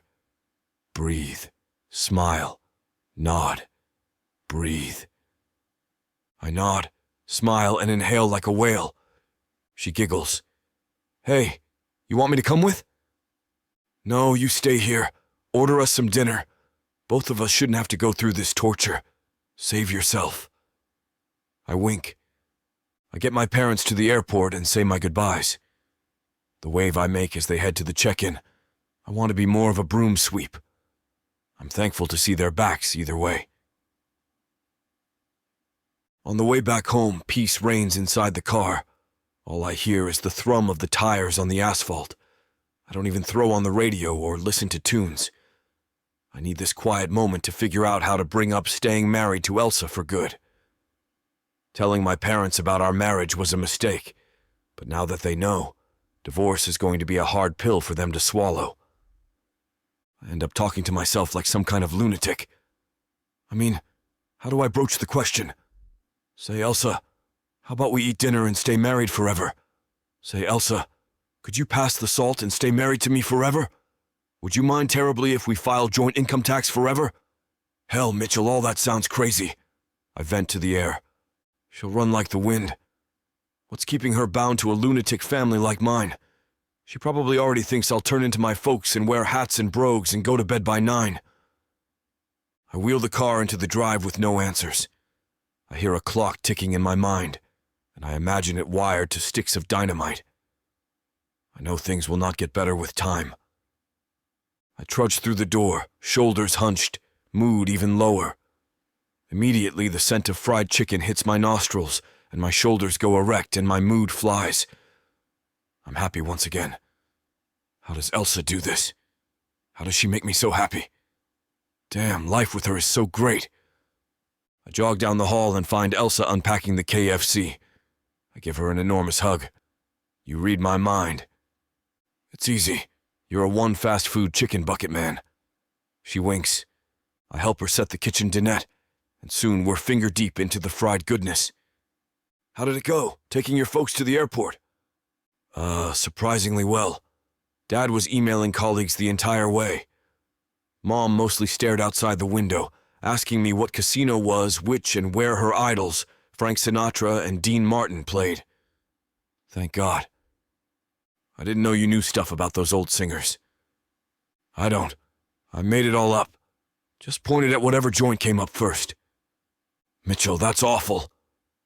Hey, wasn't it you who said to placate at all costs? Elsa shoves me and laughs. Hey, now that we have some time to ourselves finally, I have something to tell you. In between nibbles on a drumstick, Elsa responds, Okay, hit me. You remember the talk I had with Dad in the study? Yeah, the mystery talk. How can I forget? Well, there was more to it than I first told you. My dad, you know, he's the kind of guy who expects marriages for life, right? And being Catholic, there's no room for divorce. Right. Makes sense. Elsa takes a sip of her root beer. Well, he made it abundantly clear to me that the same principle applies to us. You and me. Elsa puts down her drink and looks at me with a severe expression. Mitchell, you know that wasn't the agreement, right? This was supposed to be a temporary thing until Bruce and his group, or the cops, could find out who was after me. Yes, I realize that, but nothing. Staying married? Mitchell, I can't. That's not the agreement you and I hashed out. I know, but things can change, right? Things change only because you need to get your parents' approval, like you're still a little boy. Are you kidding me? So, in your relationship calculus, my feelings don't matter, I gather? I get irate myself. So what you're saying is you don't enjoy living with me, is that right? Mitchell, you know that has nothing to do with it. Really? 'Cause where I'm sitting, it sure seems like it. This has literally all been a game to you, hasn't it? Wow, that's stone cold. Elsa stands up. Oh, so now you're accusing me of being an unfeeling opportunist? I stand up. If the badge fits. How dare you? How dare me? How dare you? I take you in. I give you a sanctuary. We get along perfectly in every way. But the moment I suggest taking our union a step farther, you're real quick to say all of this wasn't like that? Nice. Real nice. In case you forget, Mr. Savior, it was you who offered, not me who asked. And I resisted. Do you remember that? And you insisted. Boy, I'm seeing another side to you, Mitchell Highland. And it's not pretty. I get up and grab Elsa by the arms. Oh, so me admitting I care for you more than I ever thought possible is bad, huh? I can't deny my feelings for you any longer, Elsa. Maybe you don't feel the same way, but... Elsa grabs my head, slams me up against the wall, and forcibly kisses me. I flip her around, slam her against the wall, and drill my tongue into her mouth. This battle will end, but first it's going to be a hot war. Chapter 39. Mitchell. She drives her tongue down my throat and holds the back of my head. She curls her fingers around a tuft of hair and pulls. Hard. I grab the place where her neck and shoulder meet and dig in with my fingers, kissing her harder. My tongue nosedives down her throat, and her tongue struggles against mine. She holds me hard by the neck, depressing her finger into my Adam's apple. It's a choking pain that for some reason satisfies. I know that I deserve it. I love the pain she's capable of inflicting. I love that she feels so passionately. She wants me to suffer. You think you're a knight in shining armor, but you're a selfish piece of crap, she pants in my ear. You wanted to feel good about helping me so much more than I ever wanted your help. And you love being the damsel in distress, don't you? I say in her ear, and lick the spot of her neck just beneath it. And you love saying no to getting help, especially when you know you need it. Stop right there, friends. This portion of the chapter is much too hot for YouTube. Find this and other unabridged bonus content over at TylerWalker.com. Use code SAVE40 for some great savings on the hook, line, and sinker version. Chapter 40. Elsa. My eyes open to realize it's morning. I look over at Mitchell. He's still asleep. I lie back and stare at the ceiling. I know what I must do. Last night didn't change a thing. I quietly rise, take a shower, and get dressed. It's just as I'm emptying the dresser drawers that Mitchell wakes. Hey, morning. What are you doing? I look at him with sober eyes. Mitchell, I can't do this anymore. Mitchell sits up in bed. Fright paints his face. What can't you do? I can't play this game anymore. It's too fake. Last night you know darn well, wasn't fake. Sex. Great. So you and I have great sex. Fakers with benefits. That doesn't make for an actual relationship, and you know it. Mitchell throws on his shorts and gets out of bed. He reaches for my arms as if touching me will matter. I back away. Okay, so last night isn't the end-all be-all of married life. But it's a start, right? I turn from him and pull my suitcases down from the closet. Mitchell, I might be a lot of things, but I'm not a fake. I thought I could pull this off temporarily, you know. And it could be beneficial for us both. But it's a lie. I'm a liar. And I'll end up hurting you and your parents more the longer I stay. And not end up hurting yourself? Elsa, last night you know that wasn't just sex. I ignore Mitchell's last point. I'm heading to Inferno, Mitchell. I'll ask them to set me up in one of the private rooms until my attacker is found and caught. Out of the corner of my eye, I see Mitchell. His face is downcast. He's hurting, but he's not fighting to keep me. I'm relieved and disappointed. Why isn't he fighting to keep me here? Wasn't he the one last night who seemed convinced we could make this permanent? Obviously not out of love after all, but just to please his parents. This just goes to prove there isn't enough to fight for, and I'm doing the right thing. I continue to pack. I take my luggage, grab my coat, and walk out the front door, not looking back. My face is heated with anger, but my eyes are filled with quiet tears. This isn't a marriage. It never has been. No piece of paper joins two hearts, no matter how much they desire it, and especially if only one really desires it. I throw the luggage in the trunk, get in, and wheel out of the drive. I get on the interstate, and before I can call Bruce, he calls me. Elsa? Yeah, I'm here. I was about to call you. No need. Mitchell just phoned. He's filled me in. Where are you headed?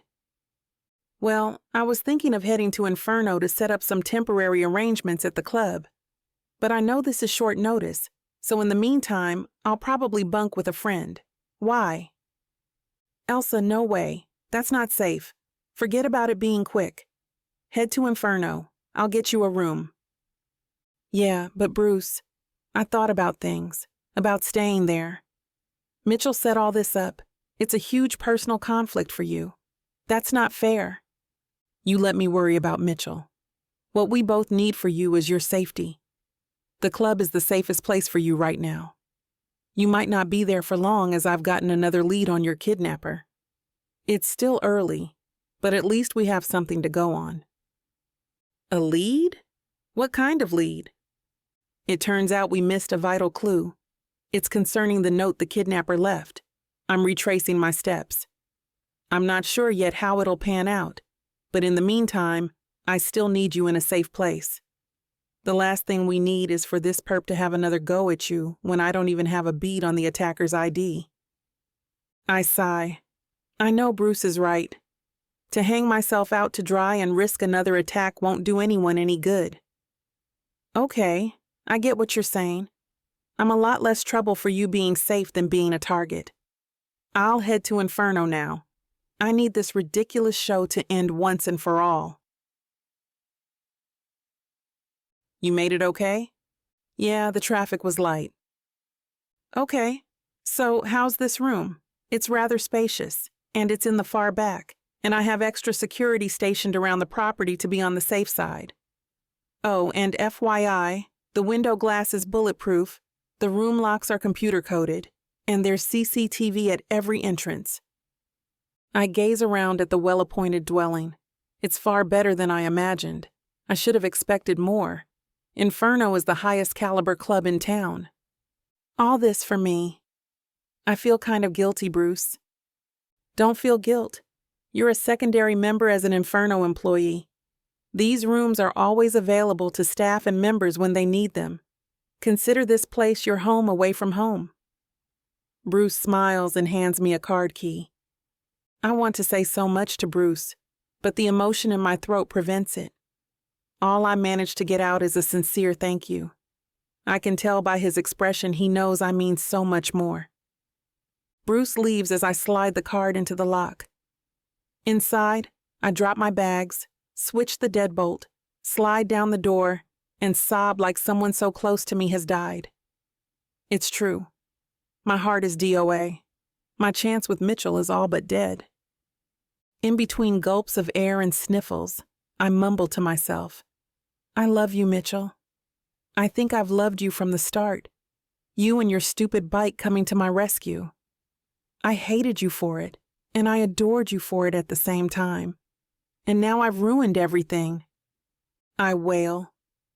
I can't stop the tears or my mournful cries. I let it all out, all the stress, the tension, and the hurt in one cataclysmic jag. All I can think after the upset subsides is that it's good the door is solid and hopefully soundproof. My heartbreak is no one's business but my own. Chapter 41. Mitchell. I haven't done this since I left my folks' house, but tonight, I decide to attend a late-night mass. I figure I have nothing more to lose. Elsa left me this morning. I'm all alone. Everywhere in the house, I smell her scent. I relive memories of happy times and joyful smiles and tenderness. Such tenderness. I walk around the place like a ghost myself, listless, despondent, unable to lift a finger or complete a thought. I'll drown in sorrow if I stay here. With a big breath, I pry myself from the couch, get dressed, and head downtown on my bike. To face God and ask for His help must be easier than this. I enter the huge cathedral. The place is quiet, save for the odd creak and groan from the massive structure. I arrive too late for the Mass.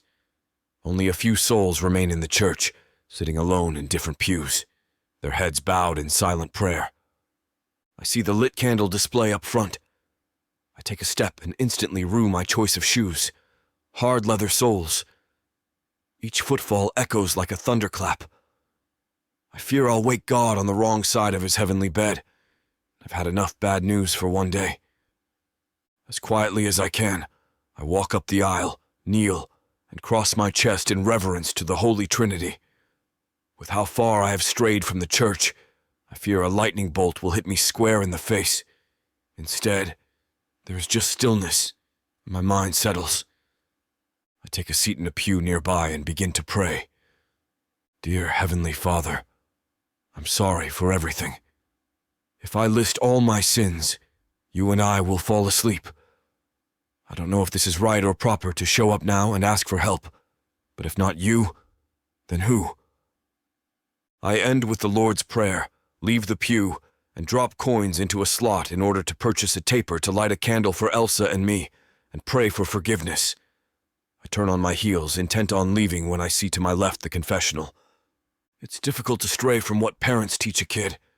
I could have easily walked out, but my feet wouldn't budge. They knew before I did where I needed to go. I mumble under my breath. You've got to be kidding me, Lord. Seriously? I thought I just told you how long the list is. I survey the space. Since lighting the taper, the remaining churchgoers have left, and now it's just me, the big guy upstairs, and his mortal representative in the cloistered booth. I shake my head and walk over. I don't hide my loud footsteps. God knows I'm here.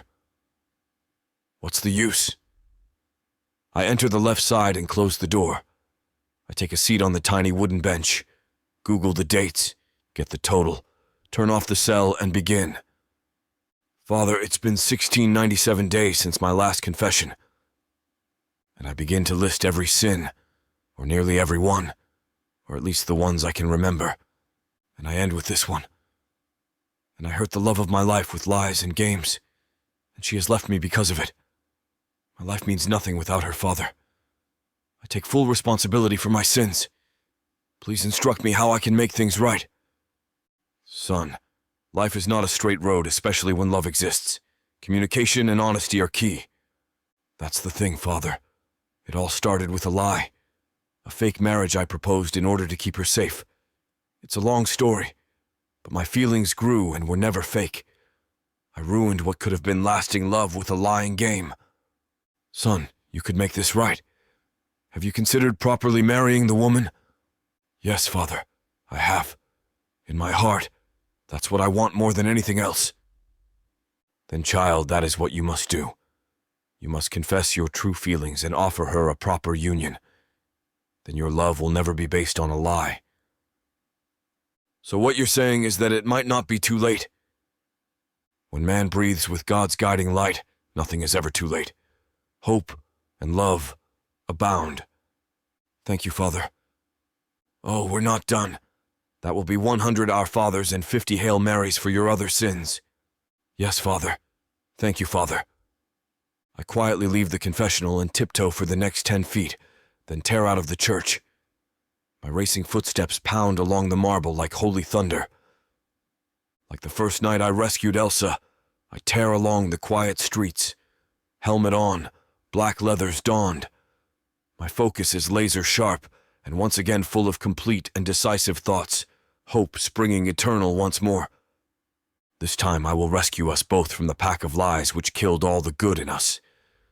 This time it will be proper and right, and forever in God's eyes. I zip left and right, in and out of lanes. I turn corners if there's a red light and roar through yellows, doing wheelies to gain more distance. No GPS is needed. I know my destination, back to where I feel safe and where the love of my life lies near. Club Inferno. All along it's been a refuge for us both, a safe and welcoming place where no fear or judgment lives. I hit the throttle and the pistons roar. The wind buffets against my face. Streetlights become a psychedelic blur. All my senses gear to one goal, to find my girl, hold her in my arms, and never let go. I refuse to waste another minute not being truthful with Elsa. I know we started this game out of the best of intentions, but the best then is nowhere near the best now. Elsa is the most precious soul to enter my life, and she deserves the truth, no matter how raw, from this day forward. I will confess all to her as I've done to the Almighty God. If he can forgive me, maybe I still have a chance with my beautiful girl. Chapter 42. Elsa. My alarm goes off. I open my eyes and the first thing I take in is the ceiling. It's strange. All rich dark wood, deep beveled edges, and a crystal light overhead. I'm confused. Where am I? I rise and look around the room. Then it all comes back to me. Inferno. My home away from home. My sanctuary. The place I flee to when my feelings for Mitchell dog me and won't let go. I sigh, get up, and get ready for my shift. Work helps, girl. You know that. Life doesn't stop for heartache. Get your butt in gear. I whip on my black and white uniform, strap on my apron, and march right out, like a driven woman without a care in the world, but to serve her customers with the finest cocktails a Vegas club can provide. As I'm readying the cash register, Bruce walks up. Morning. Did you sleep okay? Morning, Bruce. Yes, like a dream. Good. I wanted to update you on the case before you started your shift. Update away. I keep my eyes glued to the register. I'm afraid to look straight at Bruce as my emotions involving Mitchell have made their home right on my sleeve, ready to produce tears with any triggering word. Remember our chat from the other day? Well, it turns out I was wrong. The lead off the kidnapper's note totally flipped the case. We got an ID on it through fingerprints. The perp tracks back to a small town in Texas, Midlothian. The locale meant nothing to me the other day, but of course, now it does, and I gather it will to you too. I jerk my head and stare at Bruce. Midlothian? What are you saying? Are you saying what I think you're saying? Bruce lowers his head. Now it's he who can't face me. Yes, I'm so sorry, Elsa, but it's true. Your family had you kidnapped. We have evidence which says this plan has been brewing among them for some time. I see stars, and my sight falters. I grip the counter, thinking I'm going to faint. Bruce grabs a hold of me to ensure I don't fall. It's all too much to take in. My family? My family? How could they? After the stars disappear and I regain my balance, I gaze up at Bruce with tear-stained eyes. Bruce's expression isn't much better. He gives me a hug. I'm so sorry, Elsa, to give you this news. I really am. But you can see how I couldn't keep this from you once I put it all together. I gulp back emotion and hold my hands together to stop them from shaking. No, of course not. You're right. I needed to know. Wherever the truth leads, I have to know. I just can't believe they go this far.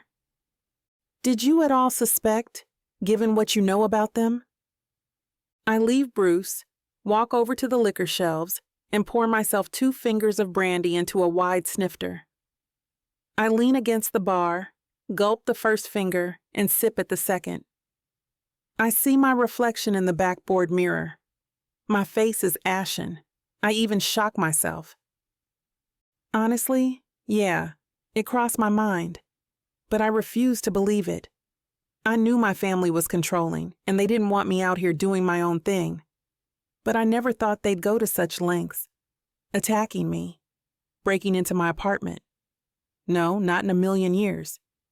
You want to unconditionally love and trust your family, right? How naive I've been. Well, to your credit, they hid the paper trail pretty well. The weak link in the chain was your ex. He wasn't careful enough. There are online exchanges too. Through IP addresses, we linked the connection right back to your brother Elsa. It's official. It's a slam dunk case. I sigh, swig back the rest of the brandy, and look up at Bruce with determined eyes, wiping what's left of the tears on my sleeve. Thank you for all you've done for me, Bruce. All you ever promised me was the truth, and you came through. I'll be forever in your debt. Please thank your team for me as well. The truth, however brutal, changes nothing.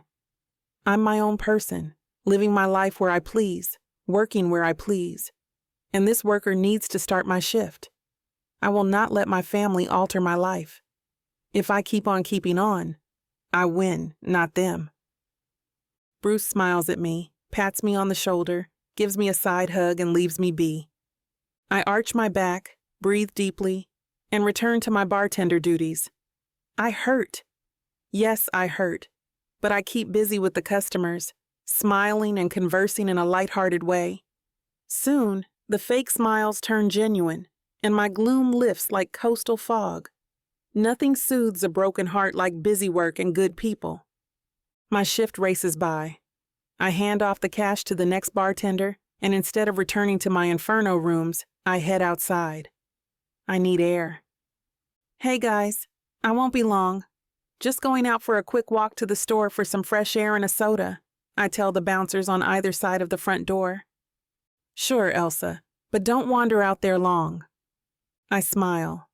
No, I promise I won't. Thanks. I put on my coat and head out into the cool night air. I inhale and fill my lungs. With each exhale, my shoulders relax, my back loosens, and my thoughts are lighter. I let a smile shape my face as I stroll down the street. I see the convenience store on the corner. Maybe a Coke and a comic book. Why the hell not? Something fun to read before I go to sleep. I'm feet away from the entrance. I pass a hedge. I walk in shadow. A hand grabs me from behind. I go to scream. Another hand covers my lips. The attacker swings me around. I'm face to face with the menace, and fear melts to shock. It's my brother. Edgar, what the hell? Chapter 43. Mitchell. I finally reach Inferno. I blaze into the back parking lot, burning rubber on both wheels. I run to the secret door and pull out my card to gain entry. I'm puffing, not from exhaustion, but from nerves. Please let her be there. Once I put eyes on Elsa working behind the bar, my breathing levels off. Thank God. I flip my leather jacket into the far corner booth and take a seat to wait for her shift to end. We need to talk, but I know this conversation can't be public. The booth will have to do. I'm about to eye the server when I see Bruce come down from the upstairs. I wave to the guy. Hey man, have you got time to talk? Hey Mitchell, sure, be right back. I'll grab us a couple of cold ones. Bruce returns with 2 Budweisers and slides into the other end of the booth.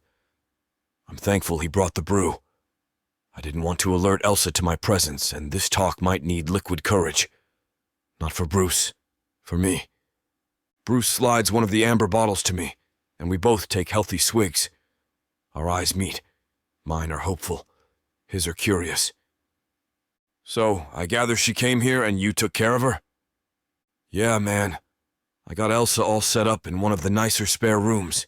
It's back in a closed-off corner at the end of the building, room 18. You have nothing to worry about, pal. She's safe and sound. Are you judging me? Bruce looks surprised. Hell no.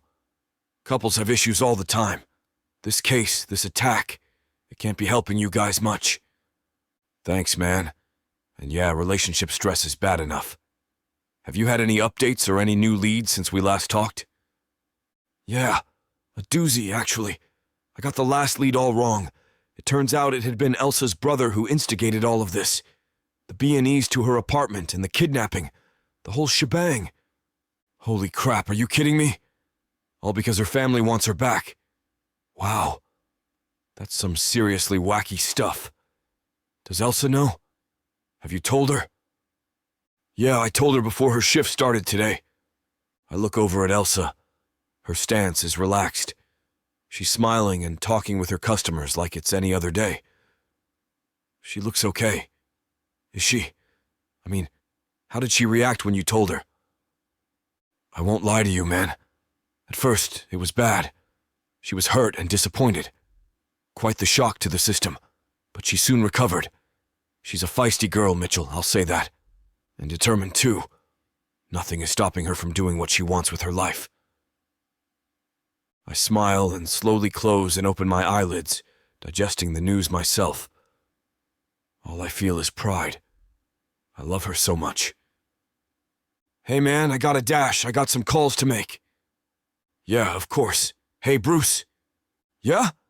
Thanks, for everything.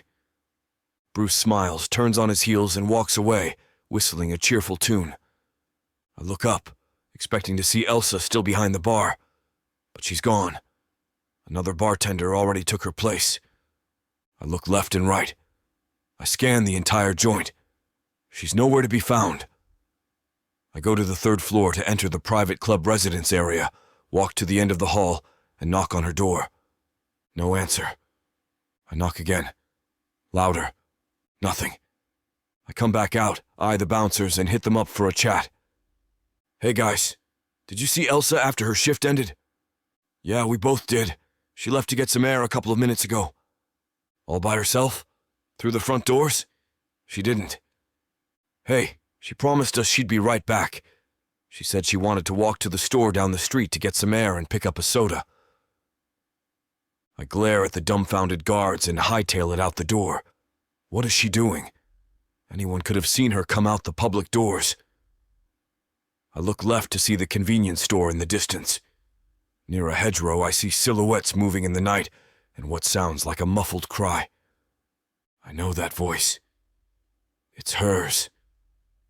I tear down the pavement and quickly come upon 6 men, all ganging up on Elsa.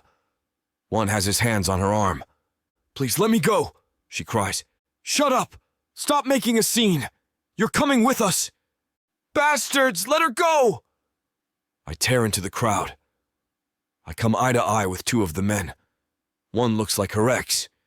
The other looks similar to Elsa with the same chestnut skin and round face. It has to be her bro. You 2 pieces of crap! Elsa's brother lets her go. Instead, the 2 go after me, throwing punches. Most wind up missing, but one manages to hit my lower jaw. I shake it off, but feel warm liquid flowing. My tongue tastes it. Blood. Elsa screams, Stop it! Let him go! I kick both in the gut and yell, Elsa, go hide! I see her race back to Inferno. She'll get help. 2 of the goons try to stop her. I race up and take them out with boots to the neck. They fall like dominoes. Go, Elsa, go! Her brother gets back up and comes after me again. It's a 1-2 right and cross to his head, and another kick to his knees. He crumples to the pavement. I kneel over him and punch his lights out for good. The sucker ain't getting back up again. I hear racing footsteps behind me. I turn around. The 2 Inferno bouncers and Bruce race to my side. Hey guys, you're too late. My work here is done. If you want, you can pick up this trash off the sidewalk. I hate litter. I smirk, wiping my bloody lip with my sleeve. Elsa runs to me, jumps into my arms and cries. I kiss the top of her head and whisper, I'm so sorry for everything. She looks up at me and whispers back, Me too.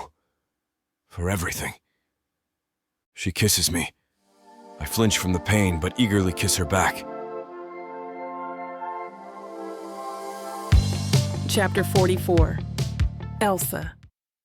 I help the bouncers get Mitchell back to Inferno for some first aid. Bruce calls the cops to pick up the human waste, which still litters the sidewalk. With some effort, we get Mitchell back to Inferno. He's putting on a good face, but I can tell he's in pain. Guys, could you get him sitting? I'll grab the first aid kit. Sure thing, Elsa.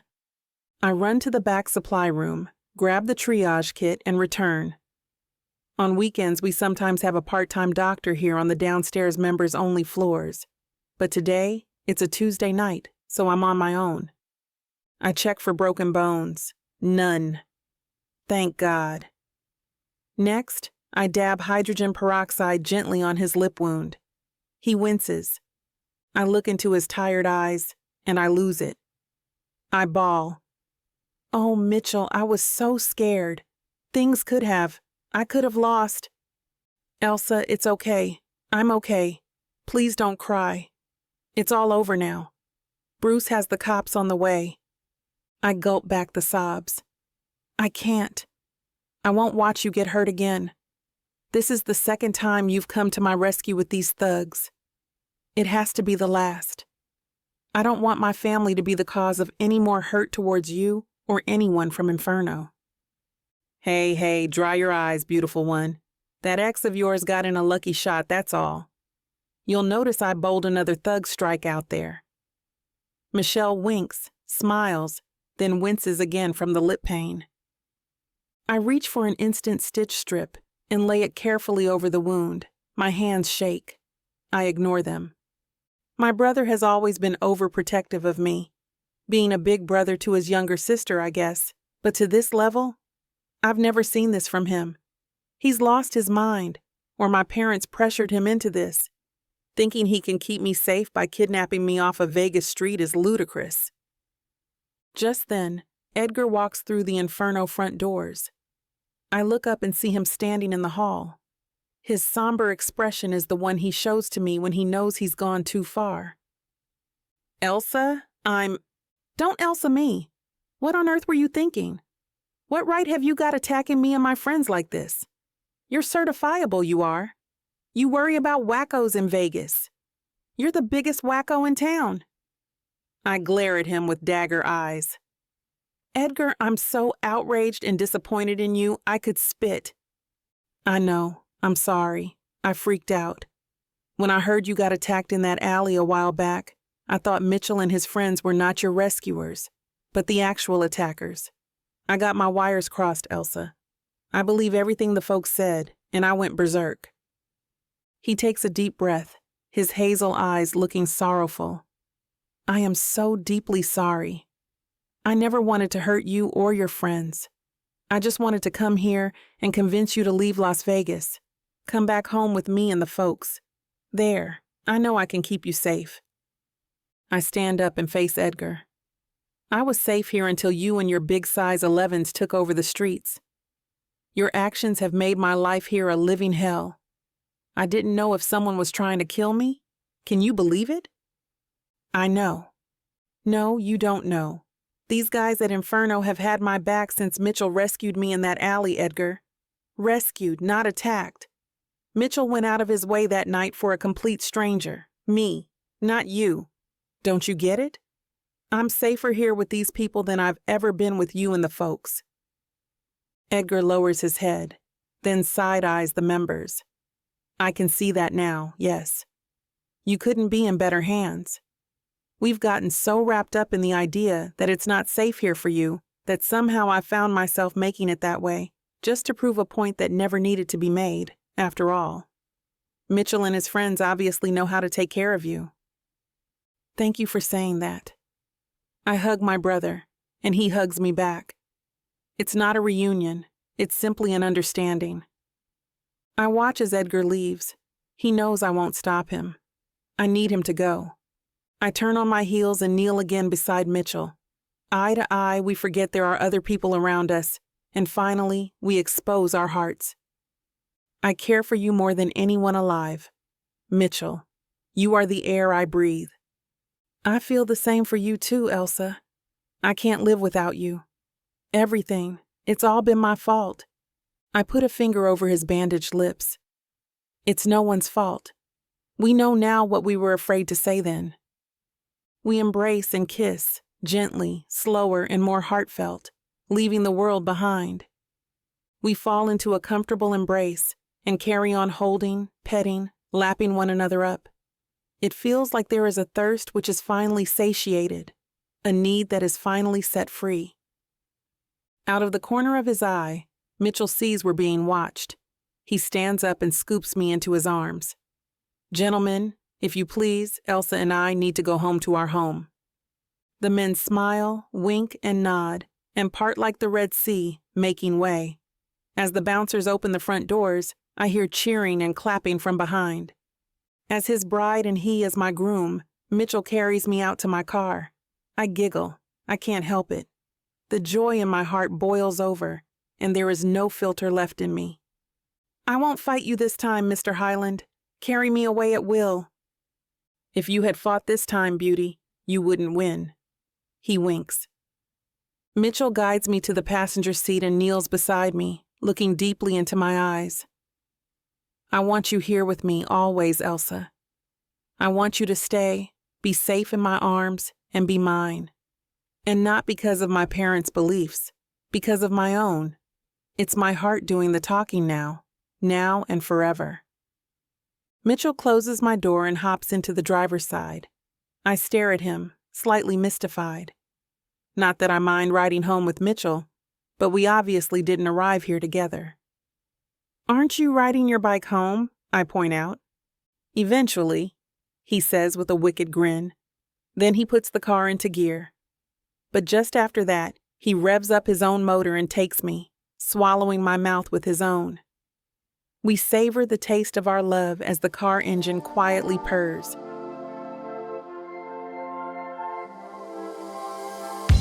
Chapter 45. Mitchell. I run my fingers through her hair and kiss her, feeling her smooth cheek against mine, trying to remember every detail about this moment. It all feels different, knowing it's the first kiss since realizing for certain that I'm head over heels in love, and since telling her it's real. It's the first kiss after knowing, without a doubt, that it's just as real for her too. Elsa, you're the most beautiful woman I've ever known. I can't believe I'm holding you in my arms, I tell her. I can't believe you are either, she says with a laugh, because of how stubborn I've been, because of how much I've fought what I must have known from the beginning. She rests her head on my shoulder, then finds her way back to my lips. I savor the feel of her full lips pressed against mine, just barely parting. I gently suck on her lower lip as she gently moans. I back away a few inches and marvel at her face. I can't believe this bold, accomplished, creative, fearless woman is married to me, even under artificial circumstances. The fact that she wants to be with me forever stuns me. I brush her cheek. I want to tell you something, Elsa. I've been holding it in, maybe since the day I met you. I know I'm always making a fool of myself by going a step too far, so I'm not afraid to say. I love you too, Mitchell. I've loved you for just as long as you've loved me, I think. It just took me a while to admit it, even to myself. I love you, Elsa, in a way I've never felt. You have my heart. You have my life. You have me. We make out over the console, me in the driver's seat, her in the passenger's. Even at such a small distance, it feels like I'm reaching out from the opposite shore. I need to feel her body against mine. From the driver's side, I move her seat back and flatten it. She has a look of delight in her eyes, knowing what's coming next. I slide myself over to the passenger seat, and she scoots over to lay on her side. She opens her arms and she beckons with her finger. We nestle into each other, kissing furiously. She nibbles at my lips and I probe her with my tongue. Will our lovers find their happy ending? Find out by visiting TylaWalker.com and use code SAVE40 for additional savings on the spicy, unabridged version that's too hot for YouTube to handle. Thanks for reading. Chapter 46. Elsa. I wake up and reach for Mitchell. He's not there. I'm in the big bed alone. I bury my face in his pillow and inhale deeply. "Good afternoon," he says as he comes into the room. He hands me a mug of coffee, and I look at the clock. 12:15. "Wow, I slept in," I say. "Well, we were up earlier," he reminds me. "Yes, we were," I say. I set the cup down and sit up, raising my hands over my head. The sheet slides down. I make a big show of stretching and twisting.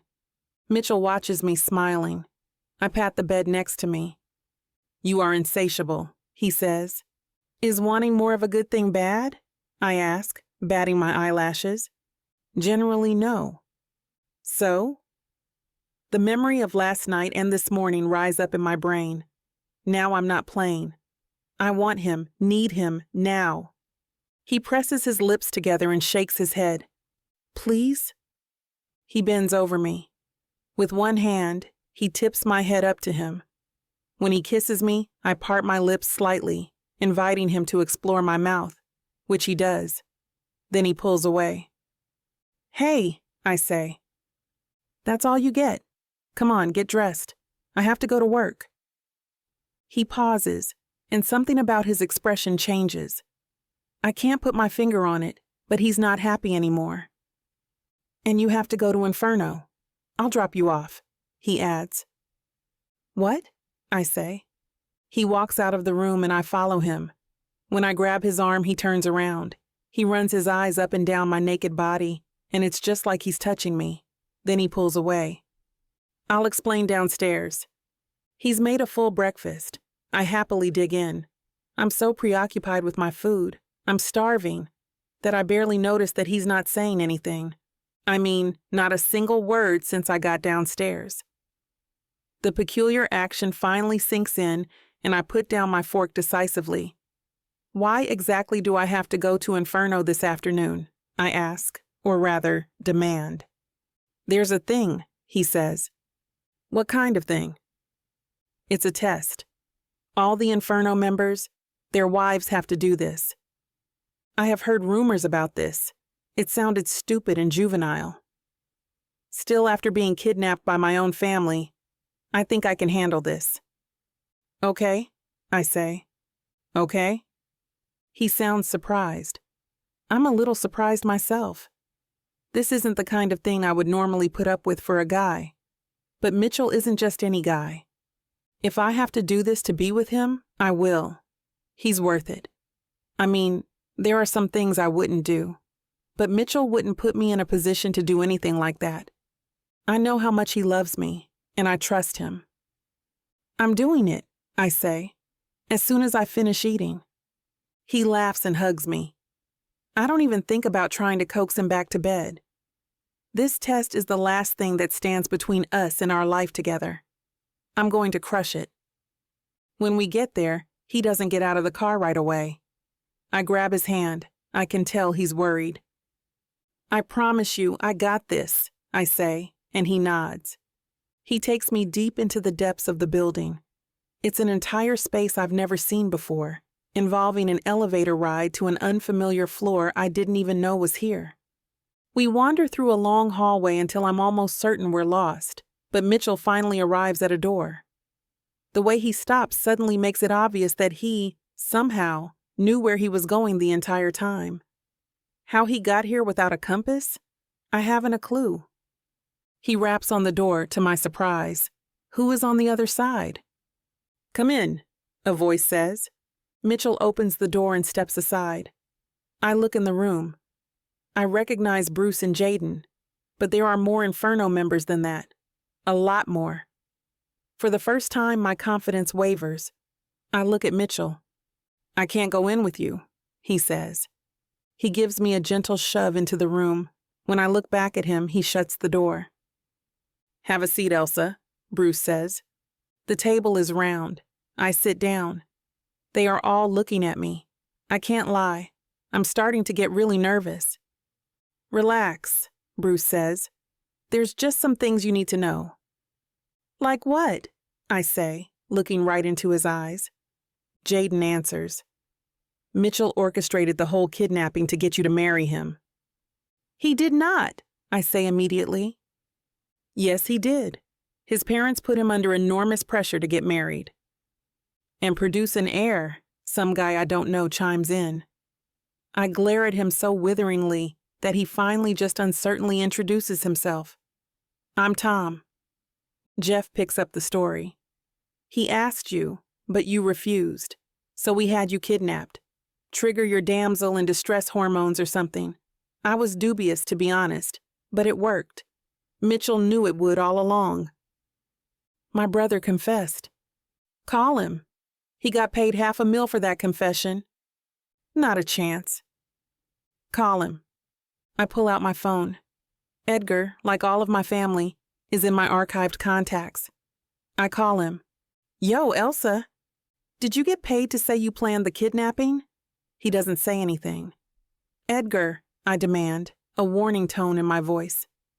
Yes, I did. I guess if you know now, I don't have to lie anymore. You gotta understand, it's a lot of money. I hang up. I can see from the look on your face that he confirmed, Bruce says, sliding some paperwork in front of me. Here's the contract he signed to prove it, and I took the liberty of having a petition of divorce prepared. He hands me a pen. I stand up so violently my chair falls over backwards. No, I say. I pick up the papers and tear them to shreds. I don't know what you guys think, and I don't care. I love Mitchell, and he loves me. That's all. I toss the bits of paper at them and watch it fall like confetti. Some of the guys even have to brush it out of their hair. I turn, prepared to storm out of the room. The door is open, and Mitchell is standing there watching. He comes over and grabs me. You passed, he says. Told you I would, I reply with a smirk.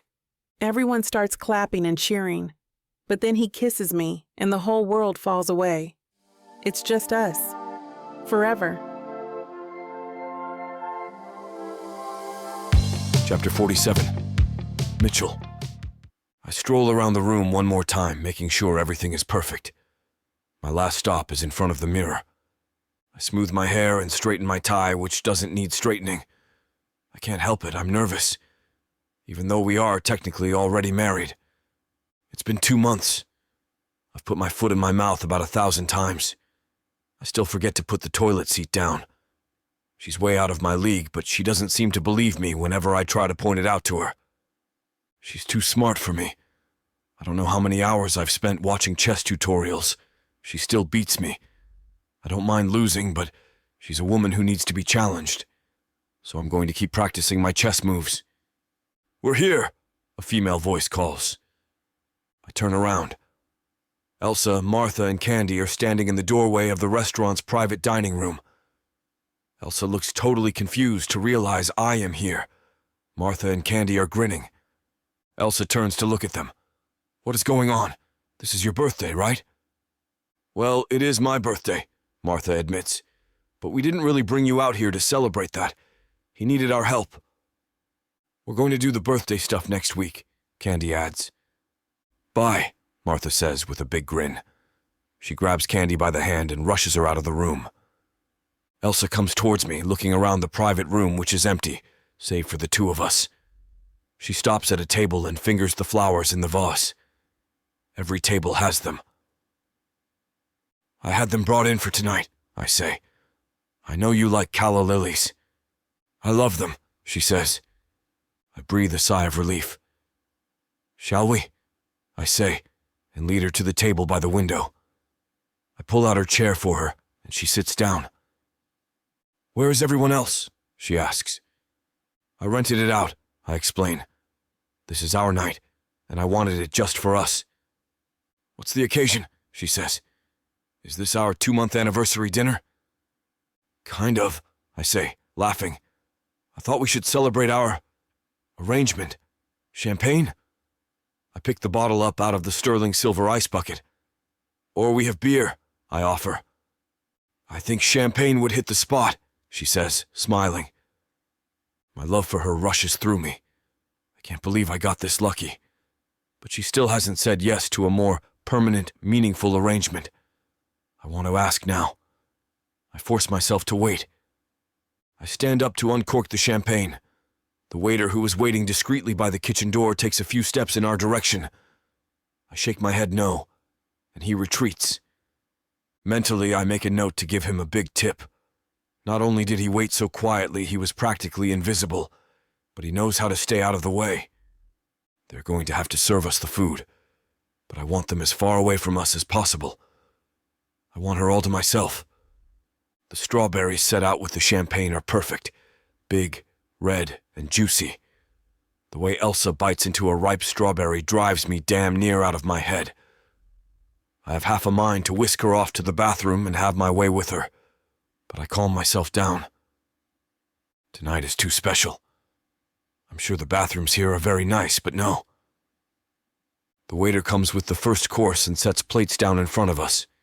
She looks at it, then at me. I came up with a tasting menu, I say. All of our favorites. But it was a lot, so the portions will be small. This is incredible, she says, and pops a miniature crab rangoon in her mouth.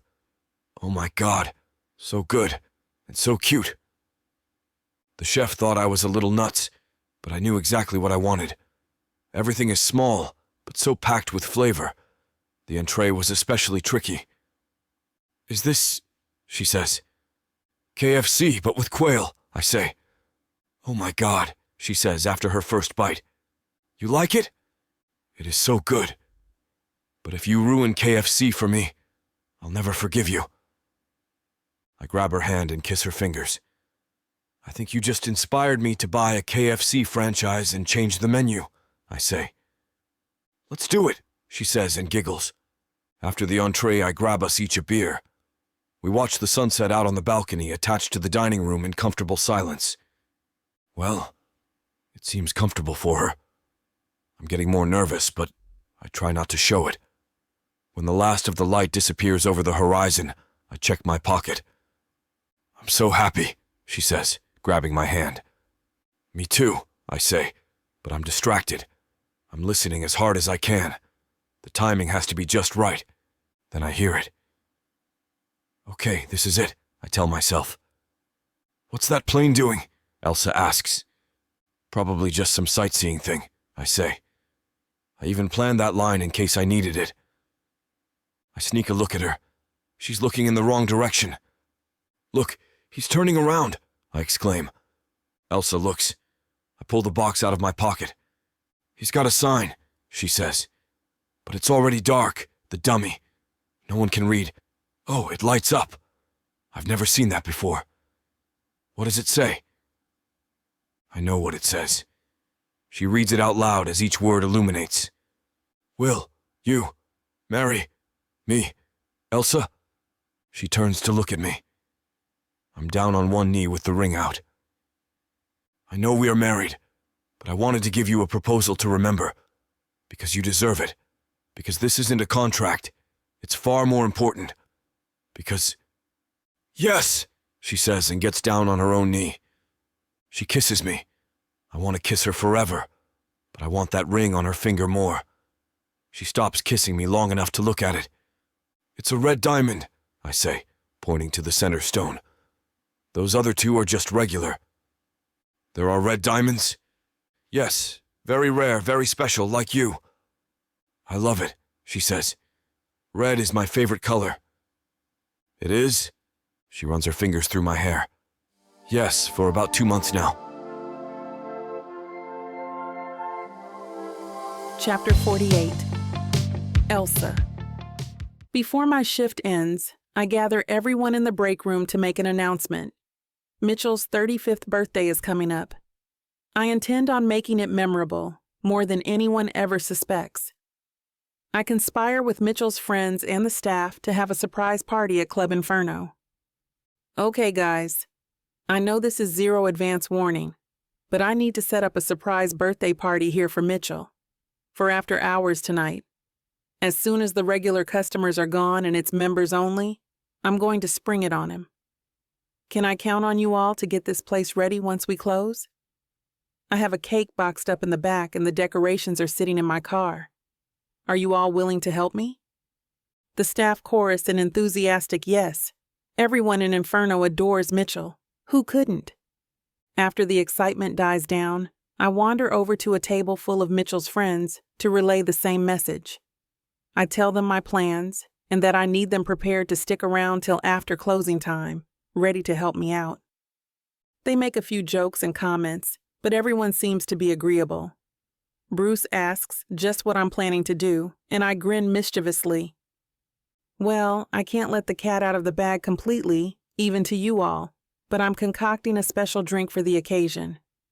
It's going to be a vibrant blue, a mix between a blue Curacao martini and the old 70s aqua velva cocktail, but with a unique garnish.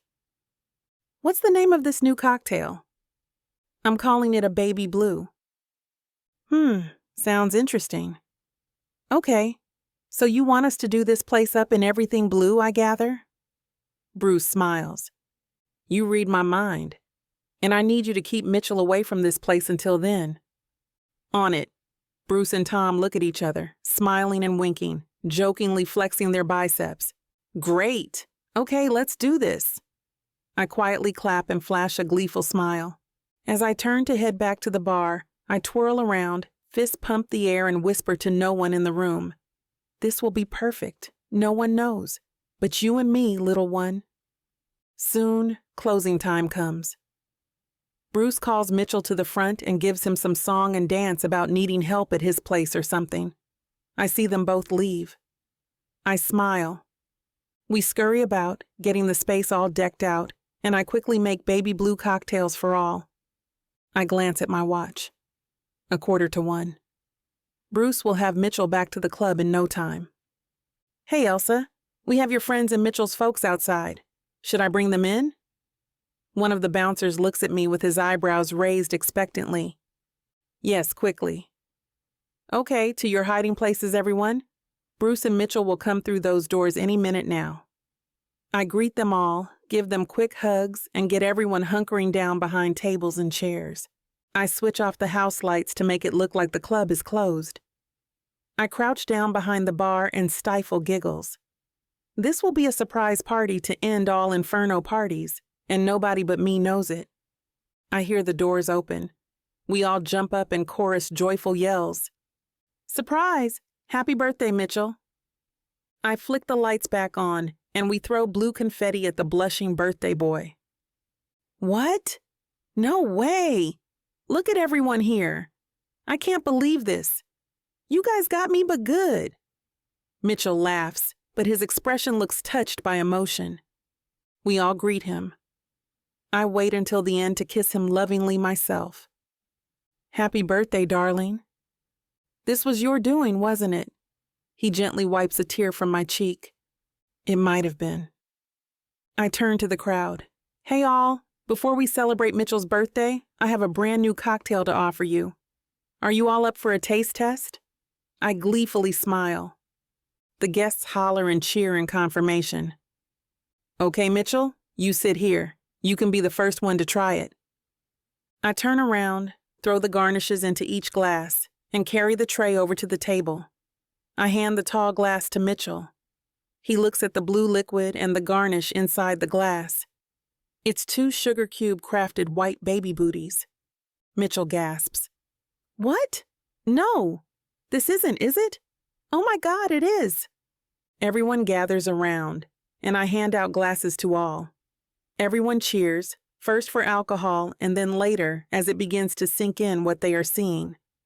Mitchell stands up to hold me gently in his arms. Are we? Really? I look up, tears streaming now. Mr. Hyland, you're going to be a father of a bouncing baby boy. Surprised and joyful faces crowd around us both to offer congratulations and hugs all around. I carry out the huge slab cake. Its vanilla white icing is decorated half and half. One side for Mitchell's 35th birthday, the other for a baby boy with a blue rattle. Man, Elsa, when you plan a fast surprise party, you go all the way. You had us all fooled. Bruce gives me a gentle hug and kiss on the cheek. I see Mitchell's parents standing in the background. Tears are flowing in their eyes, too. Mitchell told them the complete story about how we met days ago, and we four are trying hard to work things out. They promised to be more open-minded about us choosing not to follow their rather antiquated lifestyle, and Mitchell and I promised to go easy on them as they work on it. To be honest, the fact that his parents are in a club after midnight is proof enough that they are trying. Laura looks like she wishes she had pearls to clutch, and the smile on her face is uneasy, but her eyes look happy to think of a grandchild. I really think we're going to be okay, even if we have to show each other some grace while we're all trying to get there. My own family is not here, and for good reason. After all of the craziness 6 months ago, I knew I needed them out of my life for good. I didn't press charges against my brother, but I did report my ex for breaking into my apartment. He'll be going to prison soon. All I want now is my new life, my perfect life with Mitchell. And the only way I'm going to have a moment's peace is to leave my old life far behind. As if he can read my mind, Mitchell bends down to murmur in my ear. "Does it bother you, your parents not being here for a moment like this?" he asks seriously. "Even my parents are here, to my huge surprise. Is that fair to you?" I shake my head. "Mitchell, them not being here has nothing to do with you. Believe me. I don't want them here, and I didn't invite them for a reason. It's my decision, and it's a good one, trust me." "Are you sure? Really sure?" I look up at him as I palm my belly. "Mitchell, all I need in this world is you and our baby, and our friends here at Inferno. A girl needs nothing else in this world." Mitchell puts his hand over mine, and we kiss to cheers and hoots from our dear friends and family. It's true. There's nothing else I could possibly need to make my life any more perfect than this. Chapter 49. Mitchell. "This looks good," I say and turn the wheel over to the captain. He motions to the first mate. "Oh, right," I say, remembering. The captain is going to marry us. He opens the door for me and I hesitate.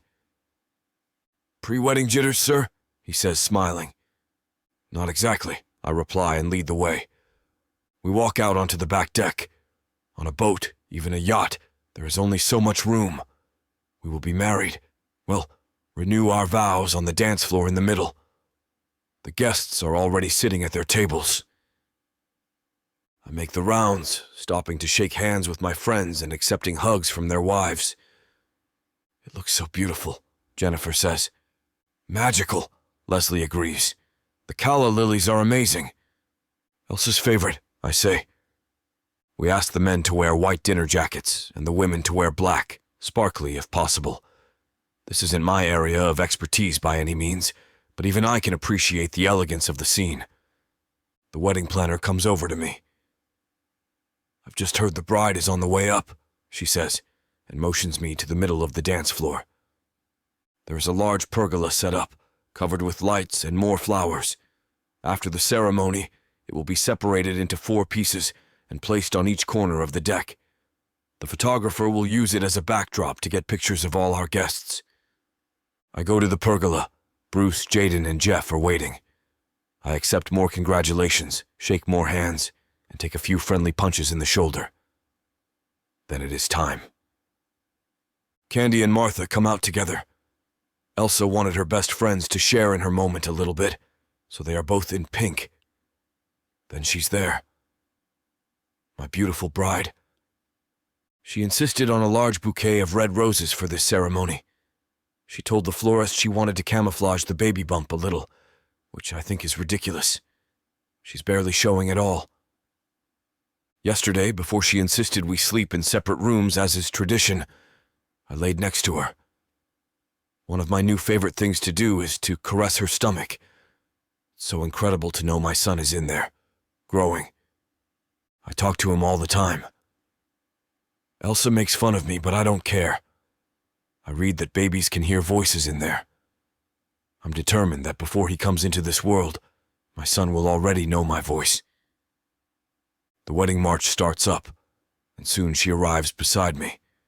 She's wearing the same dress she wore for the contract wedding, but I notice happily that she had the skirt shortened. She looks happy, radiant, every bit the bride.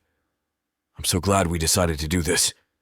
I want our son, all of our future children, to see pictures of this day and know how much love he was born into. She hands her bouquet to Martha and takes my hand. The captain welcomes everyone, then asks Elsa to make her vows.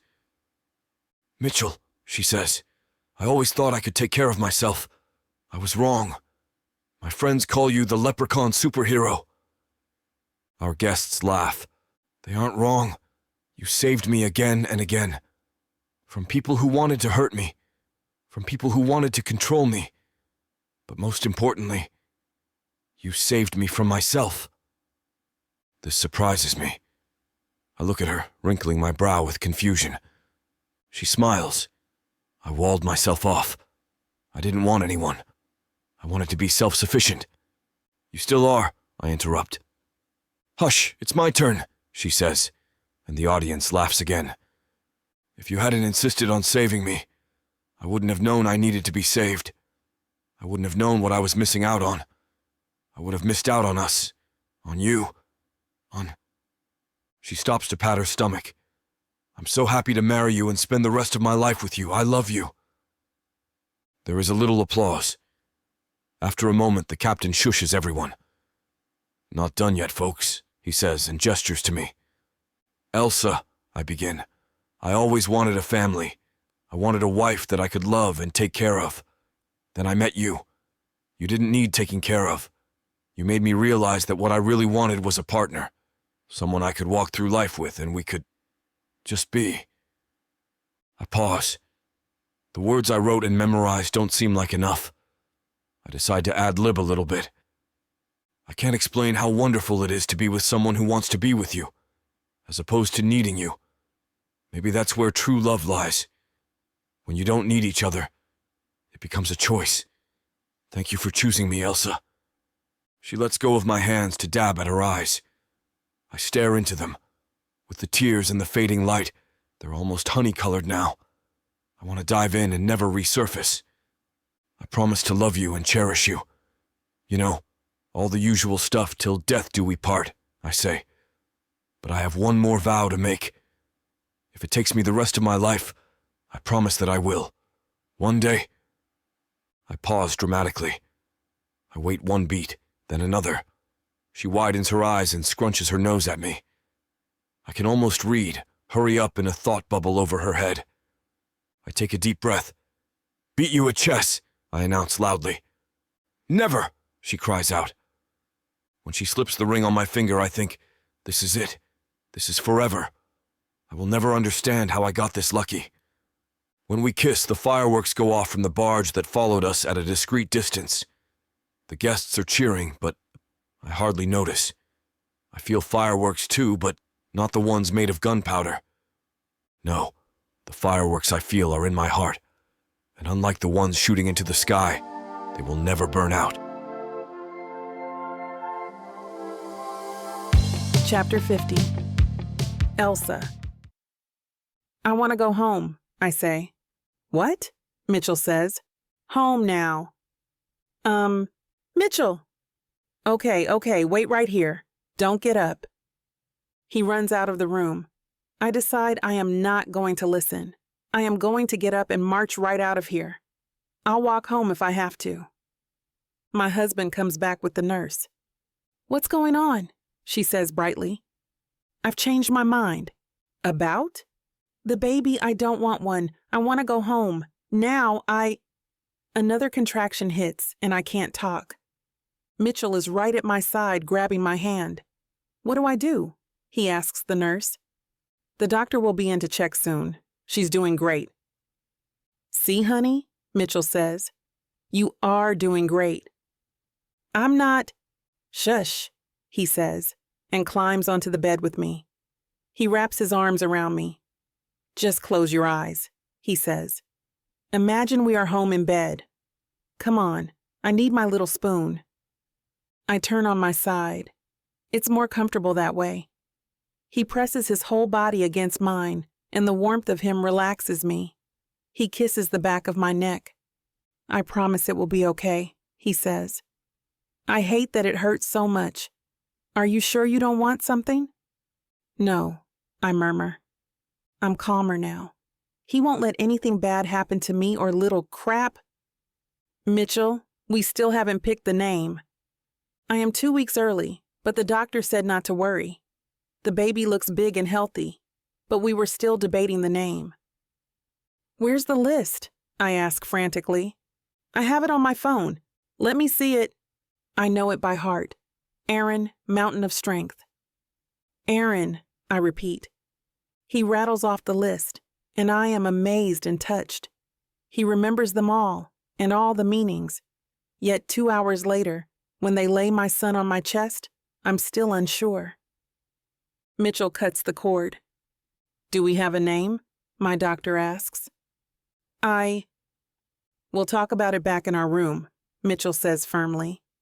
The next few days are a blur of nursing and sleeping and diapers and not sleeping. Then I wake up and look around the room and realize, as nice as it is, I really do want to go home. I look at Mitchell sleeping next to me and then over at our son. I sit up and then get out of bed carefully. He's sleeping peacefully.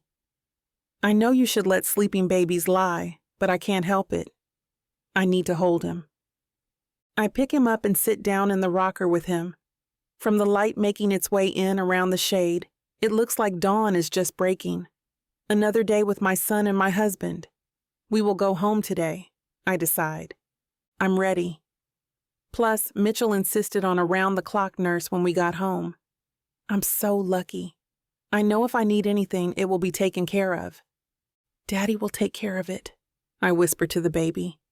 He'll always take care of us. Hey, Mitchell says. He's turned on his side and is facing me. His red hair is wild, but now I've come to see it just as his morning hair. You okay? He asks. I'm perfect, I say. Except for... What? Tell me. I'll fix it. The name. Our baby needs a name. We have the list. I know, but... What? None of those are right. I kind of feel the same way, he says. He gets out of bed and comes over to me. I know we said one on the list, but I started looking again. And? I found one. It's unusual. Unique, I think. What is it? Deepened. It's Irish. It means dearly loved. I look down at my son, at Deepened. It's perfect, I say. Okay, he says, smiling. We did it, I say. I can't believe it. Well, you did most of the hard stuff. I really want to go home. Okay, he says. In typical Mitchell fashion, he takes care of it. We've already had all the new parent classes. The nurses fuss over Deepened one more time and tell us that the name suits him. On the way home, I sit in the back. Mitchell asks me if the baby's okay about 50 times.